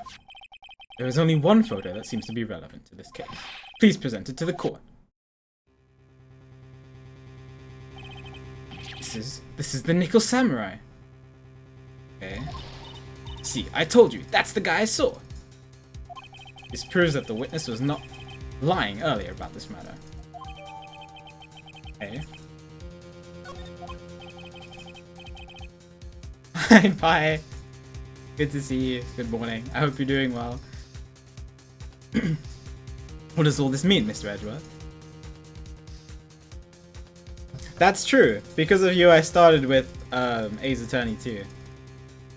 So it's been great. Having a great time.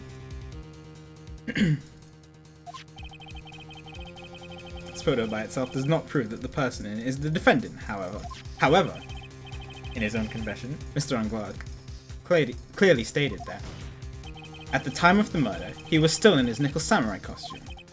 If that is the case, then this Nickel Samurai is... Okay, this is interesting. The defendant. How did it come to this? I think this brings us to the end. We have examined every piece of evidence thoroughly. Final comments, Mr. Wright? The court will consider them before we close. Do you agree that this photo is decisive evidence against your client? If it really is decisive, then we're done for. If I raise an objection here and blow it, then I would put Maya's life in jeopardy. Can't make a mistake here. There's only one road out of this mess. I have to find something wrong with this picture. Photo that Lotta took.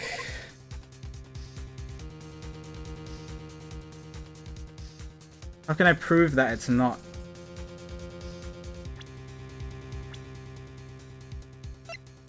Man.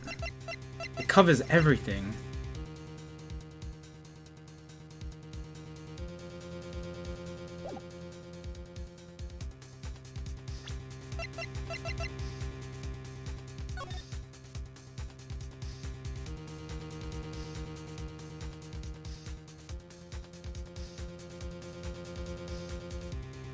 I have to point out something here.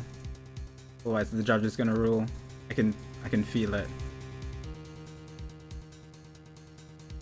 Every time there's always been something wrong with the picture.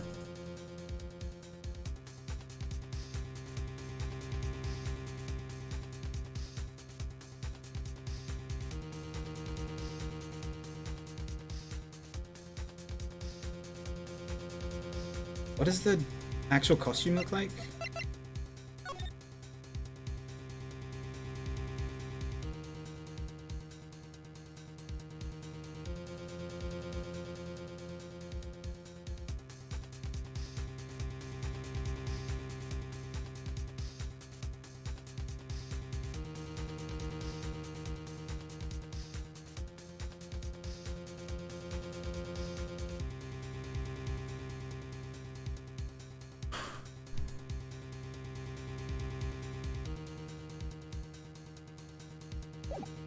What are the differences?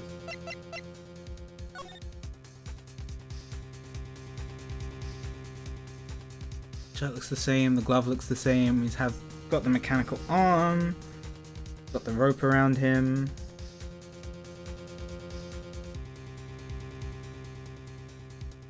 You can't see his feet in this one.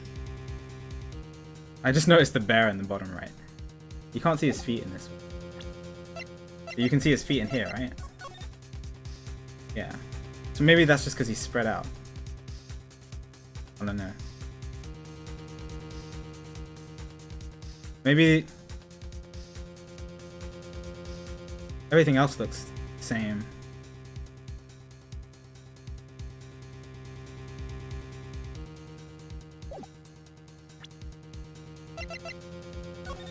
This clearly looks like it's too long for him. I would know because I wear because I'm pretty short. So I've had this happen to me when I borrow clothes from people.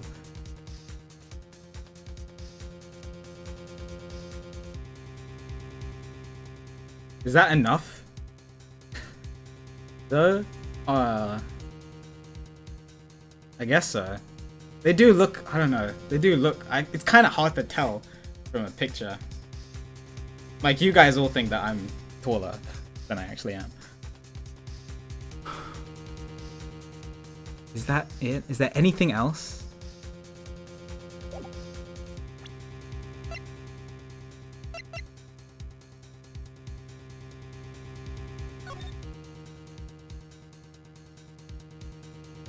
The pattern's the same, the rope is the same, the arm is the same, the hat is the same, the little red thing sticking out is the same. He doesn't have his weapon, obviously.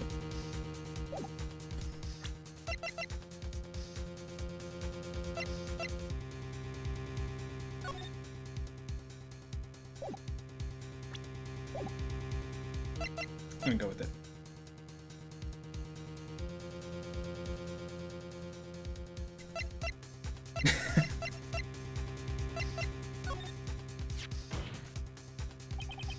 There's something strange with this photo. I have to point out something. Like the way that the game is hinting me, it's like I'm gonna get a guilty verdict if I don't present anything. I knew this was coming, right? Your thoughts, Mr. Edgeworth? I think we can all agree there is nothing strange with this photo. There is no way for the defense to debunk this photo, even with a bunker buster. Debunk with a bunker buster? Is that what you're planning to do, Mr. Wright? Anyway, please look at the photo one more time. If you really believe you can honestly find something wrong with this photo, then you should only need one chance, correct?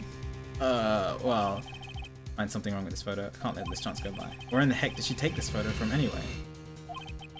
All out of focus. Why can't she take a good shot? Especially when it counts. This is exactly what happened last time. Now then, let's hear your objection. Oh boy. Oh wow, I am so glad I took the time to do it before I got to this screen. Oh my god, because I don't have the other picture to look at. I'm so glad I did it before I got here. Otherwise, I would have had zero idea. This is right? I don't...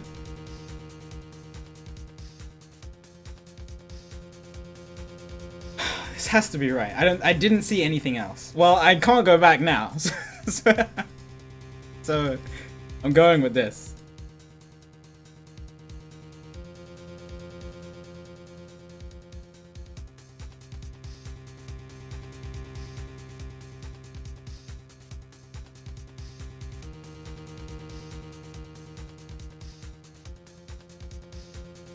I'm just scared. I have to do the entire trial again. Let's go.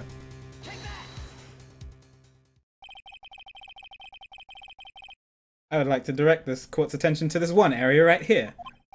What are you pointing to? His ankles? If you could see this person's ankles, that would be the one thing. However, you can't. And what does that mean? This costume person in this photo could not have been Mr. Engard. What is the meaning of this? I wonder if you can care to elaborate, with actual facts, that is. Let's take a look at the Nickel Samurai's poster. I'm so glad that I took the time to look at this first. Oh, Jesus. I would have 100% game overed, because I wouldn't have known what to look at. Please pay attention to the area around the bottom of the Hakama. His socks. You can see his socks? Exactly. However, in this photo, the Nickel Samurai is clearly holding his Hakama up just to walk. There is only one explanation for this. The person inside the costume is clearly much shorter than the defendant. Alright, I think I've turned things around for myself this time. That's curious. Huh? What is? Edgeworth is unusually calm today. It's true. He's just letting the trial run itself, as if he's only along for the ride. I mean, he said he would assist me, so I don't know. Along for the ride? What do you mean by that? I can only guess that perhaps he doesn't feel under attack at all. Doesn't feel under attack? Haven't damaged his case at all? Maybe he's just not willing to push the case as much as Von Karma was. Mr. Edgeworth, where does this leave us? If the person in this photo is not Matt Engard, then everything the prosecution has tried to prove has become meaningless.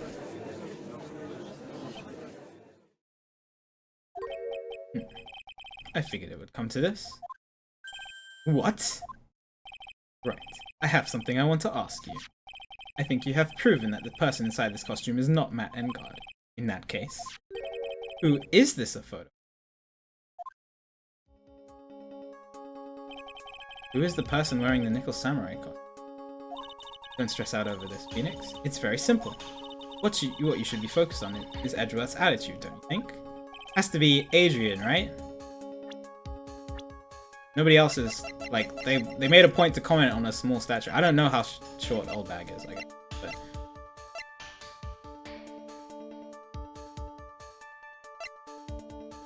I'm sorry, who's saying?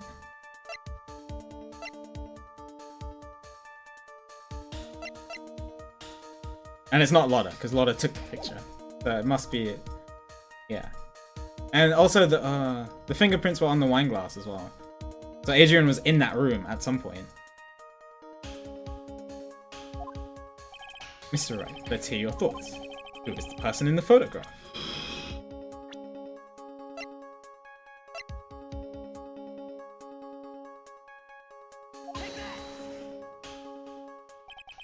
Adrian Andrews?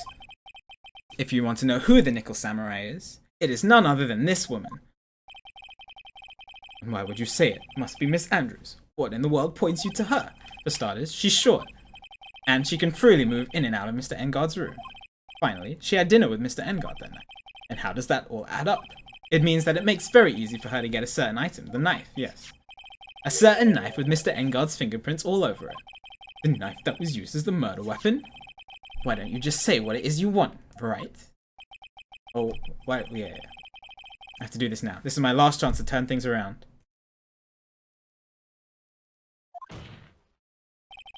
The defense moves to indict Miss Adrian Andrews in the murder of Juan Corrida. It was Miss Andrews who tried to frame the defendant for the crime. Well, I guess it is clear cut that Adrian did it. Order, order, order!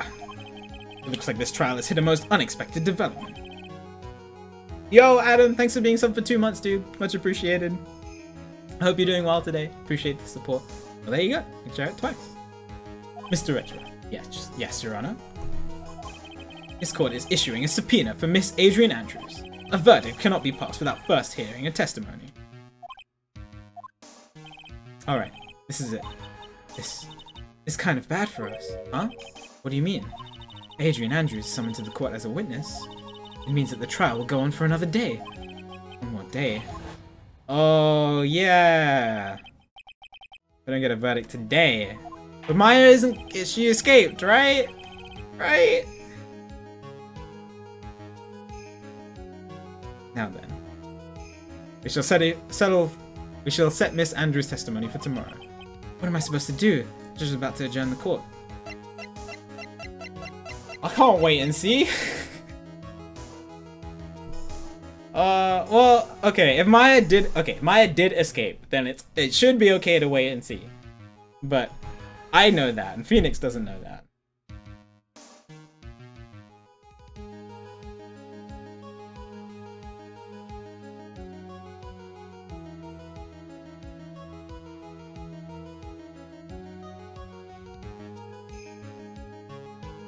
So I should raise an objection. We can bring her in today. It's still early.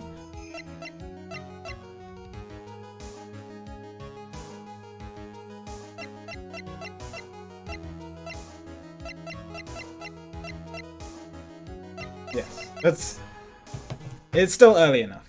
Go on, Phoenix. We can bring her in today. Now then. Yes. Please, Your Honor, continue the trial. You must pass a verdict today. I can't do that.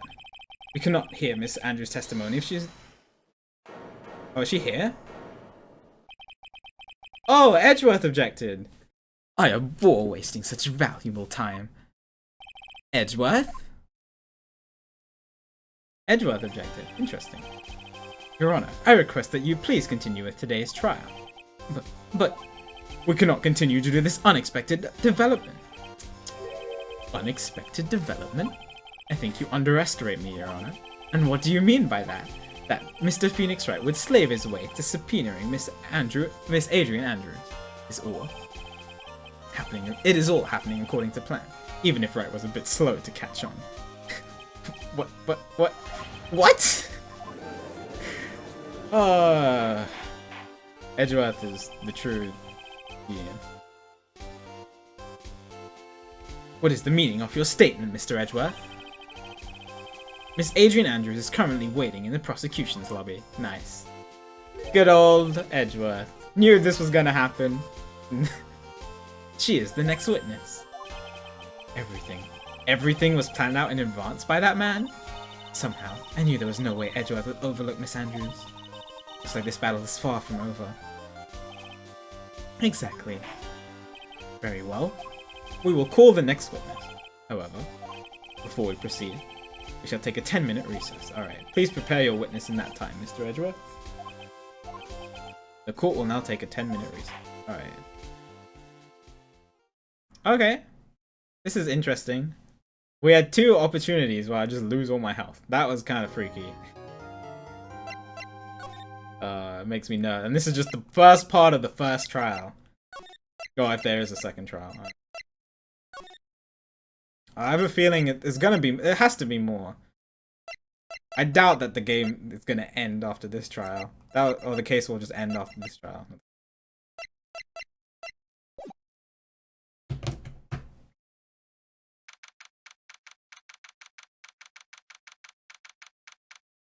$2.14. Dude, I can't believe that Adrian No way! Not cool and collected, Adrian Andrews! She is your manager. It would have been very easy for her to pull this off. The only person who had easy access to the knife you used at dinner was, well, her. So after the ceremony, during the break, huh? I was sleeping like a log the entire time. See, you could have also easily planted that button, that blood-covered button in your Akama. Because she was the one that came to wake me up. Then, dude, you're saying it really was her? Yes, she is the real killer. She was the one who murdered Juan Corrida.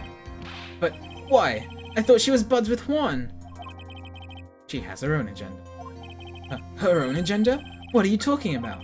I'm sure you'll see by the time this trial's over. It'll be alright. I'll get you acquitted by the end of today. Get me a verdict that's refreshing like a spring breeze. Okay, why does he keep saying that? Okay, Mr. Lawyer Dude? Phoenix, you think her motive is related to Celeste Impact's missing suicide note, right? Yes. Miss Andrews depended on Miss Impact's as her strength and reason to live. But then Miss Impact suddenly killed herself. Sounds like she left a suicide note, and the person thought to have hidden it. Because he's refreshing like a spring breeze. It's Juan Corrida, the victim of this murder. And that's why I think Miss Andrews got close to Mr. Corrida. All I need to do is get the suicide, or to get the suicide back. The suicide note back, I can't speak. That sounds plausible. But one thing bothers me. What? Who is it that first told us about their relationship? Better stated, Miss Andrews' dependency issues with regards to Miss Impacts. It was Edgeworth. Looks like he's still the one in command of this ship. Don't let your guard down yet. Interesting. I don't know if I honestly don't know if Edgeworth is trying to help us or if this is all going according to his plan. I honestly don't know. I don't know. I don't know which side. I don't know if he's good or if he's bad. Like in relation to this case. I know he's good in general, but in this case I don't know. Like, he said he was gonna help us, and now he's... I don't know.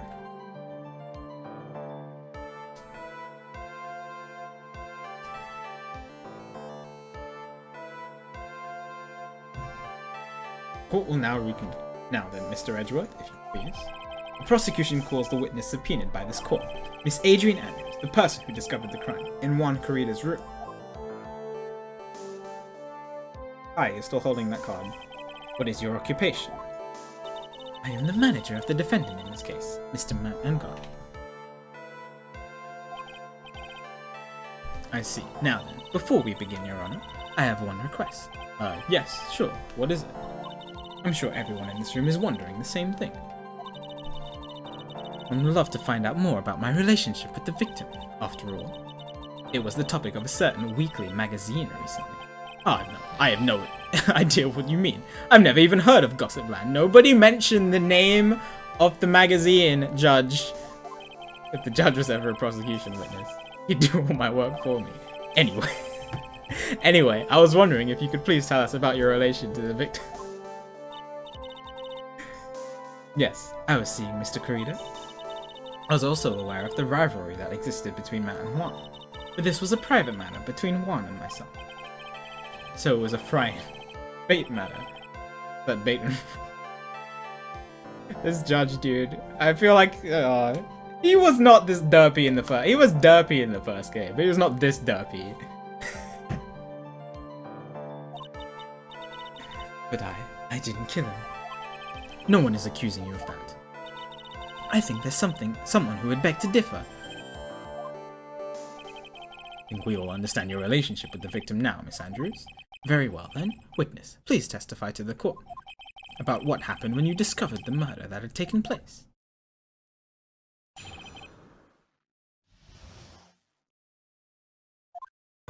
It was time for the show to start, so I went to get Matt from his room. After that, I went to Juan's room. And there was his dead body. I was in shock. What I saw was, naturally, the exact same scene as in the crime scene photo. I felt as though I was about to faint, so I poured myself a glass of juice.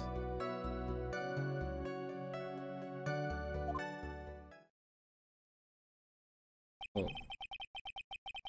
Poured yourself a glass of juice? That's kind of weird. Yes, sadly. I remember not to touch things at the scene of the crime. And I disturbed the crime scene by moving this one thing. That is when the fingerprints on the wine glass were made, Your Honor.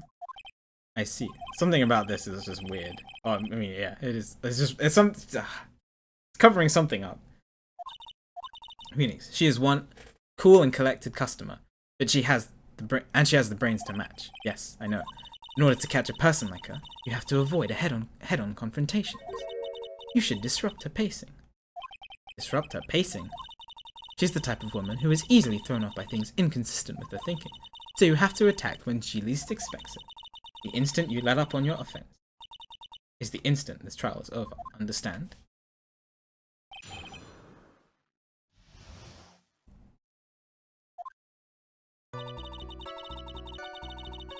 He went from his room. That went to Juan's room. Why did you... Like, I know why you went to Juan's room. Because you had a personal relationship with him. But can you tell that for everyone? And why did you do that? As a friendly gesture, Juan was to make an appearance with the other heroes.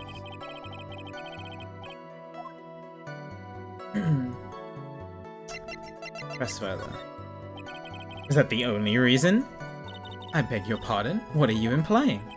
You had a certain goal in mind when you started to get close to him, correct? So perhaps you had a more personal matter to discuss with the victim.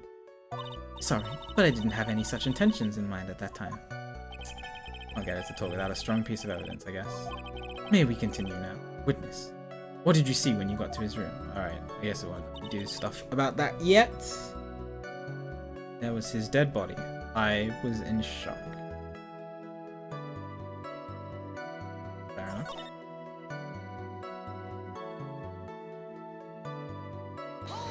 Vaccine.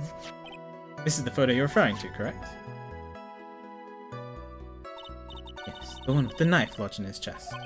And the guitar case was like this too? Yes, it was open and empty. Then, what did you do next? Witness?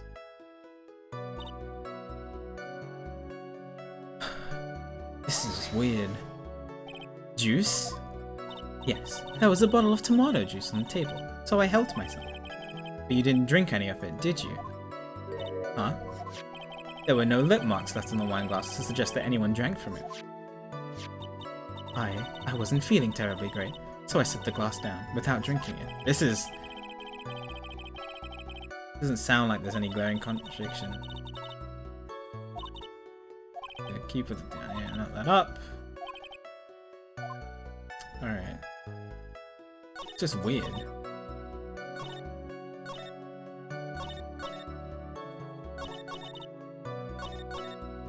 Alright, I guess I'll press this too. You were in shock? What? Was I not supposed to be? Miss Andrews is a very calculating person, and despite how close they were, I doubt she had romantic feelings for Mr. Pereira. Anyone randomly stumbling upon a dead body would be in shock? And you can't seriously expect that a young beauty like her would not be shocked. So, somehow, I don't think beauty has anything to do with being shocked or not. I see. Miss Andrews, I would like to confirm with you one more time. When you discovered the dead body of Juan Corrida, you were in great shock. And that's when you poured yourself the glass of juice, correct? And what of it? My mind really was a complete blank at the time.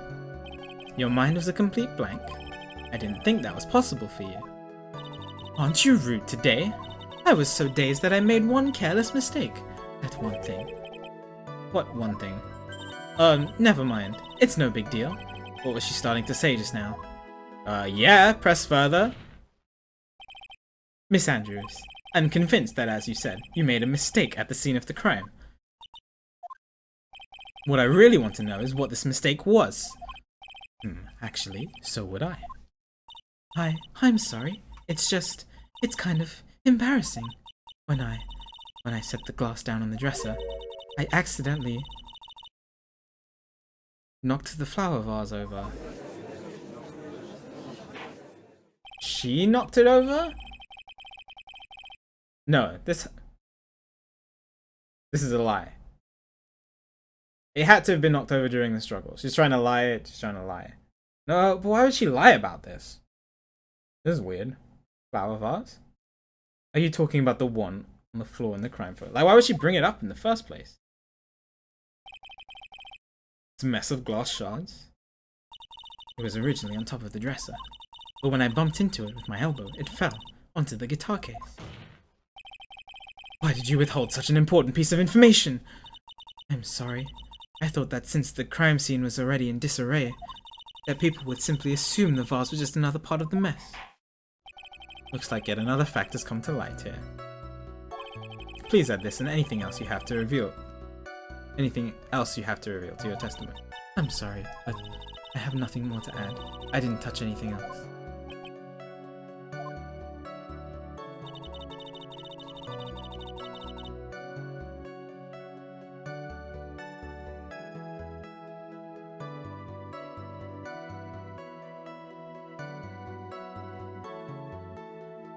Where it fell onto the guitar case. But the case was open. You said exact same scene as in the crime scene photo. And in the crime scene photo, the guitar case is open.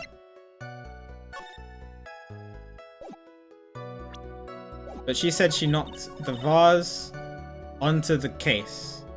And only the top of the case is wet, which means it didn't fall into the guitar case. I said that earlier as well.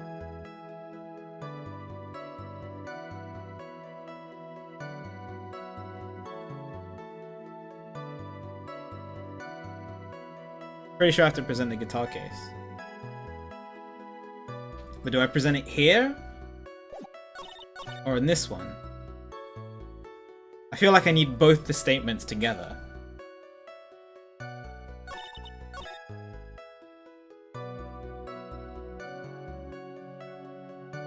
I wish I could just pick out the two pieces, smash them together, and then present the guitar case. Just memorize the truth bullet. Wish I could. That would be this would be the perfect situation for it. I'm pretty sure that this is right. I don't know whether to present the guitar on this one or the previous one.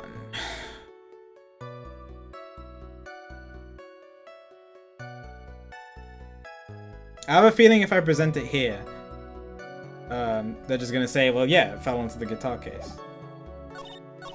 But she said exact same scene as in the crime scene photo, here. So I'm gonna present it on this one first.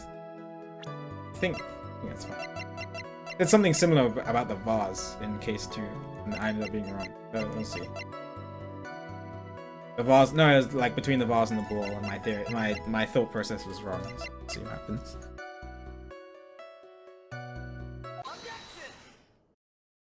Music stop. You testified that you knocked the flower vase over. Is this correct? Yes. And are you sure it fell into the guitar case? Is there some problem with what I said? It's not some problem. It's a major problem. Yeah, Dragonair, we're on the second part of the trial. It's true that the top of the guitar case was wet with water. However, that's exactly what is so strange. Miss Andrews, you testified that the vase fell onto the guitar case. However, if that was true, the case would have gotten wet on the inside, not the outside.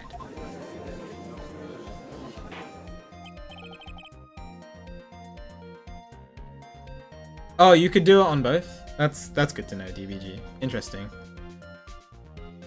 Oh yeah, DBG said it. Yeah, I was wondering, because I feel like both of them might have been fine, but I didn't know. It's like how in some of them you can present either piece of evidence, and Phoenix just talks about them both, so it doesn't really matter. That's good. That's good to know. That's very true. Furthermore, there is one other strange thing about this guitar case. And what is that? Let's take another look at the crime scene photo. The remains of the vase are scattered on the floor. And what is wrong with that? If the guitar case was open when the vase fell... Big brain Phoenix. I didn't even think about that.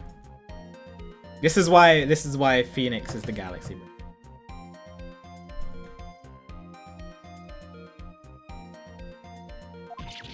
Ah. What is your point, right? That the case was closed at the time the vase was knocked over? Is that all? No, think back to what Miss Andrews testified to. She said that other than the vase, she didn't touch anything else. Yes, that's right. She did implicitly say that she didn't touch the guitar case. I'm the ace gamer. But this whole matter is with the guitar case. With the guitar case is a dead end. The bright red guitar was found at the studio. It has no bearing on this case at all. That may very well be. However, the empty guitar case does seem to have no relation to this case, doesn't it?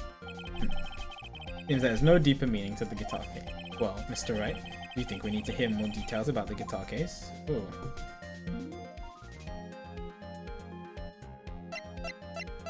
I think the whole idea of how, if she did knock over, like, there's no reason for her to lie about the vase, right? Like, even if she did commit the murder, why would she lie about it like that? Like, why would she bring it up in the first place if she's trying to make herself not feel guilty?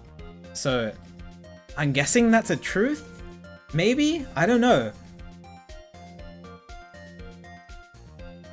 It's a truth in some way. She must have knocked over the vase if she is the murderer.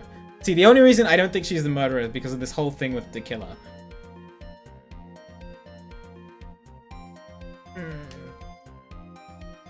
Like, there's just something that is just weird. I can't, like, the whole case just feels off to me compared to all the other cases because of the whole Maya kidnapping stuff.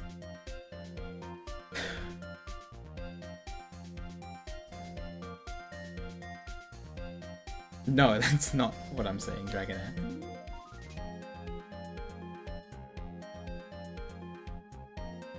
Oh, I don't know, Sippo. Like,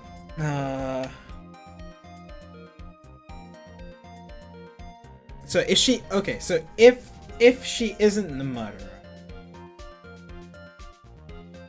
then I want to hear more about this.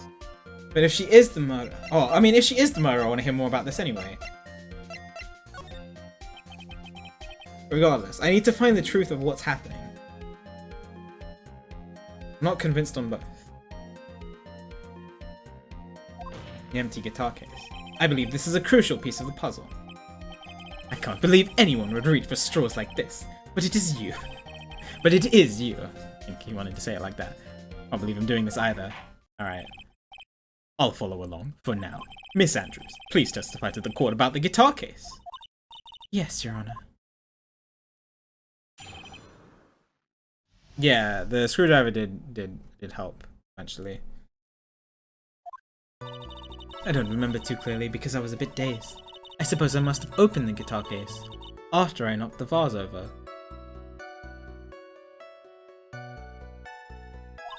It's not a big deal though, right? The case was empty after all. As for why I opened the case, even I don't know. Like this really wasn't a very important point. Wastefulness is such a familiar feeling by now That it's almost comforting. God, Edgeworth. Anyway, I'll just go ahead and start the cross-examination. Using any way to change the topic. A convenient escape for a weak man. Oh, Edgeworth. What did the thing say about the guitar case? There's Karida's fingerprints. But it doesn't bear her fingerprints.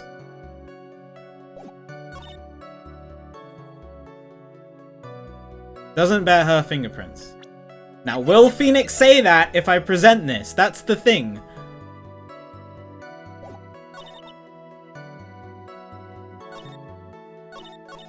That's the thing. Will Phoenix say what I want him to say?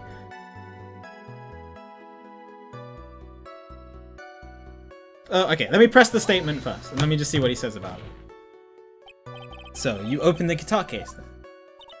Yes, well, maybe. Why did you open the guitar case? Huh? Mr. Karida's dead body was right there in front of you, wasn't it? I would think that the first thing you would do is to call for help, not open a guitar case. As the witness has said multiple times, when she found the dead body, she was dazed. Maybe I Maybe I was curious to know if the bright red guitar was a Wright or not. Alright. Being concerned about the guitar is like, I don't know. I don't know if you feel that way about guitars. But maybe the criminal took it. Why would she care about the bright red guitar? But getting back on topic.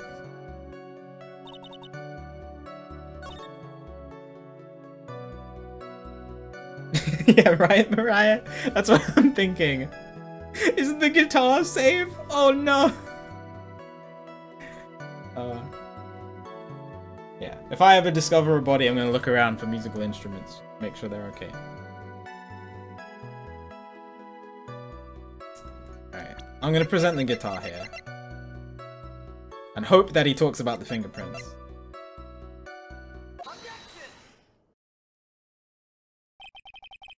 There is no way you were the one who opened the guitar case. Why would you say that? It's elementary, my dear. It's elementary, my dear Watson. Because the only— Yes! Thank you, Phoenix! Thank you. Because the only fingerprints on this guitar case are those of the victim.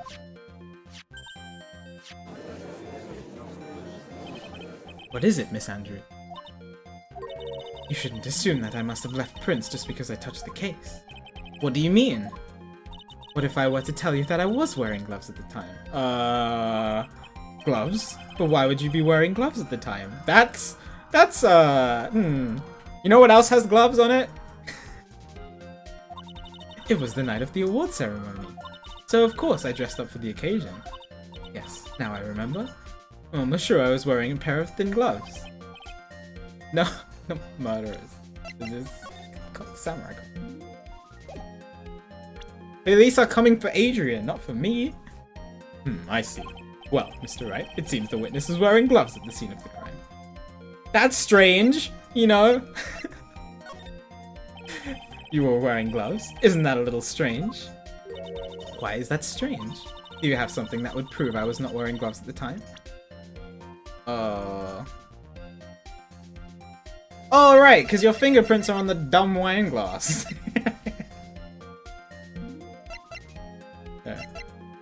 Okay, that's not what I was expecting to have to answer. But yeah, her fingerprints are on this. I have your proof right here, this wine glass. Yeah, I was just shocked by that question. And then I was like, oh yeah, but her fingerprints are on the wine glass. But the fact that she said she was wearing gloves is suspicious because of the samurai costume. It is filled with tomato juice. What's up, PQ? I have your proof right here. This wine glass. The wine glass? You left your fingerprints very clearly on this wine glass. Ah, even if you took your gloves off when you poured this glass of juice, wouldn't you think it was just a little strange? Of course I was wearing gloves. Then you put your gloves back on just to open the guitar case. Ah, her glasses broke.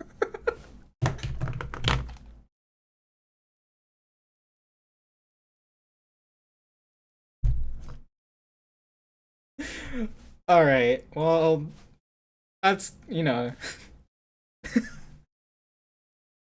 The glasses broke and then she just whipped out another pair just that she had on her.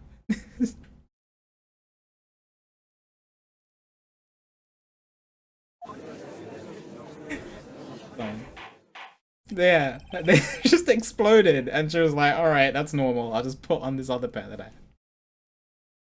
Order, order, order. Looks like you hit the nail on the head this time. What do you mean? I believe that guitar case plays a very important role here.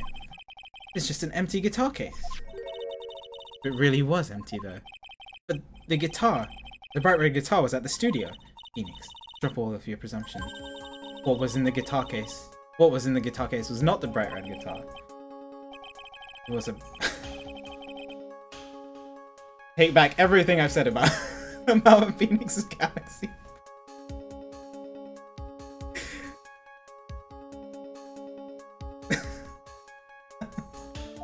Wait, that's, at least he realized it himself. Like, immediately after. I'll admit, it would be unnatural for someone to do that. but this is not wearing gloves, despite the fact that on the case. Your Honor, this is obviously the defense's usual misdirection tactic at work. Steer the court towards an unrelated topic and lull us all into his misguided. Objection!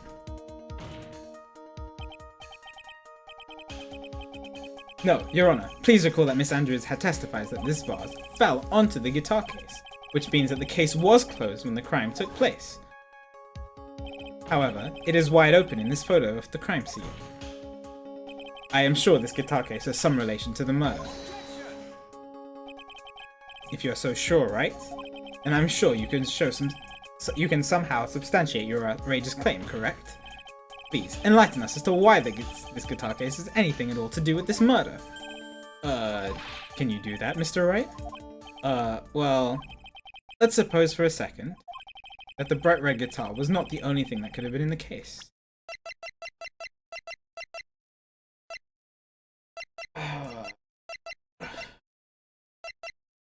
Camera?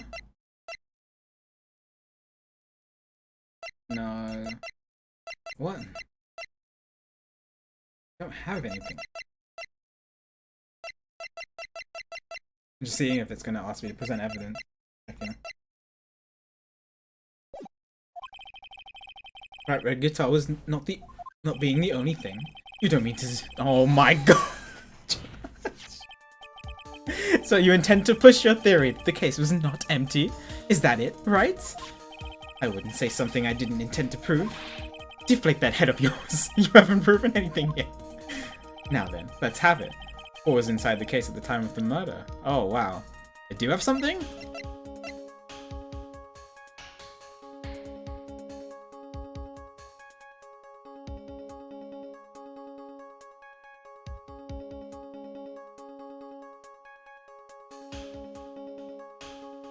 Not the ticket, but the thing he had to confess? No, that's the wrong person. Oh, wait. No. Wait.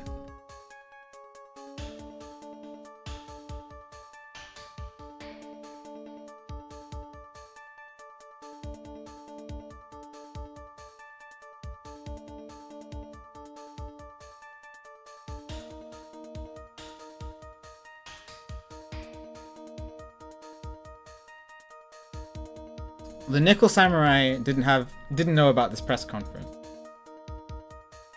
Person who was dressed as the Nickel Samurai made the press conference.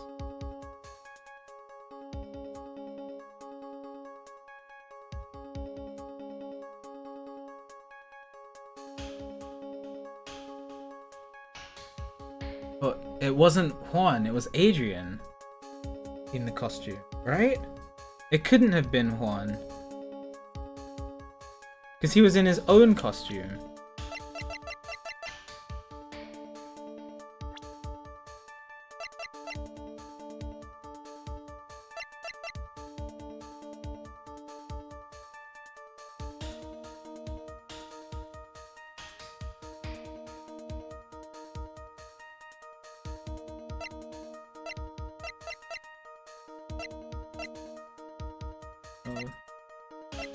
What else is there, though?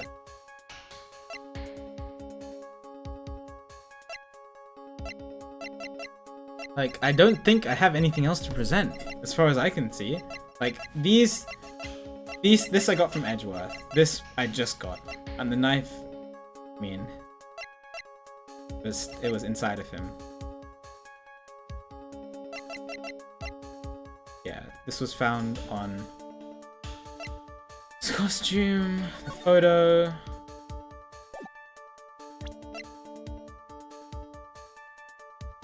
It's not the glass guitar. The guitar was in the guitar case. No. Must be this. There's nothing else, but why? Like, you know, okay, if Juan, I think.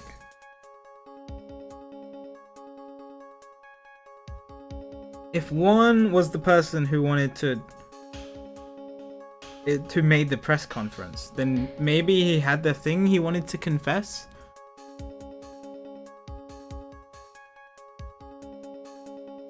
Okay. This is a really weird theory, but I'm trying to think about it.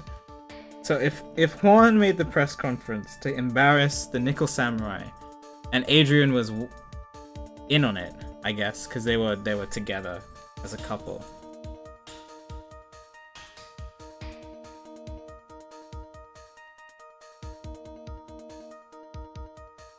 Yeah, like I'm pretty sure it's this. I'm just trying to figure out why.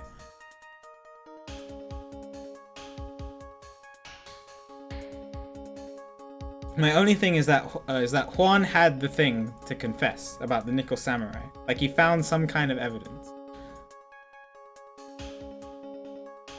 to implement the Nickel Samurai in something.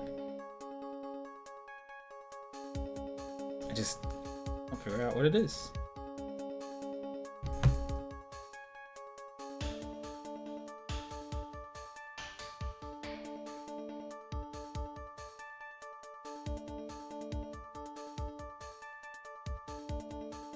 Let's see.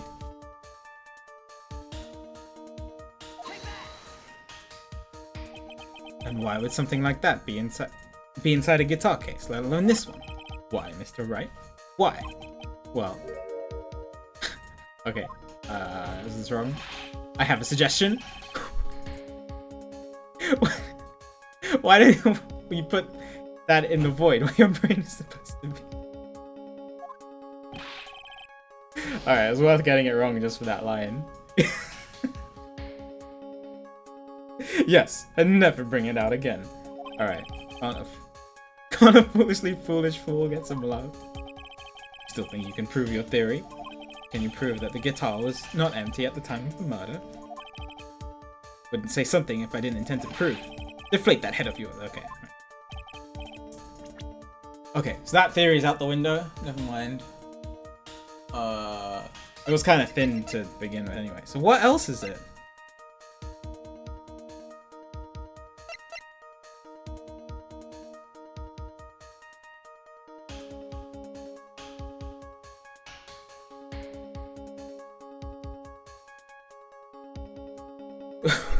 Present the guitar.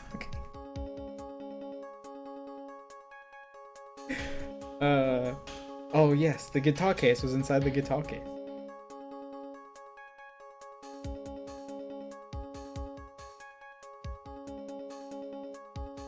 It must be the Magatama. I'm seriously lost.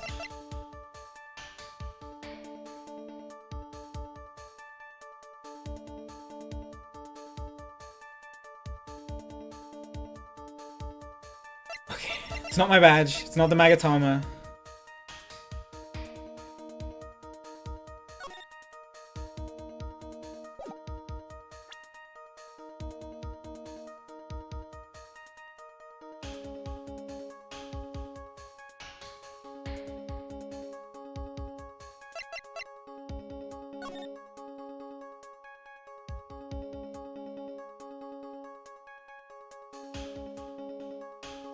Lotta didn't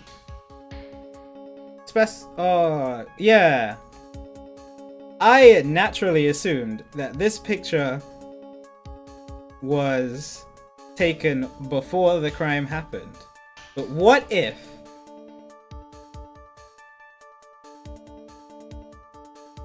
this is after the crime happened? And this is them leaving? So what if the Steel Samurai costume was inside of the guitar case? I mean, it looks like, now that I look at it, it looks like they're leaving.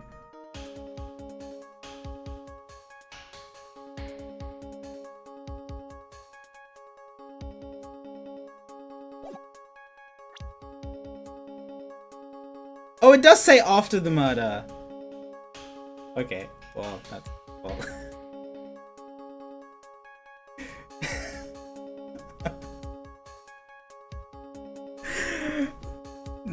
Okay, this has to be right. Yeah, I just assumed that this was before the murder. It's after. Alright.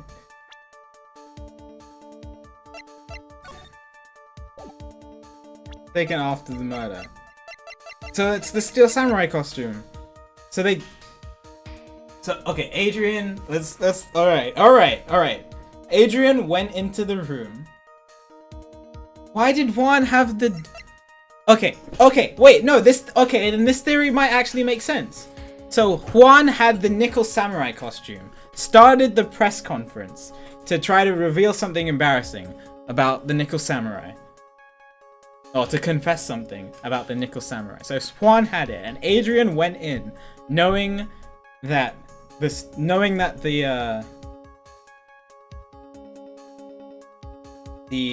Steel Samurai costume was the Nickel Samurai costume was in the guitar case and then left with it. The only problem with that is, why are fingerprints not on the case? And why did she steal it back in the first place?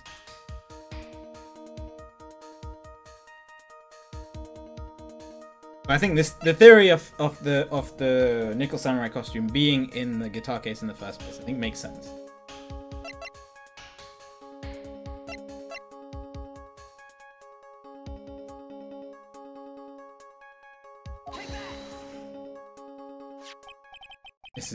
This is a photograph. Yes, but what's important is what's in the picture, Your Honor. Okay, that's right. In this picture, it doesn't take a genius to see what I mean. What I'm proposing is... Inside the guitar case was the Nickel Samurai, the hero's very own costume. What? Mr. Wright, explain yourself. Right, are you saying that the witness opened the guitar case to take out a costume? What insane point would there be to doing something like that? That insane point would be to wear the costume, of course. Miss Andrews put it on to hide her identity so she can make her escape. After all... Oh, no, not the photo. Because I don't actually have the costume in evidence, but... I have that. I've presented it before. Oh, have I? Anyway, I just assume... I think I have. I'm pretty sure I have. After all, you could let anyone see you leave. You couldn't let anyone see you leave, could you, Miss Andrews? I refuse to accept your theory. Do you have anything to support such a preposterous idea? Just outside the door was an investigative photographer who was starving for a big scoop. And in the end, she managed to get in this shot. She get this shot, correct? You mean this photo? Order, order. It looks like we've wandered into quite another mess again, haven't we? Nice job, Phoenix. You know my strategy. Speak first, think later.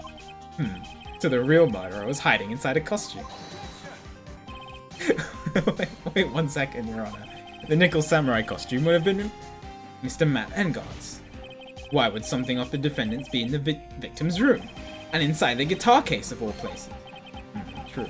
That is a little baffling. Mr. Wright, the court would like to hear your thoughts. What was the Nickel Samurai's costume doing inside the guitar case? It was stolen from Engard. It was a spare costume.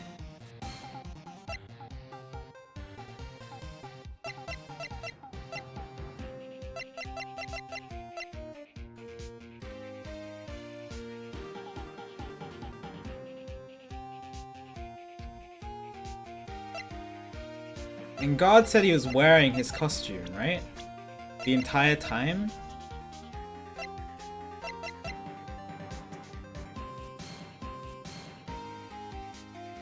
Pretty sure he said that at some point. So it must have been a spare costume.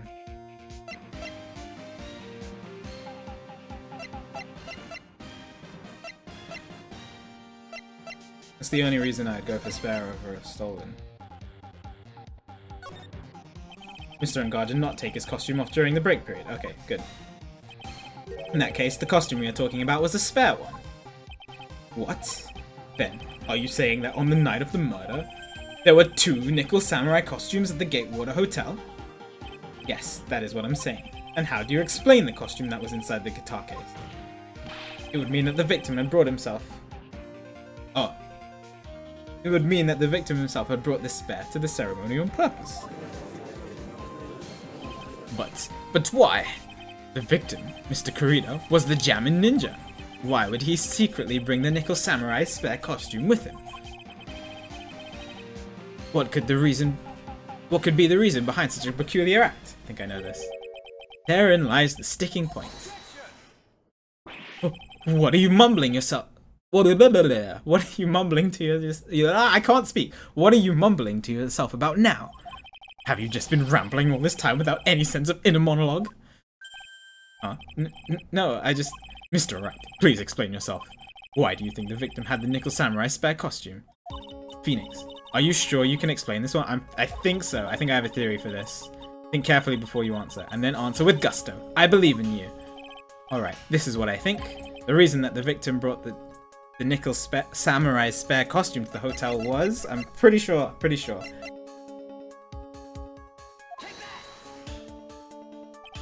What is this? On the night of the murder, after the stage show, the Nickel Samurai was going to hold a special press conference. A press conference? I'm mumbling, aren't I? Yes, the Nickel Samurai was supposed to confess something at this conference. I heard about this as well. For once, you're not making something up, right? But what struck me as strange was that Mr. Ungard himself said that he had no idea he was supposed to be holding a press conference that night.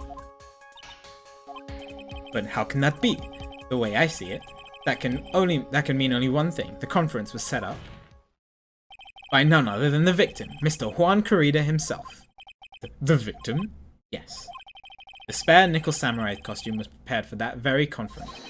Mr. Corrida was going to hold that press conference as the Nickel Samurai. He was going to dress up as the Nickel Samurai and hold a conference? But why would the victim do such a thing? That's something I don't quite know yet. However, what I am concerned with right now is what he intended to reveal at that conference. The Nickel Samurai was going to confess something.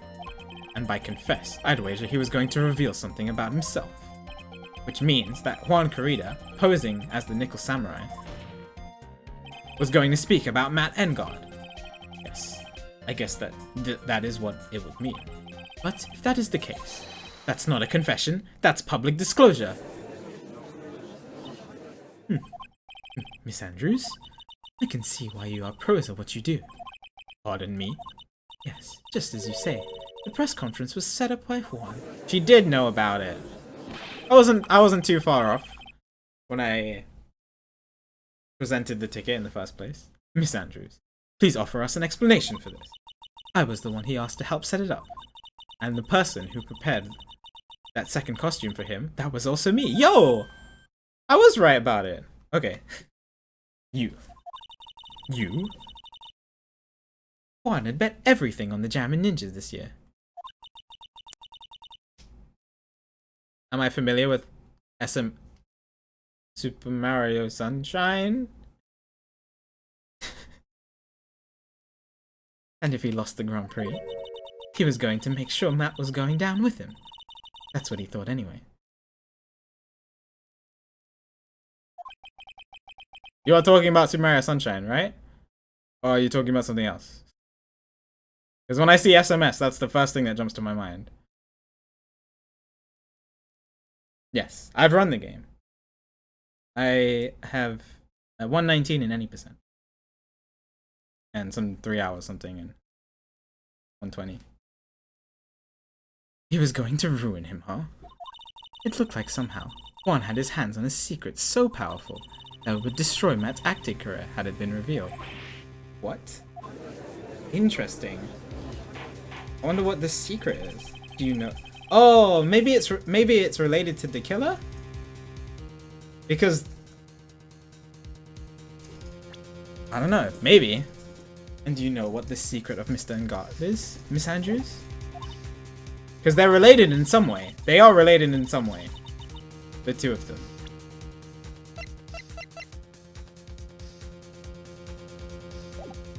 That's something only Juan knew. I don't know what it is. Ah, I see. I've probably been coming off quite suspicious to everyone, but that is to be expected. I've been trying to protect Matt, after all. Alright. This is gonna make him seem way more guilty. Because it's just given him more motive. It's just, we've just pointed out his motive. Uh-oh. And yet again, another strange bit of truth comes to light, it seems. Mr. Andrews, if you could Please tell us the truth about your behavior. Yes, Your Honor, I understand. Oopsie. Whoops. Whoops. From the moment I saw the crime scene, I had a feeling that Matt was the murderer. Matt had to kill Juan no matter what, and he didn't have an alibi for what he was doing at the time of the murder. My thoughts were confirmed by the evidence, of course, the button and the knife. But I'm Matt's manager, so I felt that I had to protect him.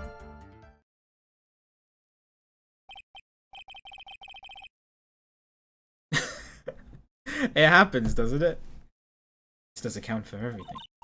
Well, I am the logical type.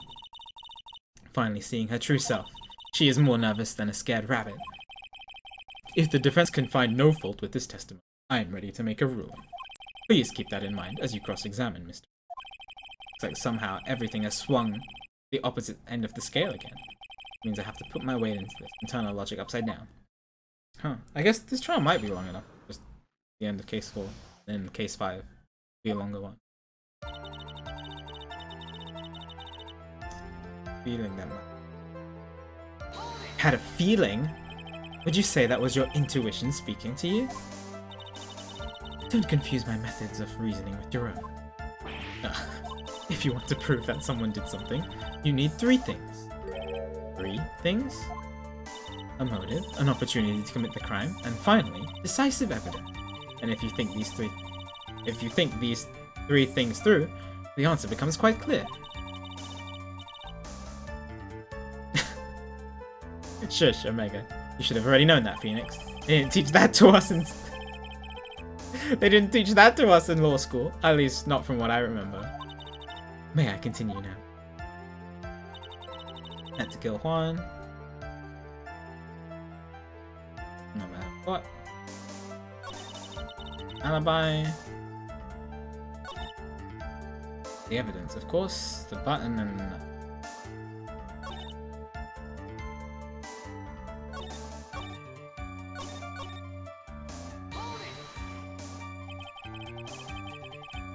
What you really did was stab the guy in the back, didn't you? And at the worst possible time. Who's to say she really stabbed the guy in the back, as you put it? This witness could have disclosed this whole thing about Matt and God at any time. Why then would she wait until there was a large audience before doing so? It's the same reason why Mr. Kurita planned such an elaborate conference. Miss Andrews wanted to cause Mr. Engard as much damage as she possibly could. This witness bears ill will towards the defendant. This isn't the Phoenix Wright. This isn't the Phoenix Wright wax philosophical power hour. And please stop slandering the witness. I love Edgeworth. How can you not love Edgeworth? Some of his lines are fantastic. As I expected, Miss Andrews' testimony seems pretty solid. Really? Because to me it sounded a little wishy-washy. Wishy-washy? I guess we'll see if I press it or not. You should know this by now. But you'll need strong, decisive evidence to make a talk. Got it, Chief! I'm gonna pin you down this time, Miss Andrews. Great spin-off. Kill Juan, no matter what. Do you know what the secret is?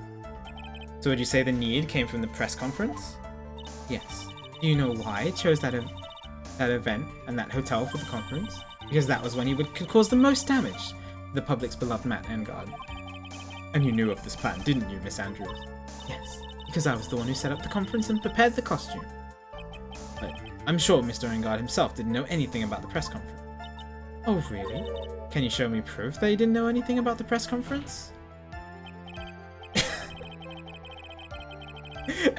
Anyway, the important thing here is that the information was not in your testimony. Yes, I agree. Miss Andrews, please correct your testimony, if you please. Grasping at straws now, are we, Mr. Wright? Oh.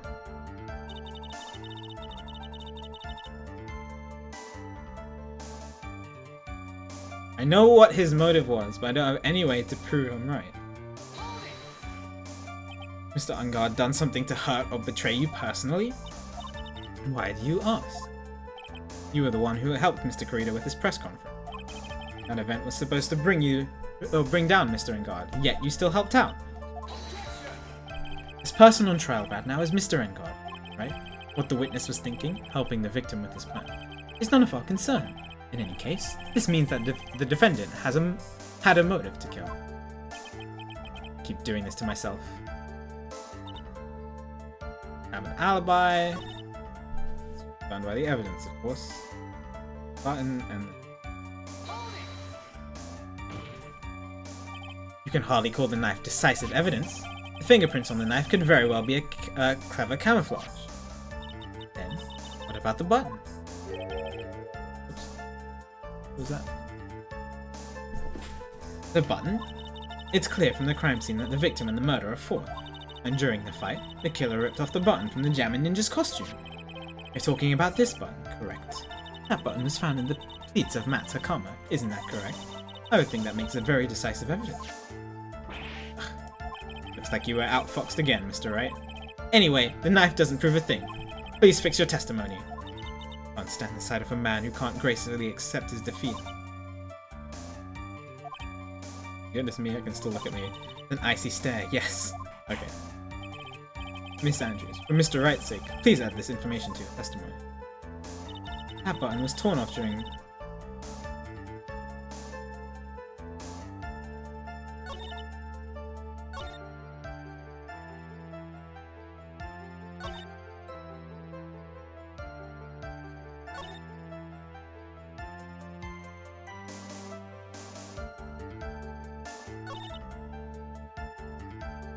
I have an alibi for what he was doing at the time of the murder.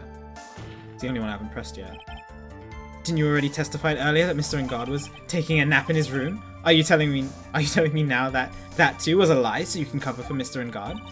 Telling you anything of the sort. When I went to go get him from the show, he honestly was sleeping. However, as to whether he was sleeping the entire time, that I cannot say. I was too busy setting up the stage at the time. Keep trying. I can find no flaws with what Miss Andrews has said. I'll say the same for some people here in the courtroom, however. They're just glaring straight at me. It's glaring at you, smart guy.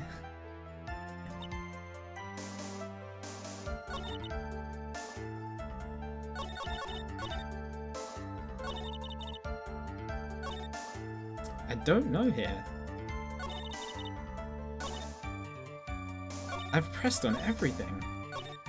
It hasn't given me it.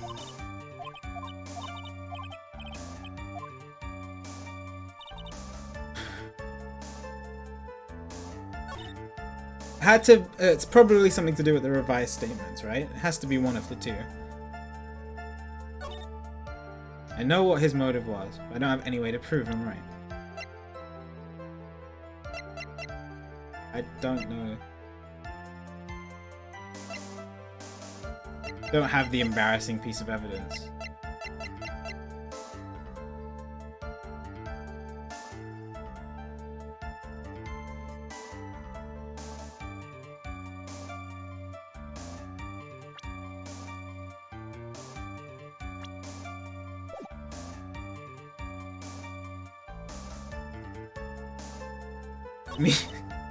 Yeah, it has. The button was torn off Juan during the fight with Matt.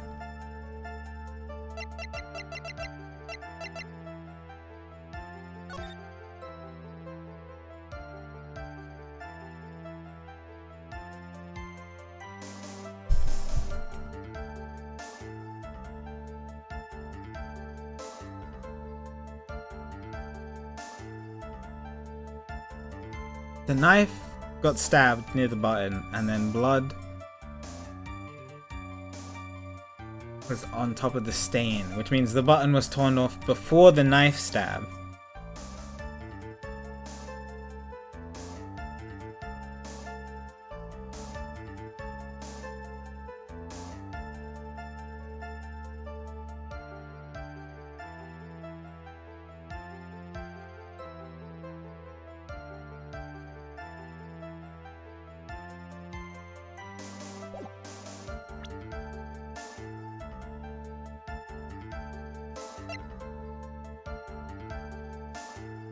It's covered in Karita's blood.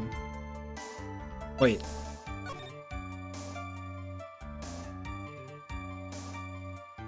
How did the blood get under the badge? Under the button. And on top of the button at the same time.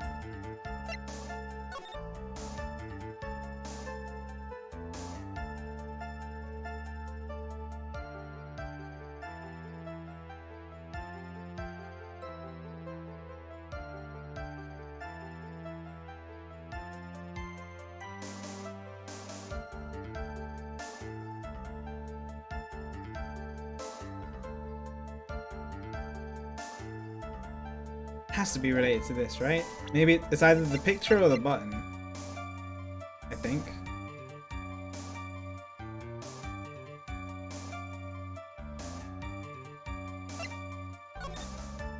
It must be related to the blood here.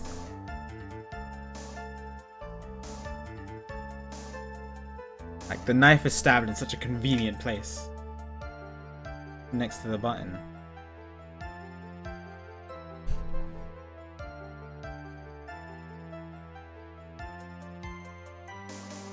But I'm not 100% confident on it.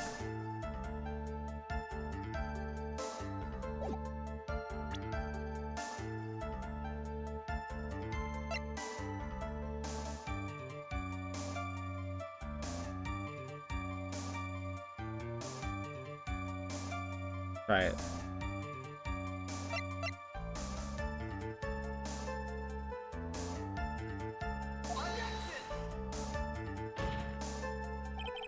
Oh no. Statement contradicts this evidence. No.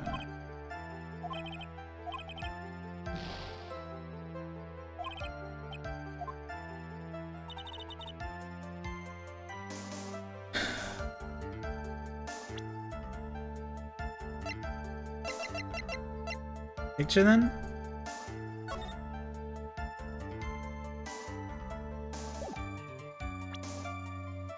What else could it be? Has to be the picture. Statement is clearly faulty, Your Honor.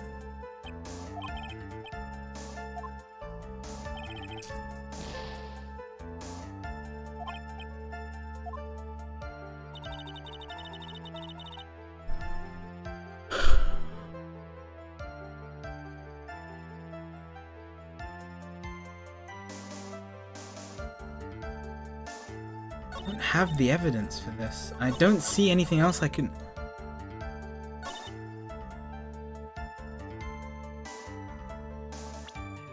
Take a look at everything.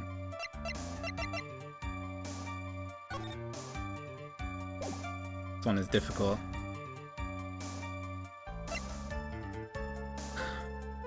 There's blood on it, that's fine.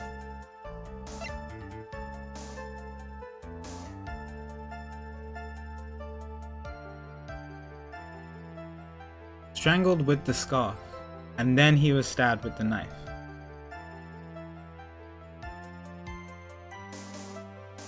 If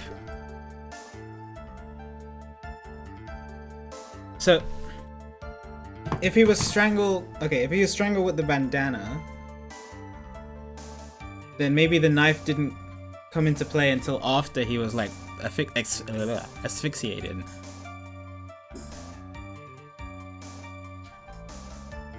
Maybe? I'm really nervous about that. That doesn't seem as good as the whole button blood stuff. I'm gonna look at everything else.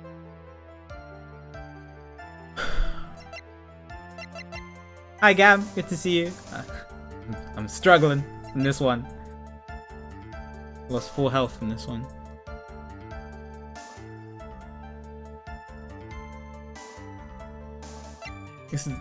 Those are the only things related to the whole button. Or the fight stuff. Apart from the knife, but presenting the knife doesn't make sense in this statement. Okay, is there anything else that I'm missing? Hope you're doing well today, Gab. The moment I saw the crime scene, I had a feeling that Matt was the murderer. I know what his motive was, but I don't have any way to prove that I'm right. I have nothing to contradict that.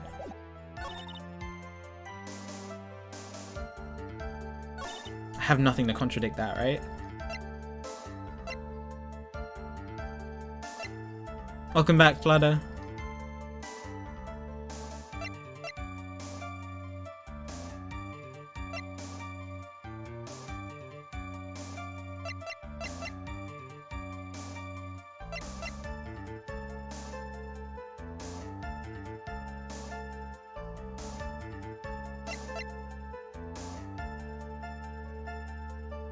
Song is great, by the way. Listen to this on loop for ages. Have an alibi. Right.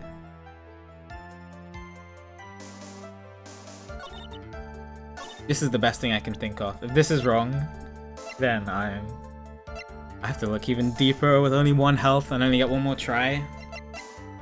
Okay. So I'm going with that if he was strangled first then stabbed, then maybe the knife didn't play a part of the actual fight. Which means the button couldn't be torn off during the fight because it has blood on it. That's what I'm going with.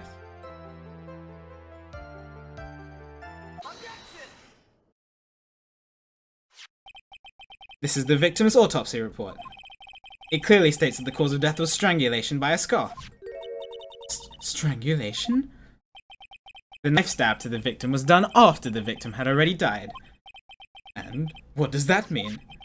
Let's examine the evidence. This button has the victim's blood on it, which would mean that it was ripped off of the costume when? After the knife was stabbed into the victim. Exactly. Which means it is impossible that this button was torn off during the victim's final struggle, because the victim was strangled to death in that fight. Okay. Okay. Whew. That's a tough one to do, I gotta say. I haven't struggled on a contradiction one like that for that long. That's right, Miss Andrews. There is no way this button was ripped off during the struggle. This button was consciously pulled off the victim's already dead body.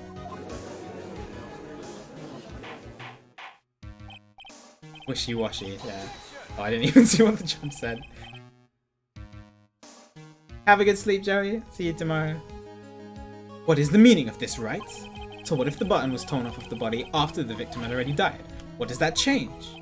Let me ask you one simple question, Mr. Edgeworth. Why was the button torn off? What purpose did that serve, other than to frame him? What purpose? We now know this button was not torn off during the fight, so this murderer took the time and effort purposely ripped this from the victim's body.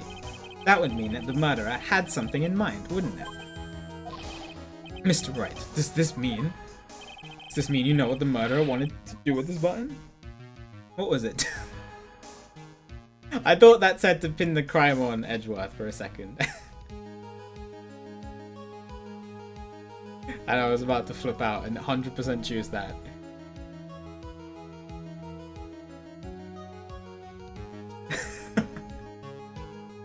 It must be to pin the crime on God. To have a memento of the crime, dude. Oh yes. Well, you know, you've seen Dexter. I mean, if you've seen Dexter, you don't know what murderers are thinking of.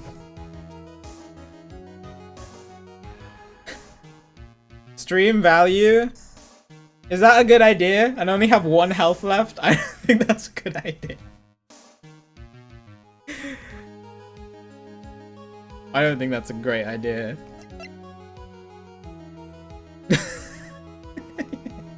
No, it must be to print the crime on God. No, I don't. I need to have a. There's still a lot we have to discuss, and I feel like I can't go through the rest of this without making. I'm going to make a mistake somewhere else. I'm pretty sure. So I really want to try to get through this without dying. Let's go. Just to print the crime on God. That has to be right.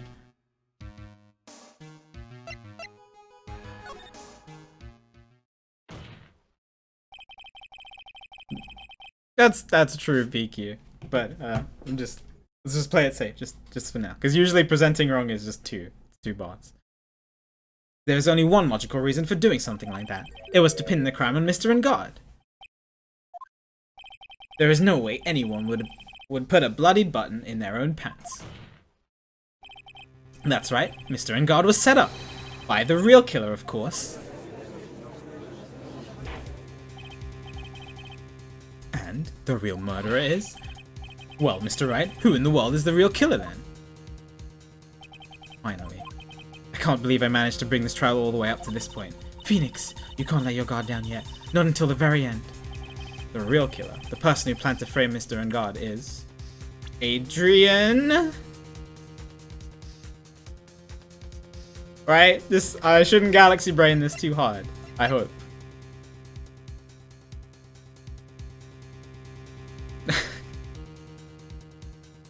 It has to be Adrian, right? Like the whole point of this whole thing is to pin the blame on Adrian instead of Vingard.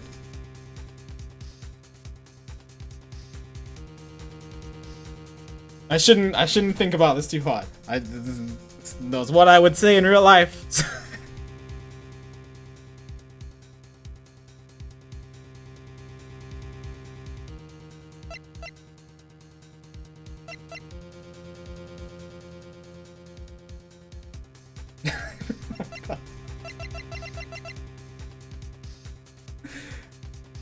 Oh, I'm blame on Loda.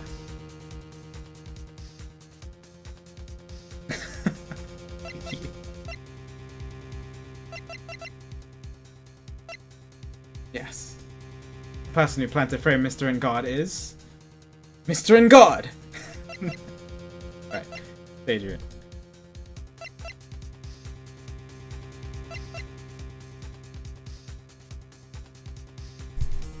Has to be Adrian. Just like when it was Junpei and Junpei. Wait, Omega, do you understand now when we say it was Junpei and Junpei, what we're talking about? Now that you've played 999?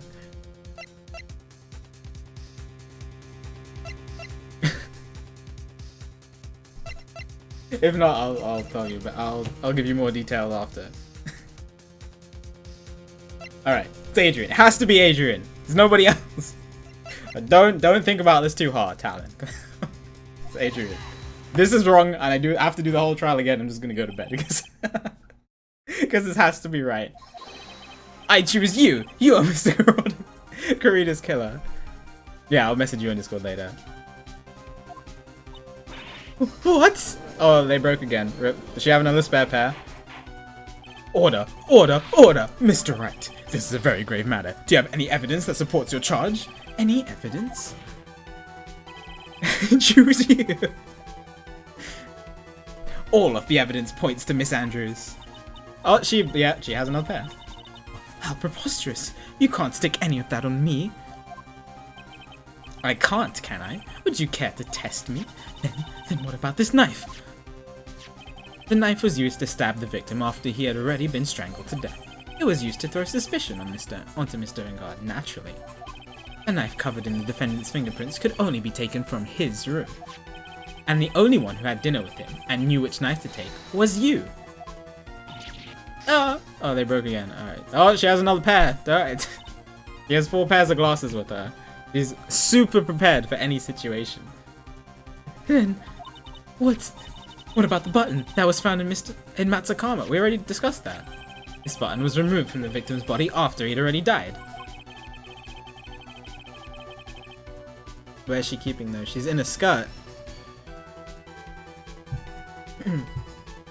Is she in a skirt?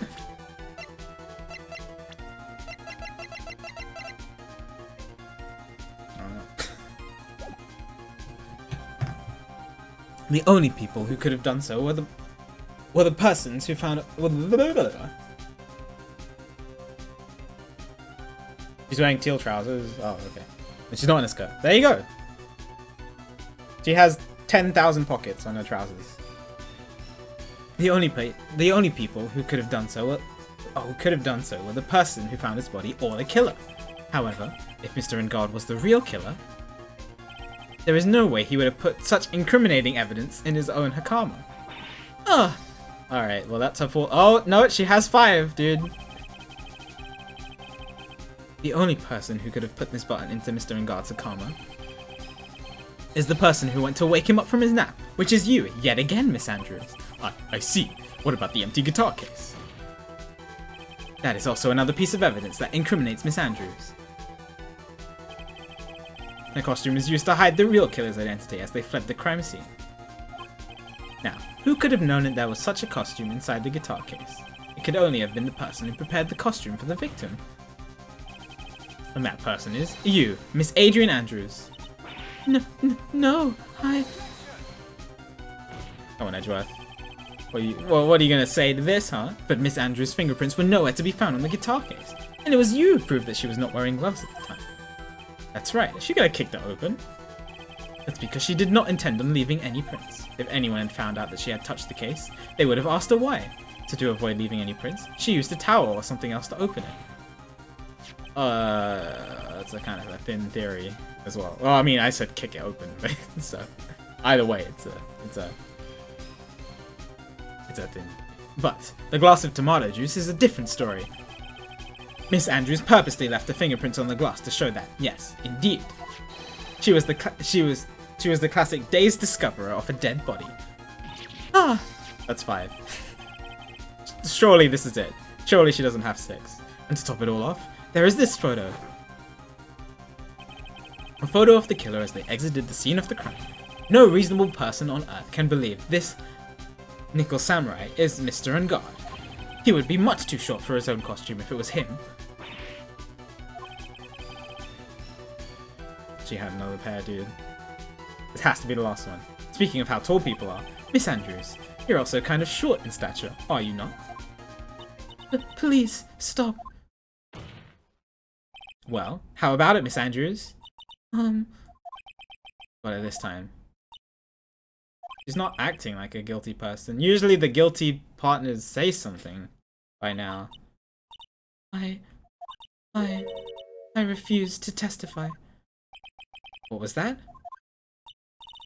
There's a law. It says I can't be forced to testify about something if it can incriminate me. She's wearing teal pants, right? Well, yes. You're absolutely correct, Miss Anne. The law does not provide us with a way The law does provide us with a way to avoid self-incrimination by allowing a witness to not testify if the testimony can cause damage to themselves. What? Pleading the fifth is not something most people would think to do on the spot, yes. Actually, thinking back to yesterday in Mr. Engard's room,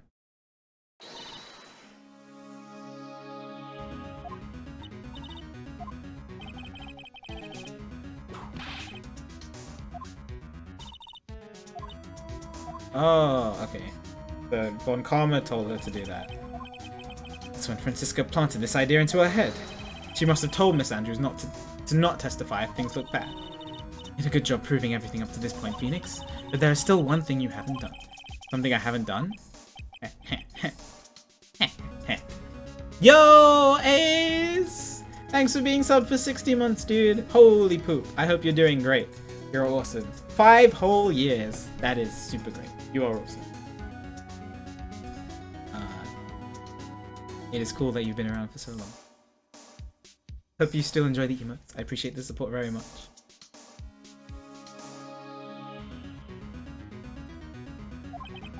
What's wrong, Wright? Are you finished already? Run out of evidence? What is so humorous, Mr. Edgeworth? I'm sure you realize this as well, Your Honor. But everything the good lawyer here has proven up to this point is meaningless. What? Everything you have proven is circumstantial. Circumstantial? Yes, circumstantial. You have yet to provide a single piece of definitive proof. Proof that Miss Andrews did, in fact, harbor a wish to murder Mr. Corrida. Are we going to talk about the whole Celeste stuff now? Miss Andrews, did you want to kill Mr. Corrida? I believe this may lead to me incriminating myself, so I will abstain from answering. But Miss Andrews, if you do that, it would be the same as admitting your guilt, don't you think? Maybe so, or maybe not. There is nothing to prove it either way. Besides, you don't even know what crime I would be guilty of due to my silence. No, she's taking that defiant attitude again. Mia, what should we do? Somehow, we've landed in the worst possible situation. I think we have reached a certain conclusion at this point in time. Miss Adrian Andrews has refused to testify, and the defense's theory that she is the actual murderer has not been fully substantiated with solid definitive proof. But that's not true! In this situation, there is only one thing this court can do. That is to declare a recess. Recess? 2 recesses. I request that both the prosecution and the defense look further into this matter. No, not tomorrow's trial! No, we need to do it today. Unless Maya has escaped, which I don't know yet. We don't have it tomorrow. If we don't get a not guilty verdict today, then... Oh, he did it for me. Please wait, Your Honor. That's not necessary. The trial. Please continue the trial. You sweating for? Your client is getting one more day to live, isn't he? That's not it. This isn't about that. Edgeworth, I know you know who the real killer is. Please, let the trial continue.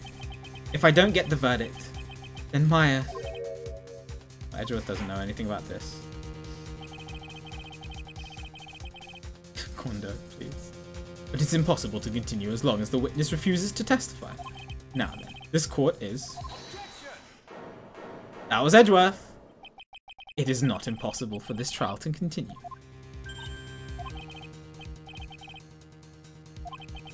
Sir Edgeworth, what are you? It's true, Miss Andrew holds the right against self-incrimination. However... Yo, thanks, Wolfie. I appreciate it. See you tomorrow. I should be streaming tomorrow. See you tomorrow. Catch you later. Have a good sleep. If the topic of conversation was something unrelated to whatever she may be guilty of, then she has no right to withhold testimony. Yes, that is very true. But, actually, there is one little thing that I am curious about. Miss Andrew. When you found the victim's dead body, you poured yourself a glass of juice. Yes, and? Angel! It's okay, don't worry. I hope you're doing great and you had a great night yesterday. Have a good day, Wolfie. Or have a good night, Izu. I can't help but think how unnatural that is. Usually when one finds a body, they are shaken up. Not stirring a glass of juice. So my actions were unusual, but I've already... Before you speak, I want to state that if you have a reason behind your actions, I would like you to testify to that effect. Testify? Your Honor, I would like to request that the witness testify again, as to what happened when she first discovered the victim's body. Whatever we find out in this testimony should in no way implicate the witness. I don't know what it is about Edgeworth today. I can't get a good read off of him. Is he a friend or foe? That's exactly how I feel, Mia! I just don't know. Yeah, shaken, not stirred. The court acknowledges the prosecution's request. Miss Andrews, please. Oh, so we do get another testimony. When I found the body.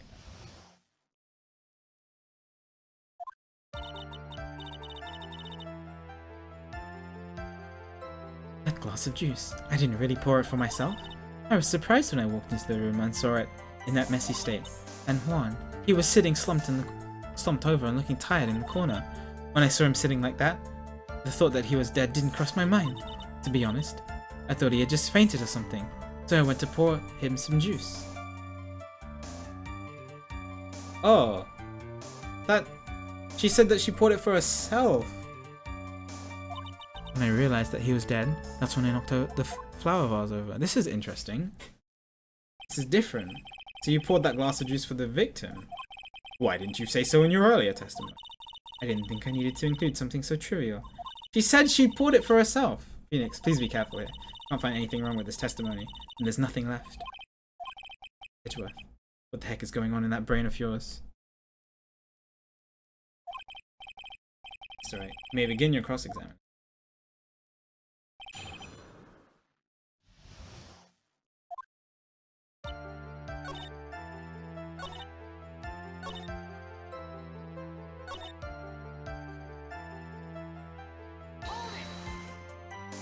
You thought he fainted?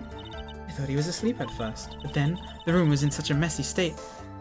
I thought maybe he had gotten into a fight with someone, and that's when you went to pour the glass of juice. Yes, he always had a hard time waking up, so Juan always had a glass of tomato juice to drink. I see. Is that what happened next?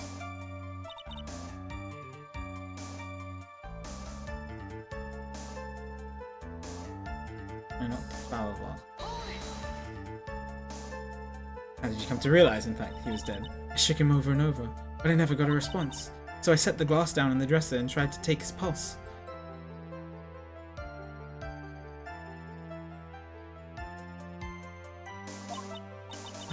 I was shocked and staggered backwards and knocked the flower vase over. So that's what happened. Yes. This is what it all comes down to, huh? to the absolute end for both sides, and Adrian is letting her guard down. Phoenix, now is our best chance yet to kill the prosecution's case. What's the truth?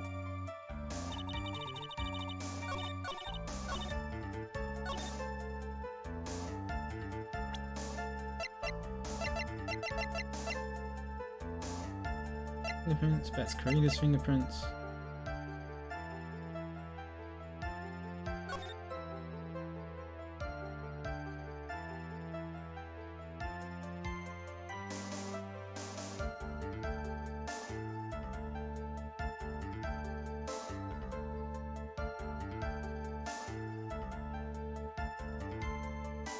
How would she... He had a knife sticking out of him, right? Like, why would you think he was just fainted? There's no way she didn't see that. If I walk into a room and see someone sitting like that, there is no way I think that they just fainted. With a knife in their chest.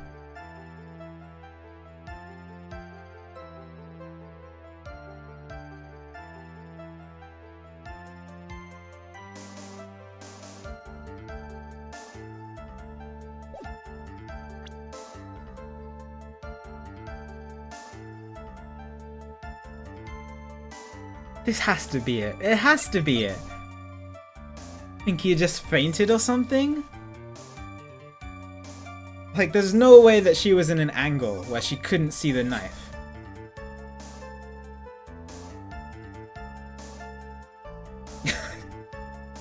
It's, okay, PQ, it's stick a fork in me. To start off with. And that's... and that's not related to murder, please. Yeah, like I'm just thinking, there's no way that she was at an angle where she couldn't see the knife. Especially if she went over to the fridge to get the tomato juice.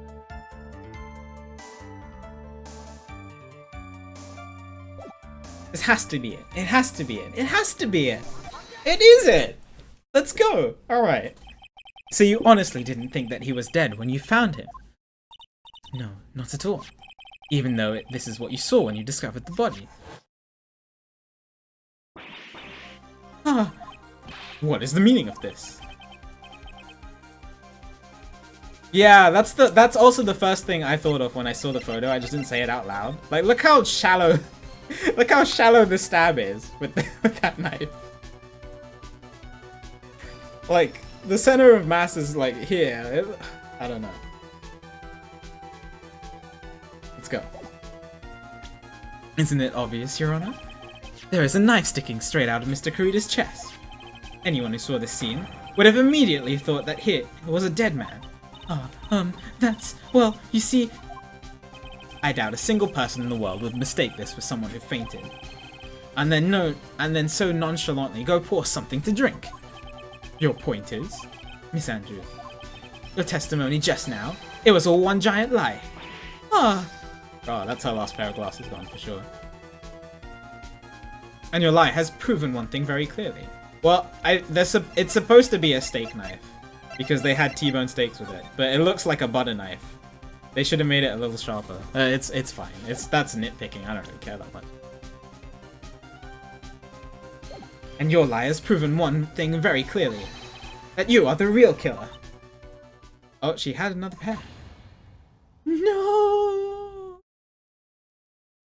We did it. We did it. Well, we did it in one trial. Yo, let's go. The defendant, Mr. Matt Unvar, is not guilty after all. But that's impossible. You're wrong. Miss Andrew, try to have some composure.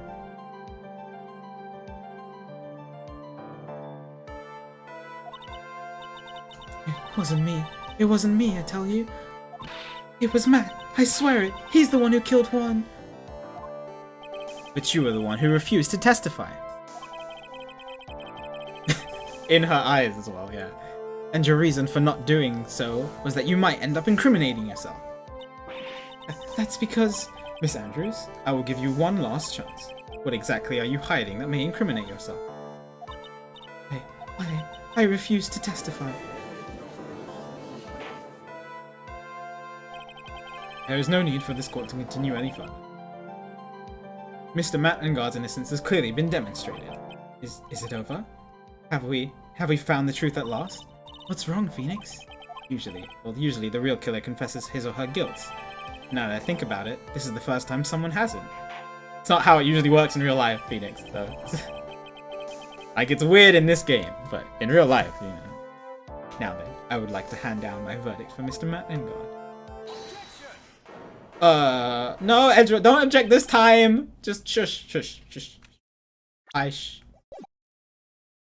Your Honor, the prosecution feels that it would be premature to pass down a verdict at this time. What? The reason is quite simple. This witness has yet to speak the absolute real truth. The absolute real truth? What are you? Witness, don't you understand yet? Huh? I don't know who planted this silly idea in your head, but as long as you protect yourself through silence, Matt Engard will go free, and in his place, you will become the guilty party. That's a lie. I don't believe you. What? I was told if I spoke, then it would be all over, and Matt would never be declared guilty. What in the world is she talking about? She lost it? Matt would... I can't speak about it. I'm too scared. This is weird. Like, she's claiming that when she says what she says, it's gonna make Matt Engard not guilty. But she's not acting like she's not acting guilty. She's not acting like the guilty people do in this game.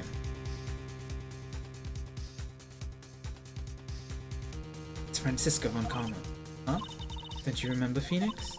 Miss Andrews lives by gripping tightly onto the words of another, because she doesn't have the strength to believe in herself. And right now, Miss Andrews is... No, we haven't talked about her motive. We haven't talked about Celeste at all. Yesterday, she was tossed by a lifesaver by Miss... I thought that that's what we were going to talk about when she was going to testify, but we haven't talked about it at all yet. Don't say a word, no matter what happens. If you do, Matt Engard will be included. Miss Andrews undyingly believes in those words right now, and is clinging onto them. Then what should we do? This is the first time I've come across anything like this. Miss Andrews has to be the killer, right? All we have to do now is get her not guilty. That is my only priority. It wasn't me. I'm begging you. Yeah, she's not acting guilty. Oh, please, someone, help me. Mr. Wright. Yes, Your Honor? The court can't continue on like this. Therefore, I'd like to hear what you intend to do. What am I supposed to do? What am I supposed to say? Right, I suggest you think very carefully about this. Think about what this witness did, and what she did not do. And think about who is the real mastermind behind this crime.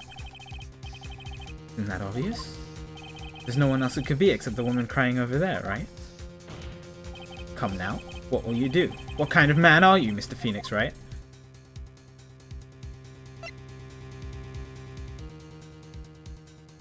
Something is telling me that the killer stuff has a bigger implication in this. Like, Matt Engard definitely knows something about the killer.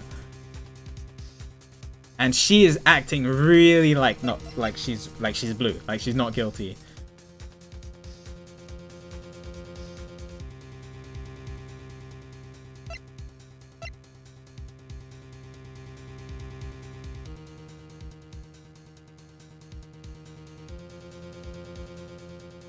You know, Quando, earlier today, I was actually in a Mafia game as Phoenix the Governor. And it was fantastic. But I didn't get to use my power. There was a day I could have actually used my power, but and it'd be useful. I just had it as a threat. Yeah, there's an Ace Attorney Mafia deck.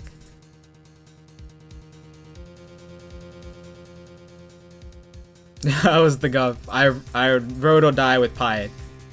Right until the very end. It was great. We went all the way to day 13.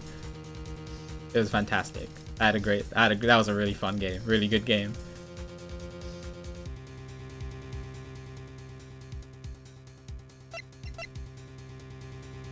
Yeah, it was a big game. Anyway, back to the actual game, because this is a really tense decision. I feel like I want to figure out the truth more than just request a not guilty verdict, because I think there's some underlying thing. I want her to testify, but if she keeps pleading the fifth, then what's gonna happen?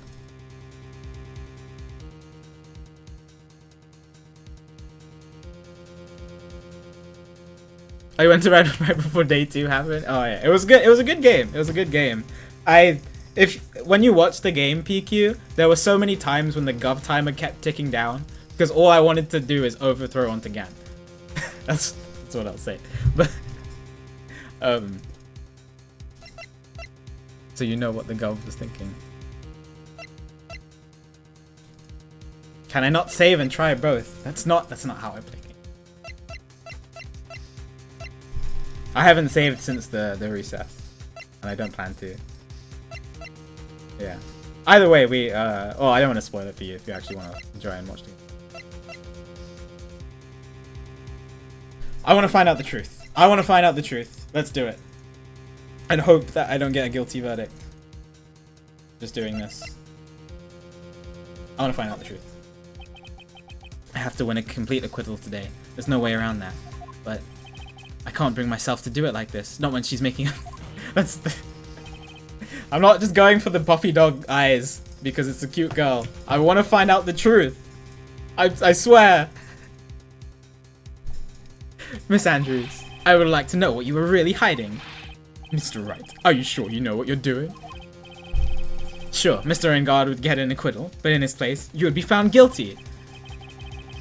I swear on it. Is this how you really want to end the trial? Be quiet. How dare you? You're trying to trick me. That's enough. I commend you for trying, Mr. Edgeworth. However, it's clear that the defense's theory is the truth. Oh, he's giving me not guilty anyway. You're wrong.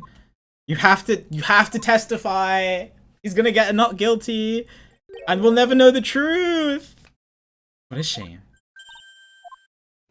I had hoped things wouldn't come to this. However, what is it, Mr. Edgeworth?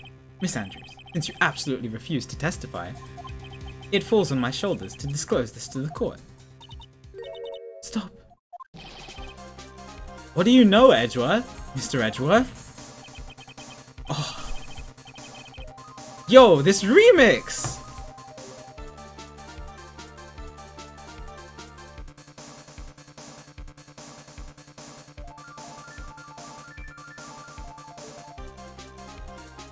This witness, how should I put this? She has an illness. Oh, yeah.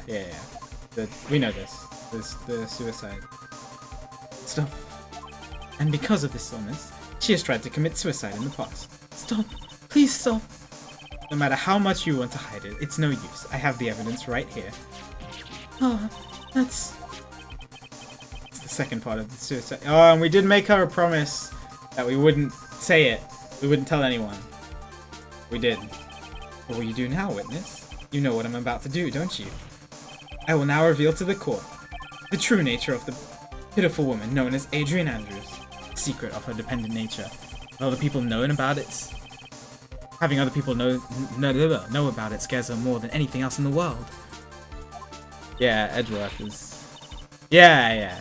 It was just Edgeworth. Please stop. I beg you. If people find out,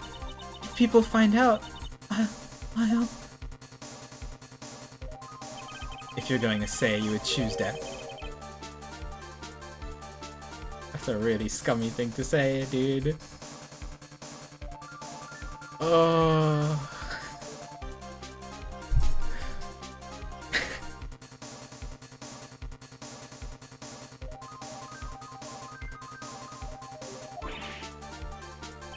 Edgeworth, you'd be so cold.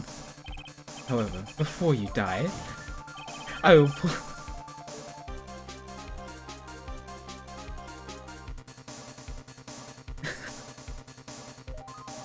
Who hurt you, Edgeworth?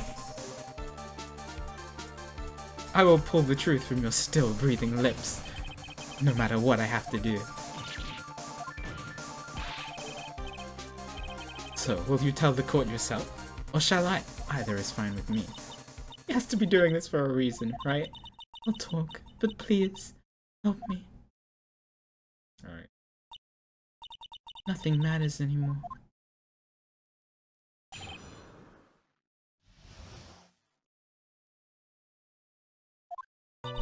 When I first saw him, I really thought he had fainted. Honest. When I realized he was dead, that was when I formulated my plan. Once I made sure there was no one in the hallway, I made a dash back to Matt's room. And then I stabbed Juan's dead body with the knife and ripped off the button.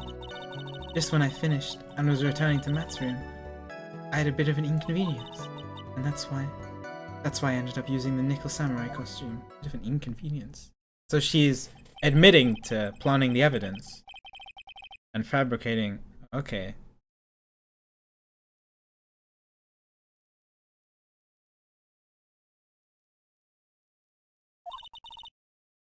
Obvious to pin the blame on a certain person. Certain cowardly man. What do you mean by all of this? It might take this court a little while to understand, but this is the truth. The real killer is Matt, the scumbag of a man. I'll never forgive him. He's trying to escape his guilt again, just like last time. Last time? Last time?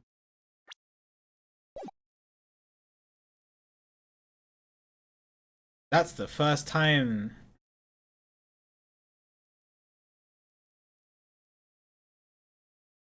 I've heard that she had something against Matt.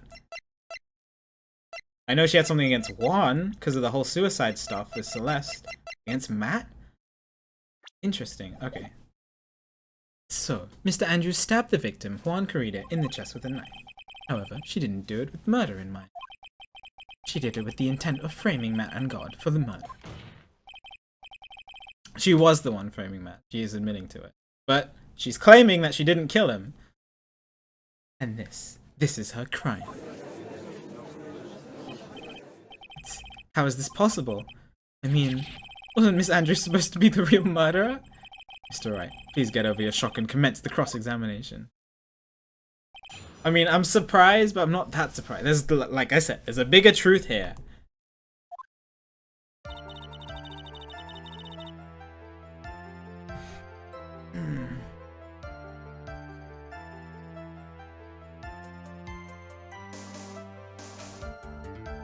Really thought he had fainted. Dude, you didn't see the knife? Are you sure? You can tell from the state that the room was in that there must have been a fight. Are you telling the truth when you say that you did not know he was dead? Scarf tied around his neck. That scarf is part of the Jamin Ninja's costume, so I didn't think anything about it was strange. His head was also tilted down a bit, so I couldn't see his face that well. That's when I thought I'd wake him up, and went to pour the juice. Realized he was dead. Oh, wait, no. Sorry, that's me being an idiot. She's claiming that she stabbed him with the knife. Yeah. So when she first came into the room, there was, sorry. He was just fainted and had just been strangled. And yeah, that was me being a dub. So he was just fainted with no knife. Stabbing her, and he was just strangled around the neck.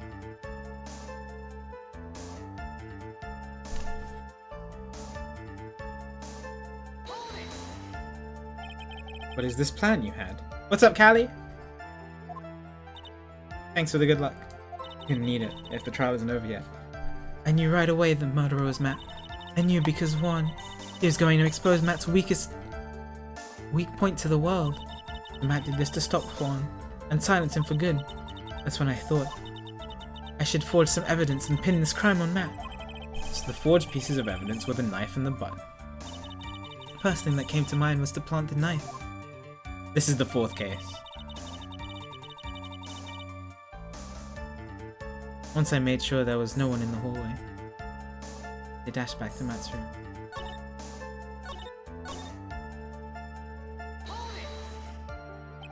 So you were the one to stab the victim with that knife? Gives me goosebumps to think about it now. What a horrible thing I did. But at the time, I couldn't control my own body. It moved on its own.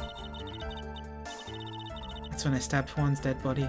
Then when I stabbed Juan's dead body, I realized something. If I use the button somehow, I can make Matt look even more suspect.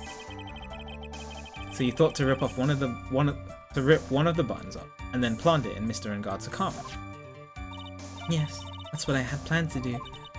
But things never go that smoothly, do they? That's when I finished and was returning to Matt's room. What was this inconvenience? Convenience? There was a woman with a camera at the ready, loitering. Oh, so she knew that Lotta was outside. Interesting. Also a woman with a ray gun at the ray gun at the ready, pacing back and forth. That's Miss Old Bagby.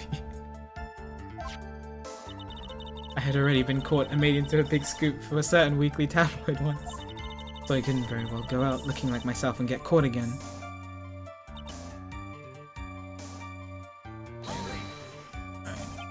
You were the one who prepared that costume, weren't you? Yes, I took it from Global Studios. I also put it in Juan's guitar case the day before the award ceremony. You did this in preparation for the press conference, correct? Yes. Juan wanted to wear that costume and hold a press conference in it.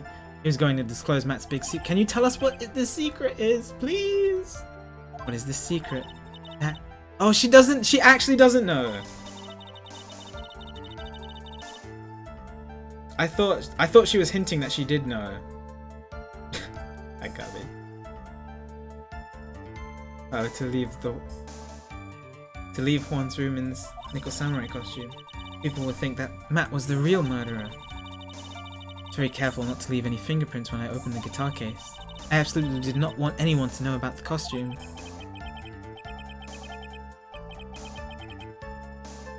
Don't want to concede. But this testimony, it rings of the truth.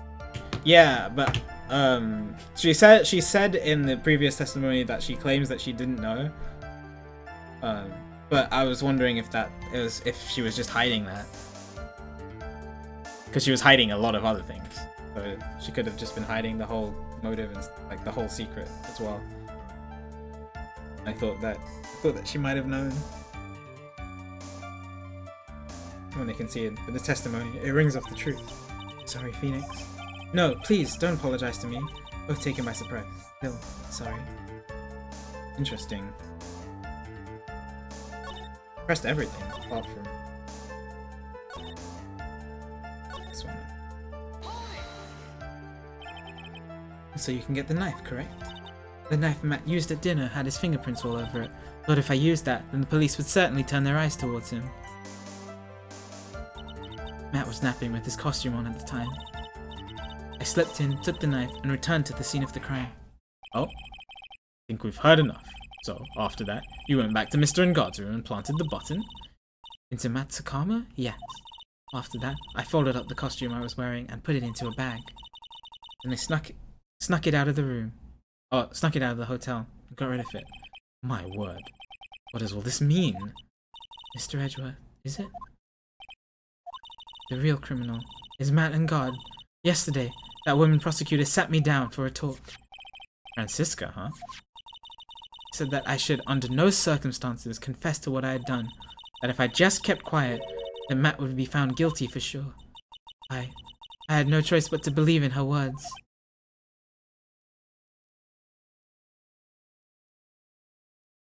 But Von Karma said that. Von Karma said that, thinking that she was going to be the prosecutor in the trial. Maybe she knew something. And that's why she got shot as well? Like, the whole gift thing is, like, very scary. But it's also very convenient for the killer, if my theory is correct. I don't know.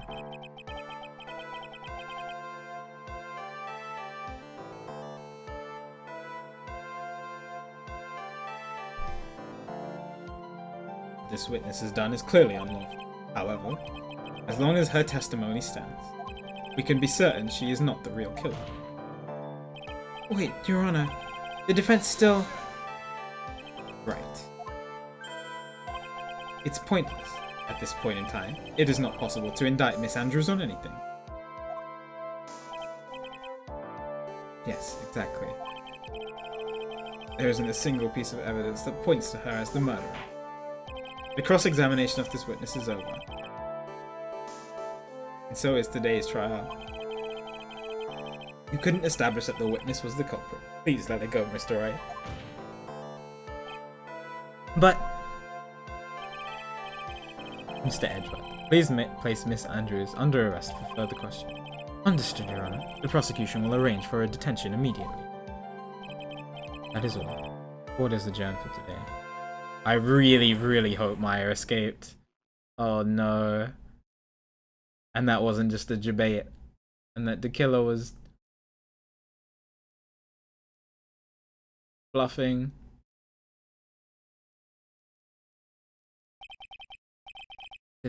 Today's trial. It's over. Didn't win an acquittal. Goodness. Do you mind if I asked you something? Edgeworth? What is it? Before you leave court today, I wondered if I might look at one thing. That card in your hand. It's had my interest for quite some time now. What exactly is it? Oh, this? Mr. Wright also asked about this. Though I didn't remember at the time. You asked me about it, Mr. Wright. I remember just now. I found this in the room on that day.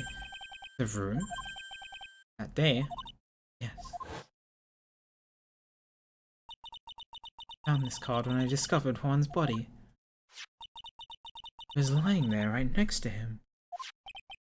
You found that card? Next to the victim's body? Suppose I must have unconsciously slipped it into my pocket. Oh, so she didn't just find it in her bag. But it's not as if this card has any relevance to Juan's murder, right?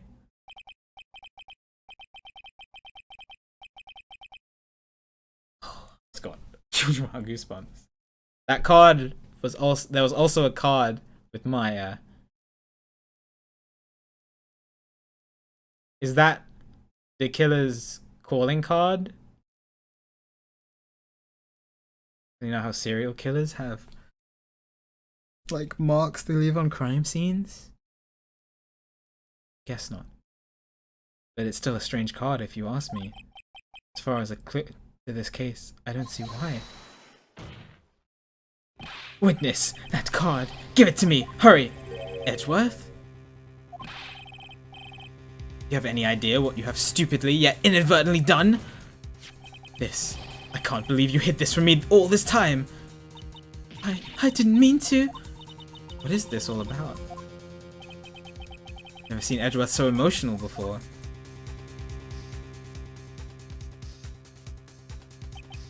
God, what in the world is it? What does it mean?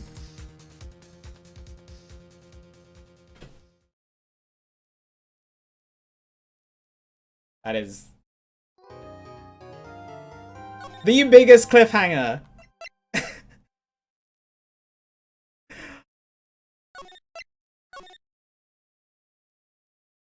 Oh no. I want to continue playing, but it's midnight. There's no way I'm finishing this case today.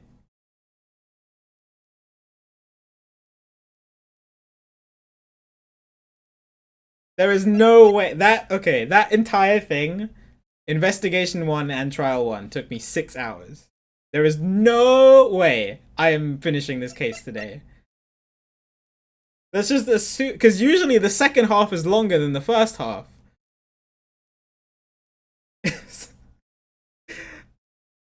So if the next part takes me 6 hours, I will finish at 6:30 in the morning.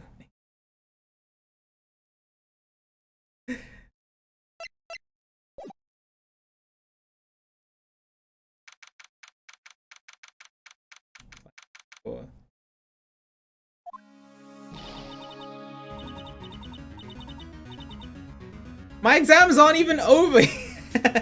I have an exam literally next week. I have to go to the gym tomorrow. I can't mess up my sleep schedule.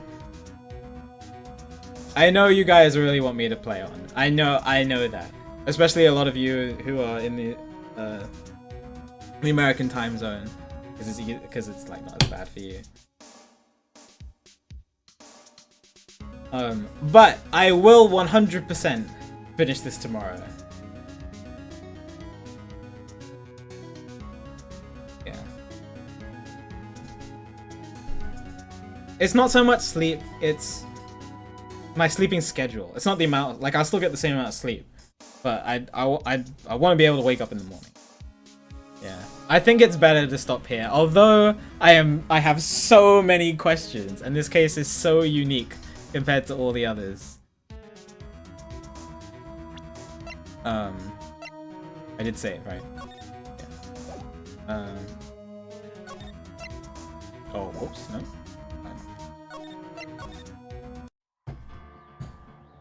Yeah. I have so many questions. I'm loving this case so far. It's so different. It's really different. This whole the killer thing, it like, is he behind everything?